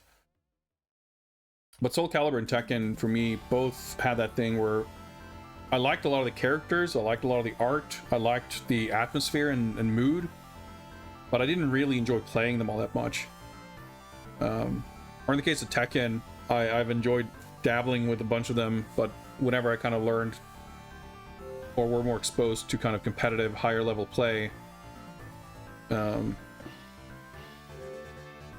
I kind of lost interest a little bit.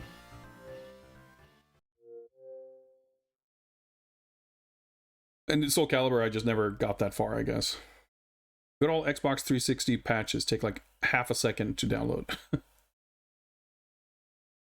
This was PS3, would be here for another half hour.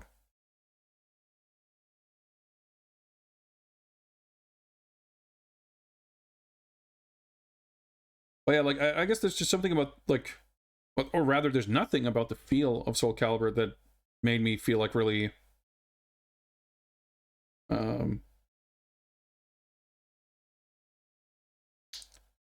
just really, like, grabbed me, I guess.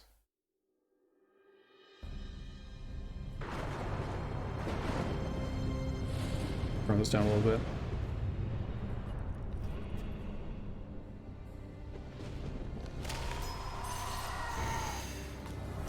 Gotta have a sick CG intro for SoulCalibur.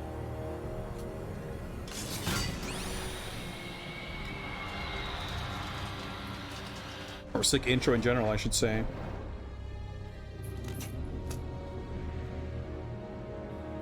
Dreamcast 1 was all real time, and that was pretty sick. It had like the theater mode where you can replace all the characters in the intro. That was sick.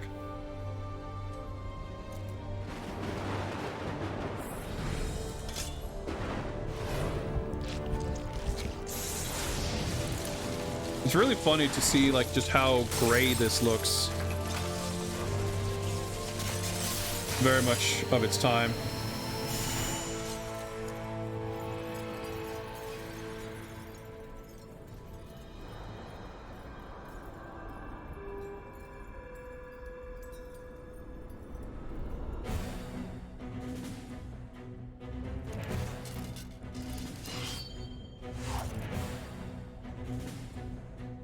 I mean, it's aged gracefully for sure, though.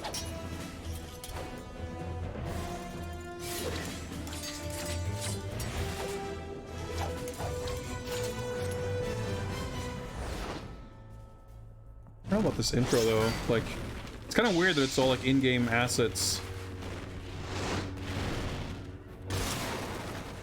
But because it's like low frame rate, it doesn't look like, it looks less exciting than the game.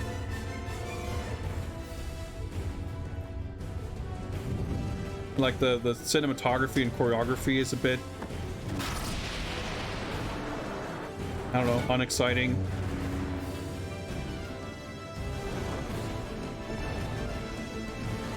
Or like the editing, I should say.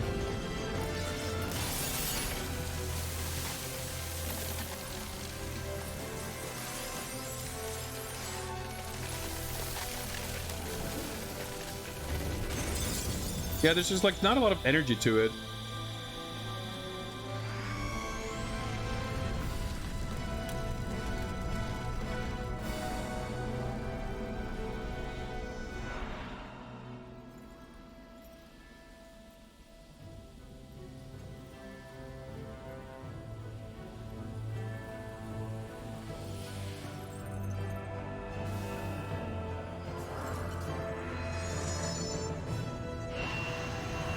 That was extremely low class SoulCalibur IV. intro for a SoulCalibur game, for sure.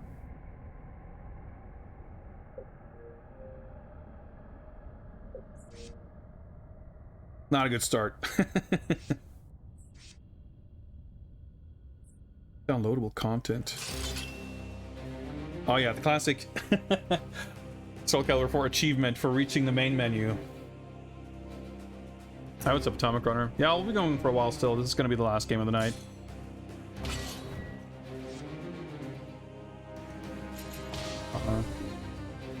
We're turning this down a bit.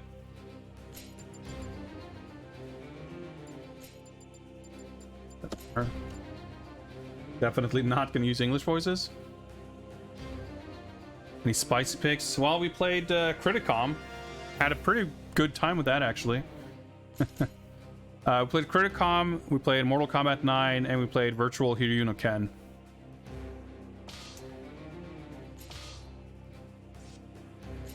Change music. Huh, interesting. Downloaded music. I wonder, is this DLC or is it like, I guess they wouldn't call it downloaded if it was like just custom installed music. Like the original Xbox let you rip CD music and install it and use it in a bunch of games. And PS3 has like sort of custom music options in some games, but it's like pretty lackluster for the most part, and some games don't support it at all. But I remember Tekken Tag Tournament 2 has a very solid, like I remember in my copy of the game, which we unfortunately can't play because Tekken Tag Tournament games apparently melts PS3s. I installed a bunch of music that I set up like custom tracks for a lot of the stages, which I thought was always cool. So we want probably, you know, is there like an arcade pick, whatever. What's SWT? I want guard.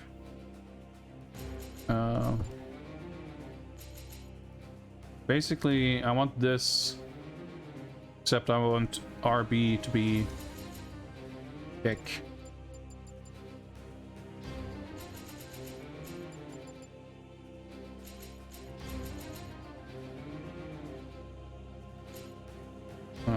I have no idea. I mean, I would assume that whatever... It's kind of weird. It's SWT, whatever it is. I would have expected that it's like a macro, but all the other macros are just written out like that, right? So is that an actual button that has a separate function? I don't know. Well, let's bind it to a button just in case.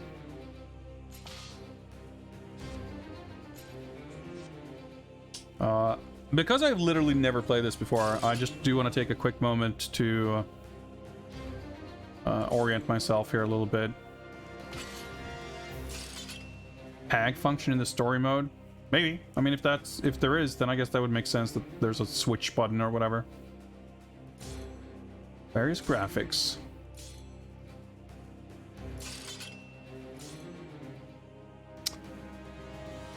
So, yeah, 3 was the one that introduced like character customization stuff, right?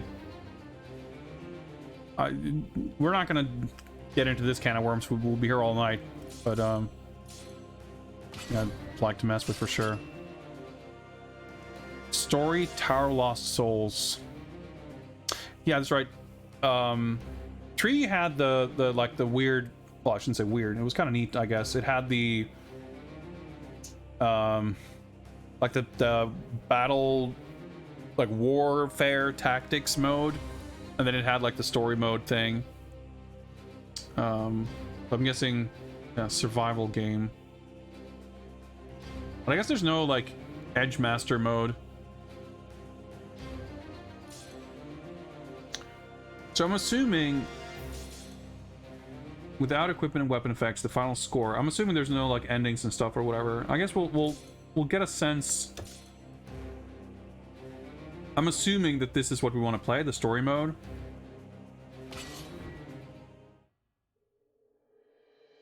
But we'll see pretty quickly if this is something not... Yeah, we can like pick characters at least.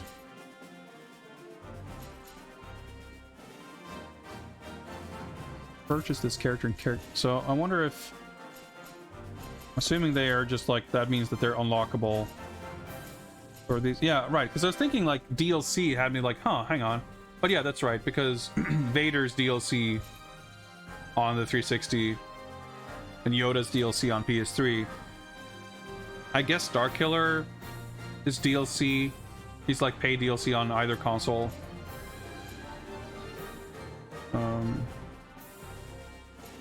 But I'm not sure. Well, yeah, this had like the guest characters. They're like bonus characters similar to the ones in 3, I think, right? There's like the move swap characters. They're like not real characters, basically. But they had like guest... Because I know in 3, they also had like guest artists design costumes and characters. And I think there was some of that for this game too. But I don't know if they get slots on the character select screen or how that works. I guess this is for actual custom characters. This is random. Starkiller is unlockable. Yeah, I wasn't sure. I don't remember who's even in this. So that's Lizard Man, I take it. Sophidia. Oh, is that what's her name? The vampire girl? Setsuka. I guess Setsuka was introduced in 3? For some reason I had it in my head that she was introduced in 5. But that's probably because I never played 4 and I barely played 3 either. Taki Raphael. It's kind of weird to get this tiny little panel instead of like proper artwork. Tree Nightmare over there. Hilda, yeah. Wow, that's kind of a wacky look for Maxi. Right, and Tyr was in 3 as well, right? Because I was trying to think of like who was even new in this game. Was it really only Hilda?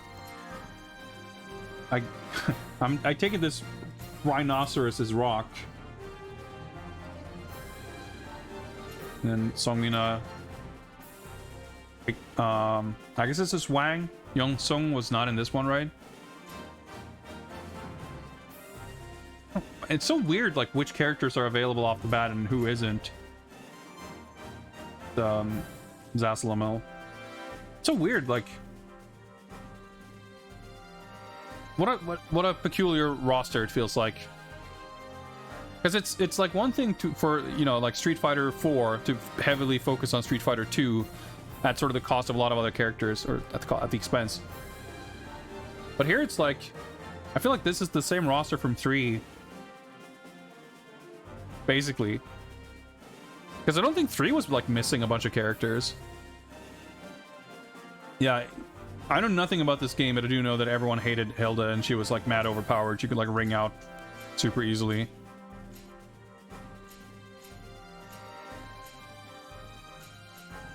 Yeah, it's interesting. Like, I feel like I don't recognize a lot of these character designs. I mean, obviously some of them aren't that different. Alright. But can I... Oh, I guess... Oh, so now... Okay. I guess we don't load the data ahead of time. It's like... I play Kazuya a little bit in Tekken, because I don't play Tekken much. In this game, it's kind of the same thing. I only play... Oh, I just also realized this is Changhua. I thought this was Changhua, but that's Talim, right? That makes more sense. It seemed really weird to me that Changhua would not be available from the start. That makes more sense.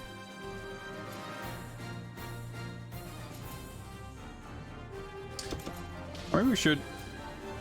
Oh, that's right. I mean, it's not like I know much about any character, and if we were gonna get the SoulCalibur IV experience, I guess we should be playing Hilda.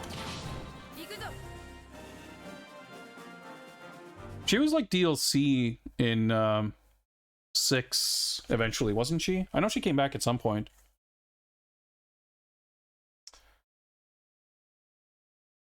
I'm not gonna...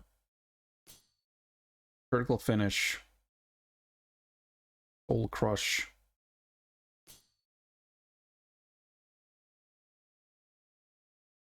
Heal skill. We'll next standby character in line by using one switch gauge. Okay, we'll see. Maybe arcade is what we want to play. We'll see how this works out.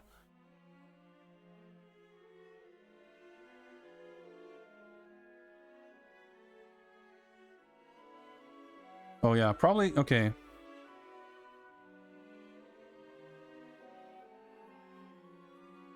That got me all spooked about the color range stuff, because now it looks like really dark on stream. But I don't know how much of that is my monitor.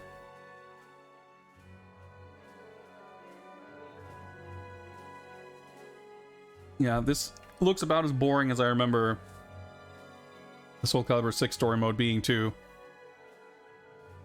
A lot of kind of bland text.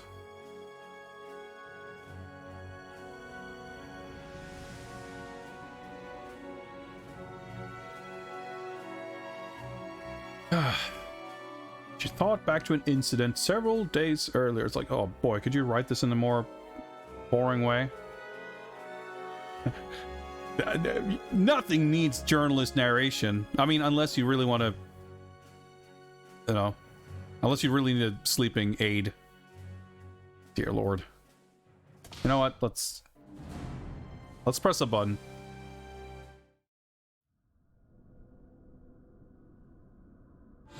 Okay, cool. So we get to fight like a real character. The bonfire reflects in the warrior's shining blade With a bunch of fake characters. Yeah, look how drab the colors are in this. Interesting. Like everything has that kind of SoulCalibur sheen to it.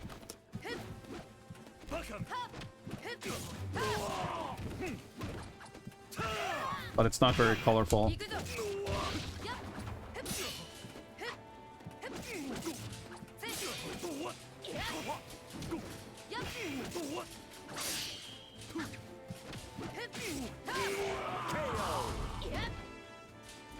Oh, yep, standby characters. Try this, okay. Yeah, I can tell from the picture that it's like Ivy, of course, but curious what kind of character. I have like extra life meter even.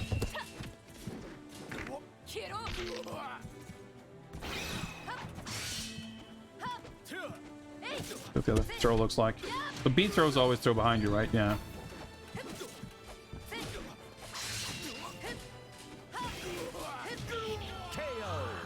Alright, it's got one more, right?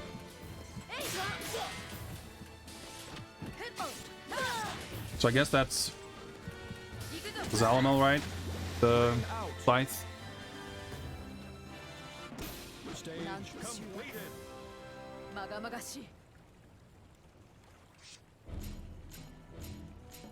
Alright, got score. The SoulCalibur we played was on the Nokia. I mean, it's nothing. No shaming not having played all 18,000 billion trillion games in the world. Only those who Ain't nobody got time for that can shit. fulfill their destinies.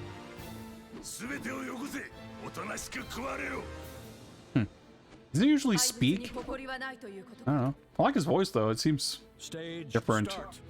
Like, doesn't he usually have a monster noise kind of voice? Looks. I don't like his design. I don't know. It seems really different. Weird rock lava monster golem thing. Oh, more actual characters. So maybe I should have paid attention during the battle tutorial. I don't know. But does anyone know what the deal is with the little green things I have next to my life bar on the far left? I like the knights in the background, or suits of armor, or whatever, wobbling. Alright, guard impact is the thing. Oh, but I wasn't really able to capitalize, but yeah, they're like wandering around. Another Waldo. Shadow. Oh, I broke his helmet. Okay, he doesn't look quite as cool now, but my life bar is doing stuff that the tutorial definitely told me about also.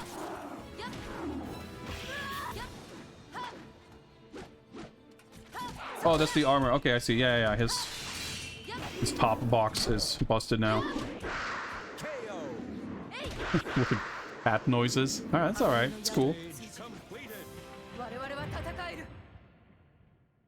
Yeah, I think Hilda's pretty cool. I mean, obviously, I think she was one of those characters that if Royal Guard Hild is unable to continue, I think I'll be okay. Because competitively, she was such a reviled character. I think that rubbed off, I guess, on how people felt about her in general.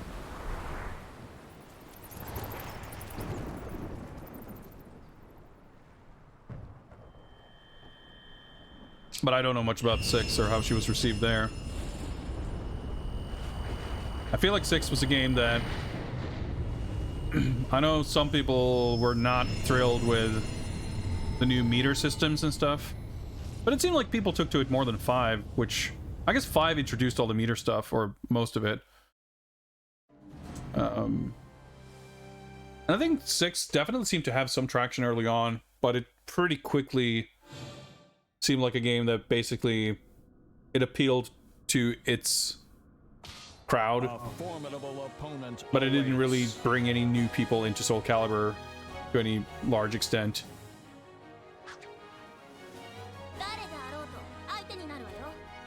Not like Tekken 7, which is like most gigantic Tekken game ever, that's like bringing in,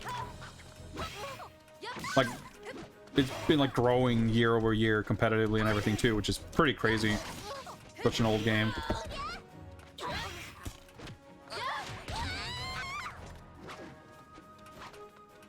No, please. All right. I will say, compared to Virtual Hiryu no Ken, this is feeling pretty nice and smooth.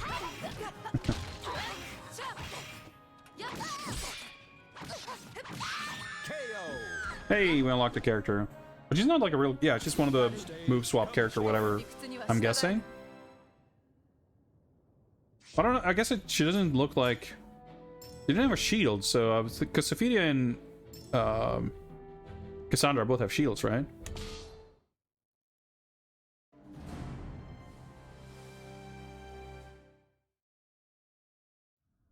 Raphael, okay, that makes more sense.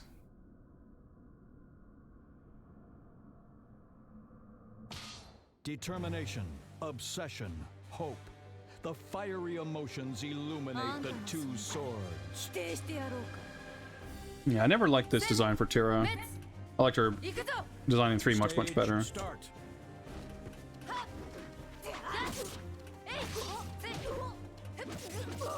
Oh, funky stage too.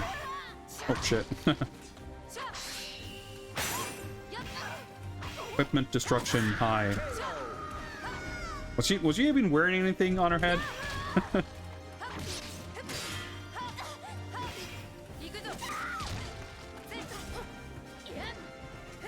Seems like a kind of cheap move.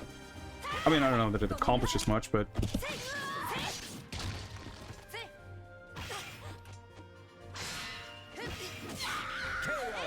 style level up. That's got to do with custom characters, I'm guessing.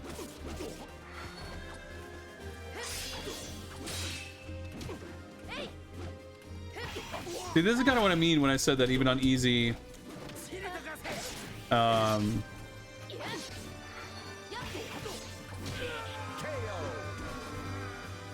of the opponents in the other games were like, they didn't stay passive. And this is kind of what I mean. Like, this is what I expect of more modern games, especially on lower difficulties. But they spend a lot of time just kind of standing there.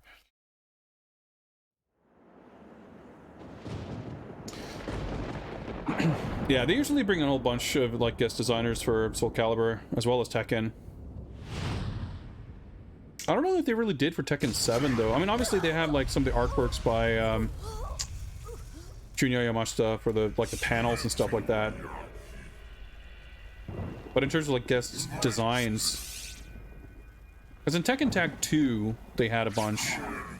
I know that Hatsuya Terada designed a costume for Kunimitsu.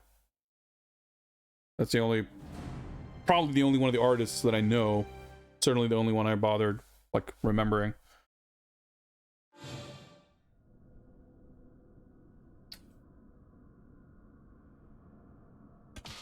The curtain has been Weird raised. insect Those noises or chosen something by happening, history whatever. Begin their final battle.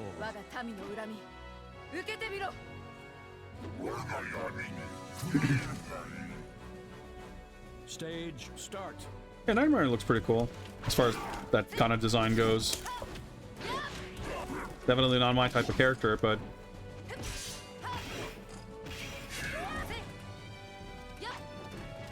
so I guess you activate. Yeah, I don't know about the meter stuff. Oh, okay. I was just about to ask, like, so can throws ring out in this? I guess it depends on the throw. That certainly... This certainly worked. Because for a second I had my back towards the edge. I was like, oh, maybe I should try throwing him out. The curtain. Stage start.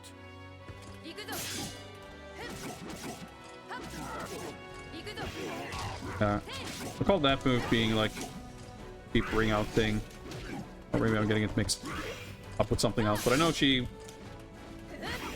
That's the one thing I know about her, that she can ring out way better than like anyone else.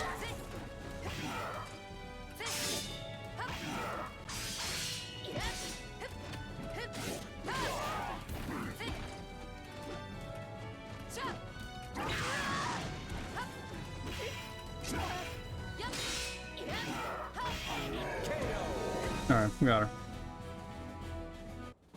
Oh, he had the nullify ring out thing, whatever. I see. I'm glad that Criticom doesn't have that, but it probably should have.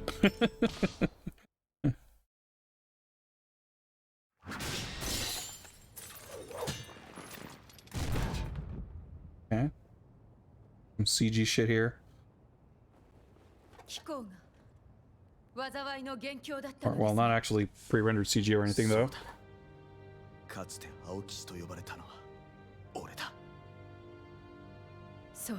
But at least a little bit of cinematic.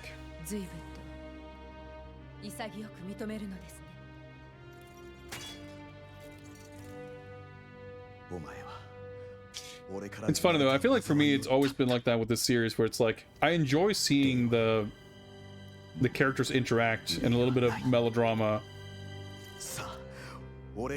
but I cannot fathom being like aware, let alone invested, like of the actual goings on in the story, to the point where you watch a scene like this and have any kind of emotional response to what's happening.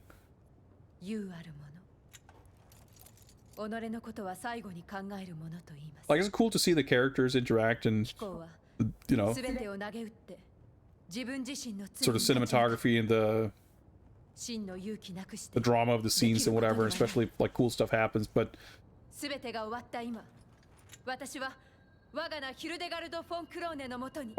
the actual like happenings in the plot, I don't know. But I mean, it's cool. It's cool. Trying to get me invested in this would be a lost cause anyway, so it's not like it's a complaint for the game doing something poorly that it should be doing better. Was that in the story mode? When the cutscene started, I was like, is that how it ends? Wow, okay. It's a bit shit, isn't it? But it's interesting though, right? Because clearly this is not where they're putting a lot of effort and emphasis. What's up, Stuck Thread? Happy Friday. Remember really liking SoulCalibur on the Dreamcast, the rest are a blur. Yeah, I'm in a similar position, I guess. Like, SoulCalibur 2, I spent, like, I had that game. I mean, I still have it. Spent a good amount of time in, like, the quest mode, whatever. Enjoyed it, had fun with it. But never really... Like, at the time, I always loved fighting games. But I wasn't really... I didn't take them very seriously. I was more like... I was kind of playing... The way I'm playing now is kind of how I played fighting games in general. Whereas nowadays, or, you know, for the last 20-something years... well, roughly 20 years, I guess. I'm more, like, invested in actually learning the mechanics and learning combos and learning how to play and playing competitively and all that, like... kind of taking it, not taking it serious to the point of like traveling to events to compete necessarily. I mean, I enjoy it, but I don't really do it much. But at least like I have a, if it's a game I'm like, I play, I feel like, you know, I play this game, then it's a game I'm going to want to learn how to actually play properly. But back then, you know, I'd be satisfied. You know, I might go into training mode and look at the move list and stuff, but I'd kind of, you know, learn a handful of moves to have fun with a character, and I would just kind of mess around, and I would do the single player stuff, and, you know, I'd play with friends on occasion, of course, but nothing too serious. And I wouldn't say that it's necessarily the case that once I started being more serious about fighting games, I lost interest in SoulCalibur. In a roundabout way, that's kind of true, but it's more so perhaps that there were other fighting games and other games in general that I sort of gravitated to more. And also, that sort of transition coincides a little bit with... because I was in college at that time. So up through high school, I'd be like mashing around and having fun and spending more time with games. And not that I, you know, didn't have time for video games when I was in college, but like I was starting that transitioning to adult life where maybe time was a little bit more limited, and I was looking to get something more out of the games I chose to spend my time with. And because I didn't have that interest in engaging with SoulCalibur in that way, combined with, you know, while in college at least, and for some time after that when I was like unemployed, I didn't really have money to buy a lot of games, new games. Published by Ubisoft and PAL, I guess. I wouldn't have been buying games like SoulCalibur 4, and even 3, I didn't, you know, play with much.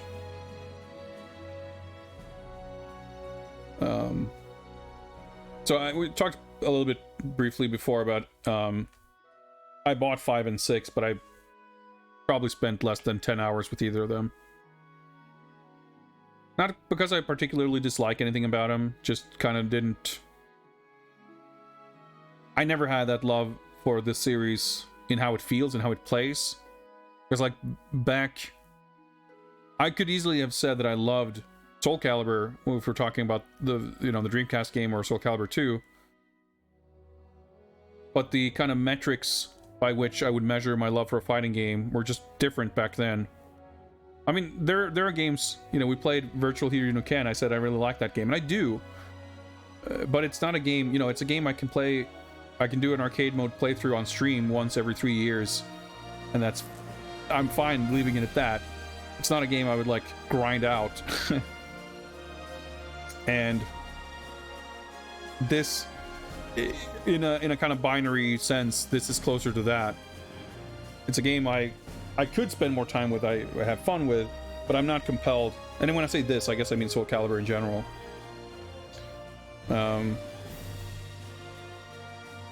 This bonus character credits there. So I guess probably you get like a random one of those might show up in arcade or in story mode. You unlock them. Makes sense. I do recall that 3 had some really obnoxious unlocking requirements for stuff.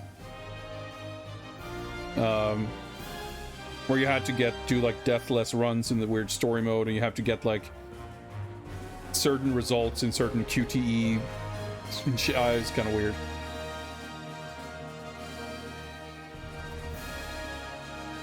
Yeah, I mean, like I said, I'm not knowledgeable about SoulCalibur on that kind of level. But it kind of doesn't surprise me in a way, because I feel like SoulCalibur is, in a sense, a little bit like Tekken in that it's got all this like legacy cruft that's kind of been built up. And it makes sense too, like that, even though again Tekken 7 has done very well in kind of avoiding that fate, and it's going to be super exciting to see what they do with 8. But in terms of like only ever appealing to a shrinking audience of current fans, and not being able to kind of reach new audiences, I guess it makes sense that like SoulCalibur has kind of ended up in that niche, because you could kind of say the same for something like DOA, even though DOA's got a lot of other issues. I feel like DOA 6 was a kind of a, I don't want to call it a last-ditch attempt, because they have announced that they are working on a new DOA, which I'm very curious about. But a lot of the kind of style and flavor and the character designs and the visual style, and it felt like DOA 6 was kind of going out of its way to attempt to chase some other audience, some vaguely defined audience, by sort of giving up a lot of its, not a lot, but on the surface, or in some ways, giving up sort of some of its visual identity. And even, you know, mechanically it added a bunch. It too added like this meter system and everything. I definitely know that some people really like DOA 6. I played it for about 5 minutes, I feel like, and I didn't dislike it. But it also didn't, like, you could just really tell that even though some of the single player stuff was pretty cool with like the mission mode, I just kind of, I don't know, it wasn't as exciting and fun as older DOA stuff with the unlockables and the modes and whatever else. DOA 6 could smell the esports money. I mean, that's part of it. But yeah, it was definitely a bit dry. Like, that's the thing. Like, it felt like it was stripping out a lot of its kind of personality, and it didn't really seem to replace it with anything. So it felt like weirdly empty and lackluster in some ways. It feels like a game that only DOA fans like, and even then, only some DOA fans like it.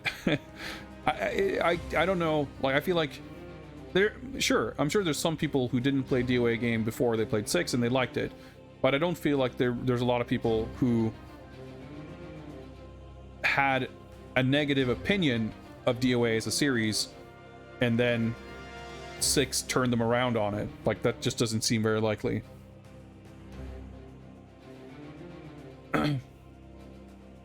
Yeah, I mean, it's like, I think for sure, like, when I say that it's lacking in personality, yeah, I think the titty costumes or whatever, it's part of it. I don't think it's like, I think it would be disingenuous to say that that's not part of the identity that was sort of shed. But I absolutely don't think that it begins and ends with that. I mean, I think even DOA 5, monetization aside, by the end or eventually, like, there were a lot of fun and cool costumes in the game, but a lot of the costumes, especially early on in DOA 5, were extremely bland and boring. And DOA 6 took that to the next level, and they didn't, like, there are no fun costumes in 6, I feel like. They're all, like, super... I mean, there's always exceptions, right? I don't think that they're all ugly or terrible, but the overall approach to character design, yeah, like, there was a flair. I think that's a good word for it. There was a flair to DOA that was reflected in character design, that was reflected in animation, that was reflected in music, that was reflected in the stages, that was reflected to all these, like, gimmicks with the stage interactions and whatever else. Like, it was the kind of game where you played it and it was like, holy shit, I would never see this in any other fighting game. And yeah, DOA 6 didn't really have much of that flavor, if any. So all I can hope for is, like, the new DOA. Like, they sent out some tweets or whatever, and the wording, as I recall, was that there's supposed to be a reboot of DOA and of Ninja Gaiden. And I'm really intrigued to see what that means. I hope, like, I'm fine with it meaning that it's not DOA 7 or Ninja Gaiden 4 or whatever, but I wonder, it's such a vague term, right? It can mean a lot of different things. It could mean that it's a sequel, but they don't want to put a number on it or whatever. It could mean that, like, everything about it is different. It could mean that they're looking to make a clean break and do something totally different with it, but I feel like leaning harder into the identity of DOA would still make for something that, like, sort of stands out in the marketplace, that's different.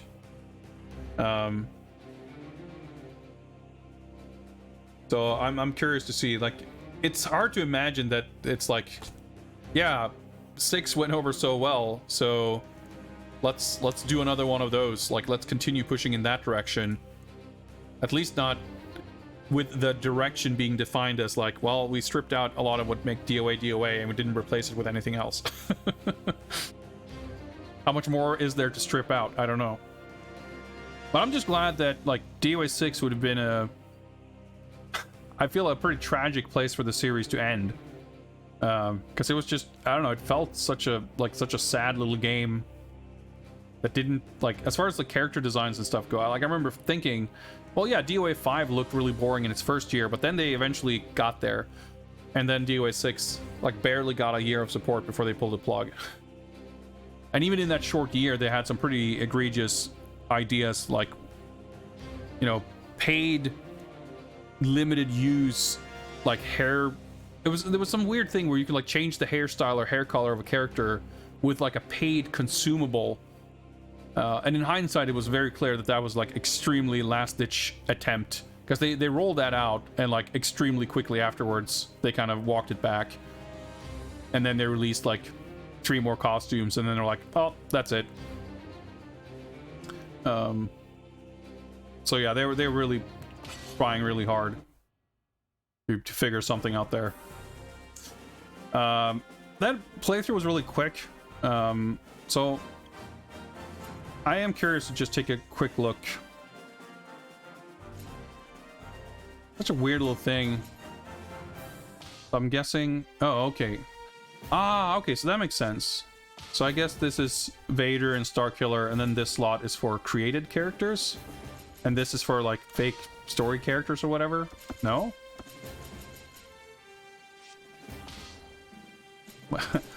What's... Okay. Why are these two... Oh, okay, here we go. I see. Yeah, okay. So there we go. So, oh, maybe this is for, like, reskinned characters.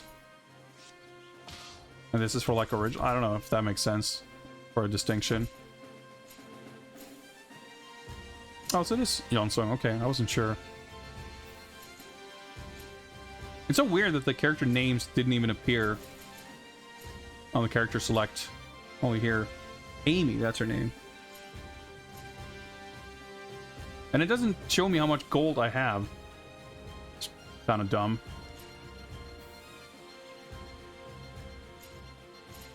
What's this? Oh, yeah, I do like this design. I like his design in 5 a lot, though. Maybe it's the one on 6 I'm thinking of. I don't know. I don't remember if he even changed between 5 and 6. That was such a weird thing, too. I just remembered that SoulCalibur 5 has, like, a massive time skip. Like Tekken 3 style that takes place, like, 17 years after the last one or something. But it's so weird because, like, they just replaced a lot of characters with, like, younger versions or whatever. And the only characters who actually remained who were the same character, like Mitsurugi Gray, like his hair, he got like a little bit of gray hair on his temples, and that was it. Like Ivy obviously is Ivy, she's not gonna visibly age. And Voldo is Voldo, he's not gonna visibly age. And Astaroth or whatever. Like, it was such a weird thing. Yeah, and then you had like Kilik was the Edgemaster character. And wasn't there, like, Sophitia was there too as some kind of angel, like, bonus character or something. I remember just being kind of weird. I don't think that went over, like, super well with people either. I see, okay. I was just curious to see how this worked. Right, so this probably does not work super well on an arcade stick, but that's fine.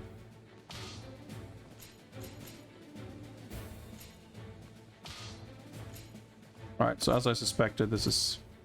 Okay, we've got a few things unlocked here. Boost special, what does that even mean? I guess gear has, like, effects for some of the modes. I see.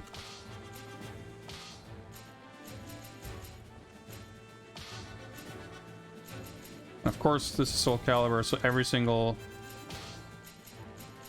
yeah, I can say, like, from what little I dabbled with this in, like, 5 and 6, they definitely made this a little less clunky. Yeah, but I kind of wonder, like... What I was going to say, because it's SoulCalibur, of course, everything is, like, gendered. There's no, like, gender-neutral stuff. But I'm curious if there's some of this that's even, like, character-specific. Whatever. I'm not gonna say, I'm just like slightly curious. Yeah, I can set colors and stuff. Oh, okay, so this is like per item, I see. Model information.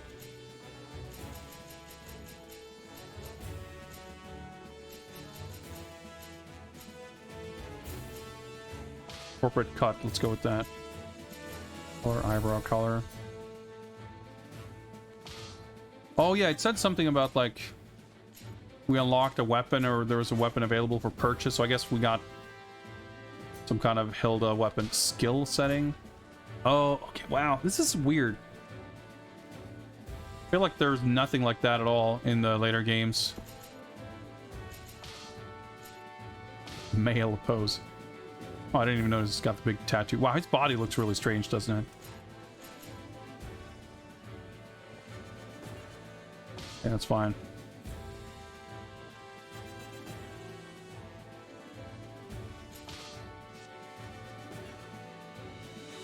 First step as an artist. Alright. Gain the movesets of older characters to others. Yeah, that's right, because there was like, yeah, Alpha Patroclus has like the Setsuka stuff. Yeah, I remember that being like a little strange. And there was... maybe that's where I'm getting confused about thinking about Setsuka in 5. Because, yeah, Patroclus was like the main character, sort of. And, what's her name? Pyrrha? And the two of them were sort of like the replacements for Sophidia and Cassandra. And there's the blonde ninja girl who like replaced Taki. And Leisha, right? Who was the new Xianghua. And I don't know that any of those characters were like terrible, but I don't feel like anyone really cared that much about them either. I'm not even sure like what how 6 ended up in that sense. Like, did all the did all the 5 characters disappear in 6? I don't know. All right, Tsukizero, thanks for stopping by. Have a nice Friday night, and see you around. Update. Yeah. So all right. So yeah, I know that it had like the classic characters. That makes sense. I'm just like,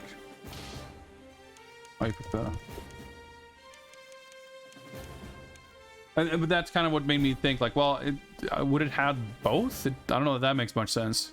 Yeah, none of the new ones. Yeah, that seems kind of whack. Yeah, I'm sure it's like set in a timeline that makes it make sense so they can do their... well, I was gonna say Tekken 3 thing. That doesn't... auto-generate. Huh.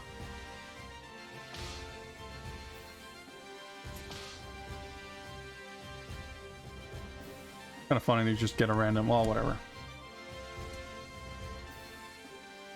Because I guess, you know, they wanted to... Tekken 3 obviously advanced the timeline, but it was also... well, I guess Tekken 3 is a bad example. Tekken 5 more like it, where they're just like, well, we went experimental with the last one. Let's, you know, pull it back. Stay with the safe. I mean, again, I guess, like, how much was lost? I don't know. But it's kind of...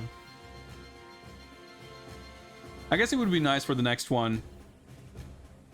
Yeah, I mean, I remember it now that you mention it, like, because it was... there were a lot of talk about... which makes sense, you know. I feel like a lot of people had felt that SoulCalibur, ever since 2, basically was sort of on a downhill trajectory. Like, 2 is the one that everyone really likes. They were really pushing hard for it to be, yeah, SoulCalibur 2 Part 2, basically. So I guess that makes sense. Part of me feels like for the next one, I would like them to... because I can still appreciate what they did. Like, it was kind of cool... in a way, what they did with 5, it just wasn't like pulled off with, I guess, like both lacking in sort of confidence, but also like some of the idea, like the weird like ascended Kilik. You still kind of wanted actual Kilik. That's right. 5 had the like Wukong, like the monkey Kilik. I don't even remember his name, but I remember kind of liking his design. Thought it was kind of neat.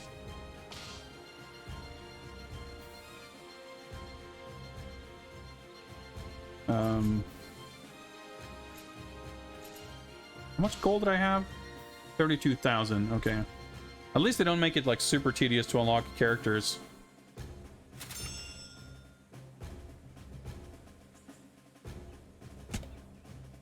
Let's see if I got something for it. So I guess there's also the museum stuff. First to see here. There's like one ending per character, I'm guessing. Yeah. Huh. Custom character. That's interesting. A bonus character. Okay. But it's just the one event for all of them, I guess. That's neat still. But whatever they're doing with that next, like... part of me still thinks it would be cool to have all the characters, like whether they need to fuck with the timeline or whatever they need to do to make it work, like...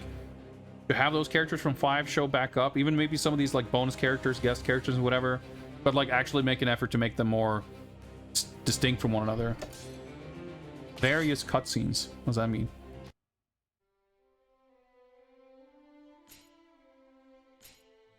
I'm assuming that that there's more than this, and we just have to like unlock them.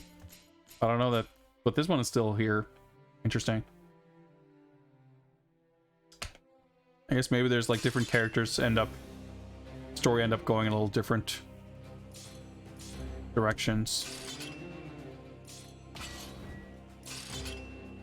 High quality models. These are probably like renders, yeah. High quality model is a funny phrase for this. Encounter and defeat the corresponding character in story mode first. So I wonder, is this Vader or Starkiller? It seems weird that Yoda would have one. It's new. Oh yeah, I have to purchase. Oh, I'm good, thanks. But shit like this is fun. Like artwork and like, man, I miss shit like this in modern games. I miss it very, very dearly.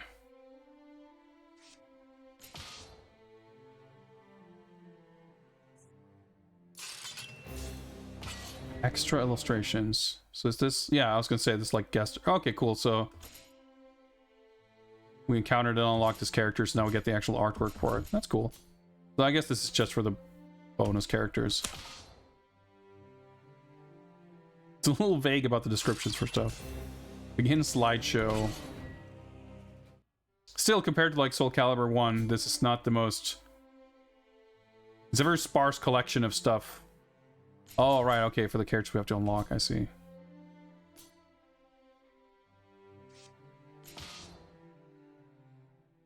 But I'd much rather have this than nothing. It's one of those things where, like, fighting games, for some reason or another, seem convinced that people don't want this stuff anymore. I mean, Street Fighter V, when they did the overhaul for Arcade Edition, they added a lot of this kind of stuff, but it's all behind... Well, some of it is behind gacha stuff. Some of it is behind, like, the arcade mode endings in a weird way where it's, like, very arbitrary.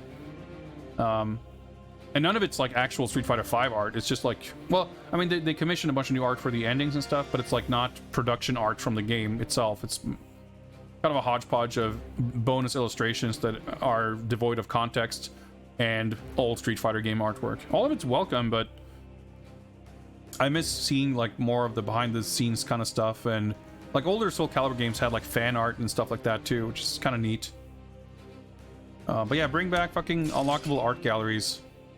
I mean, I guess some games still do some of that stuff, but, like, I know,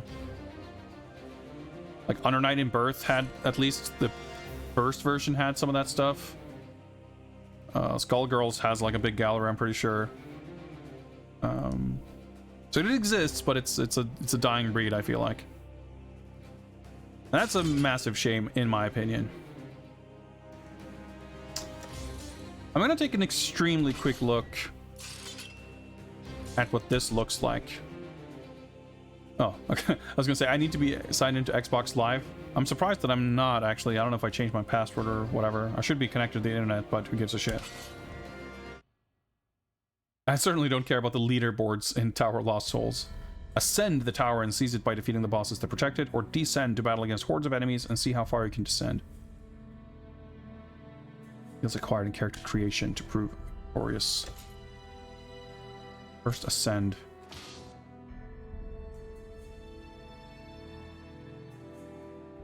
I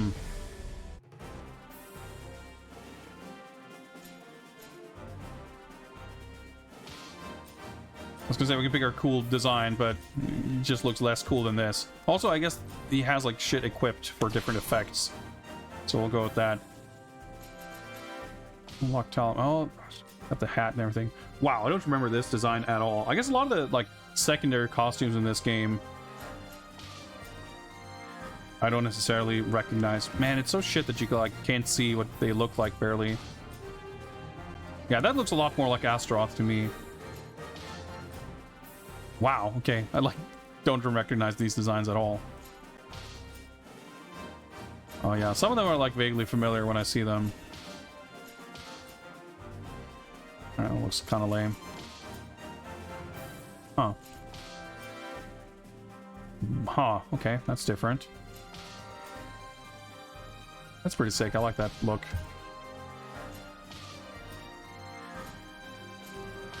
So does he have a different look? Yeah, okay, a slightly different shade of brown for his robe.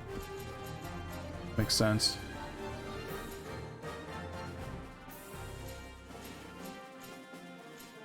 It's kind of okay. It stays like on. Okay, I can't play it worth shit, but I'm kind of curious to see what this even looks like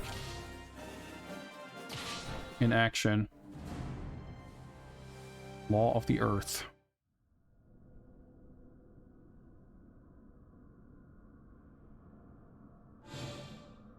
Hysterical strength. Yeah, I don't know about the passive and active effects and toggling and whatever, but oh yeah, okay. I guess we're fighting fake characters. That makes sense. Stage start.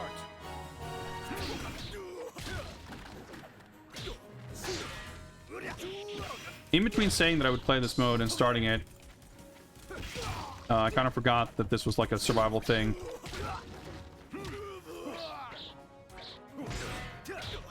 And not like some story campaign thing.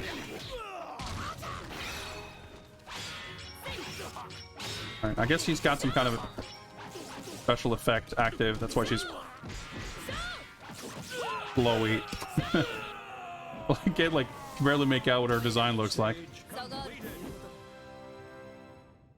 That's pretty cool. That's a cool design. I don't recall like ever seeing this. So when I picked, it said like floor 1 to floor 2. I'm guessing that means we start here, but I need to get past floor 2 before I get to the next whatever. I'm assuming it doesn't mean that the run ends after floor 2, but I guess we'll find out. Stage start. Yeah, so I don't have full health.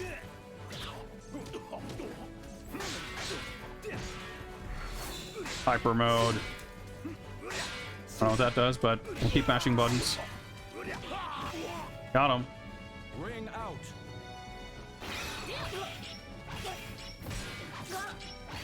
I guess it's probably said something when I tagged her in. Explain why she's all glowy. I didn't read.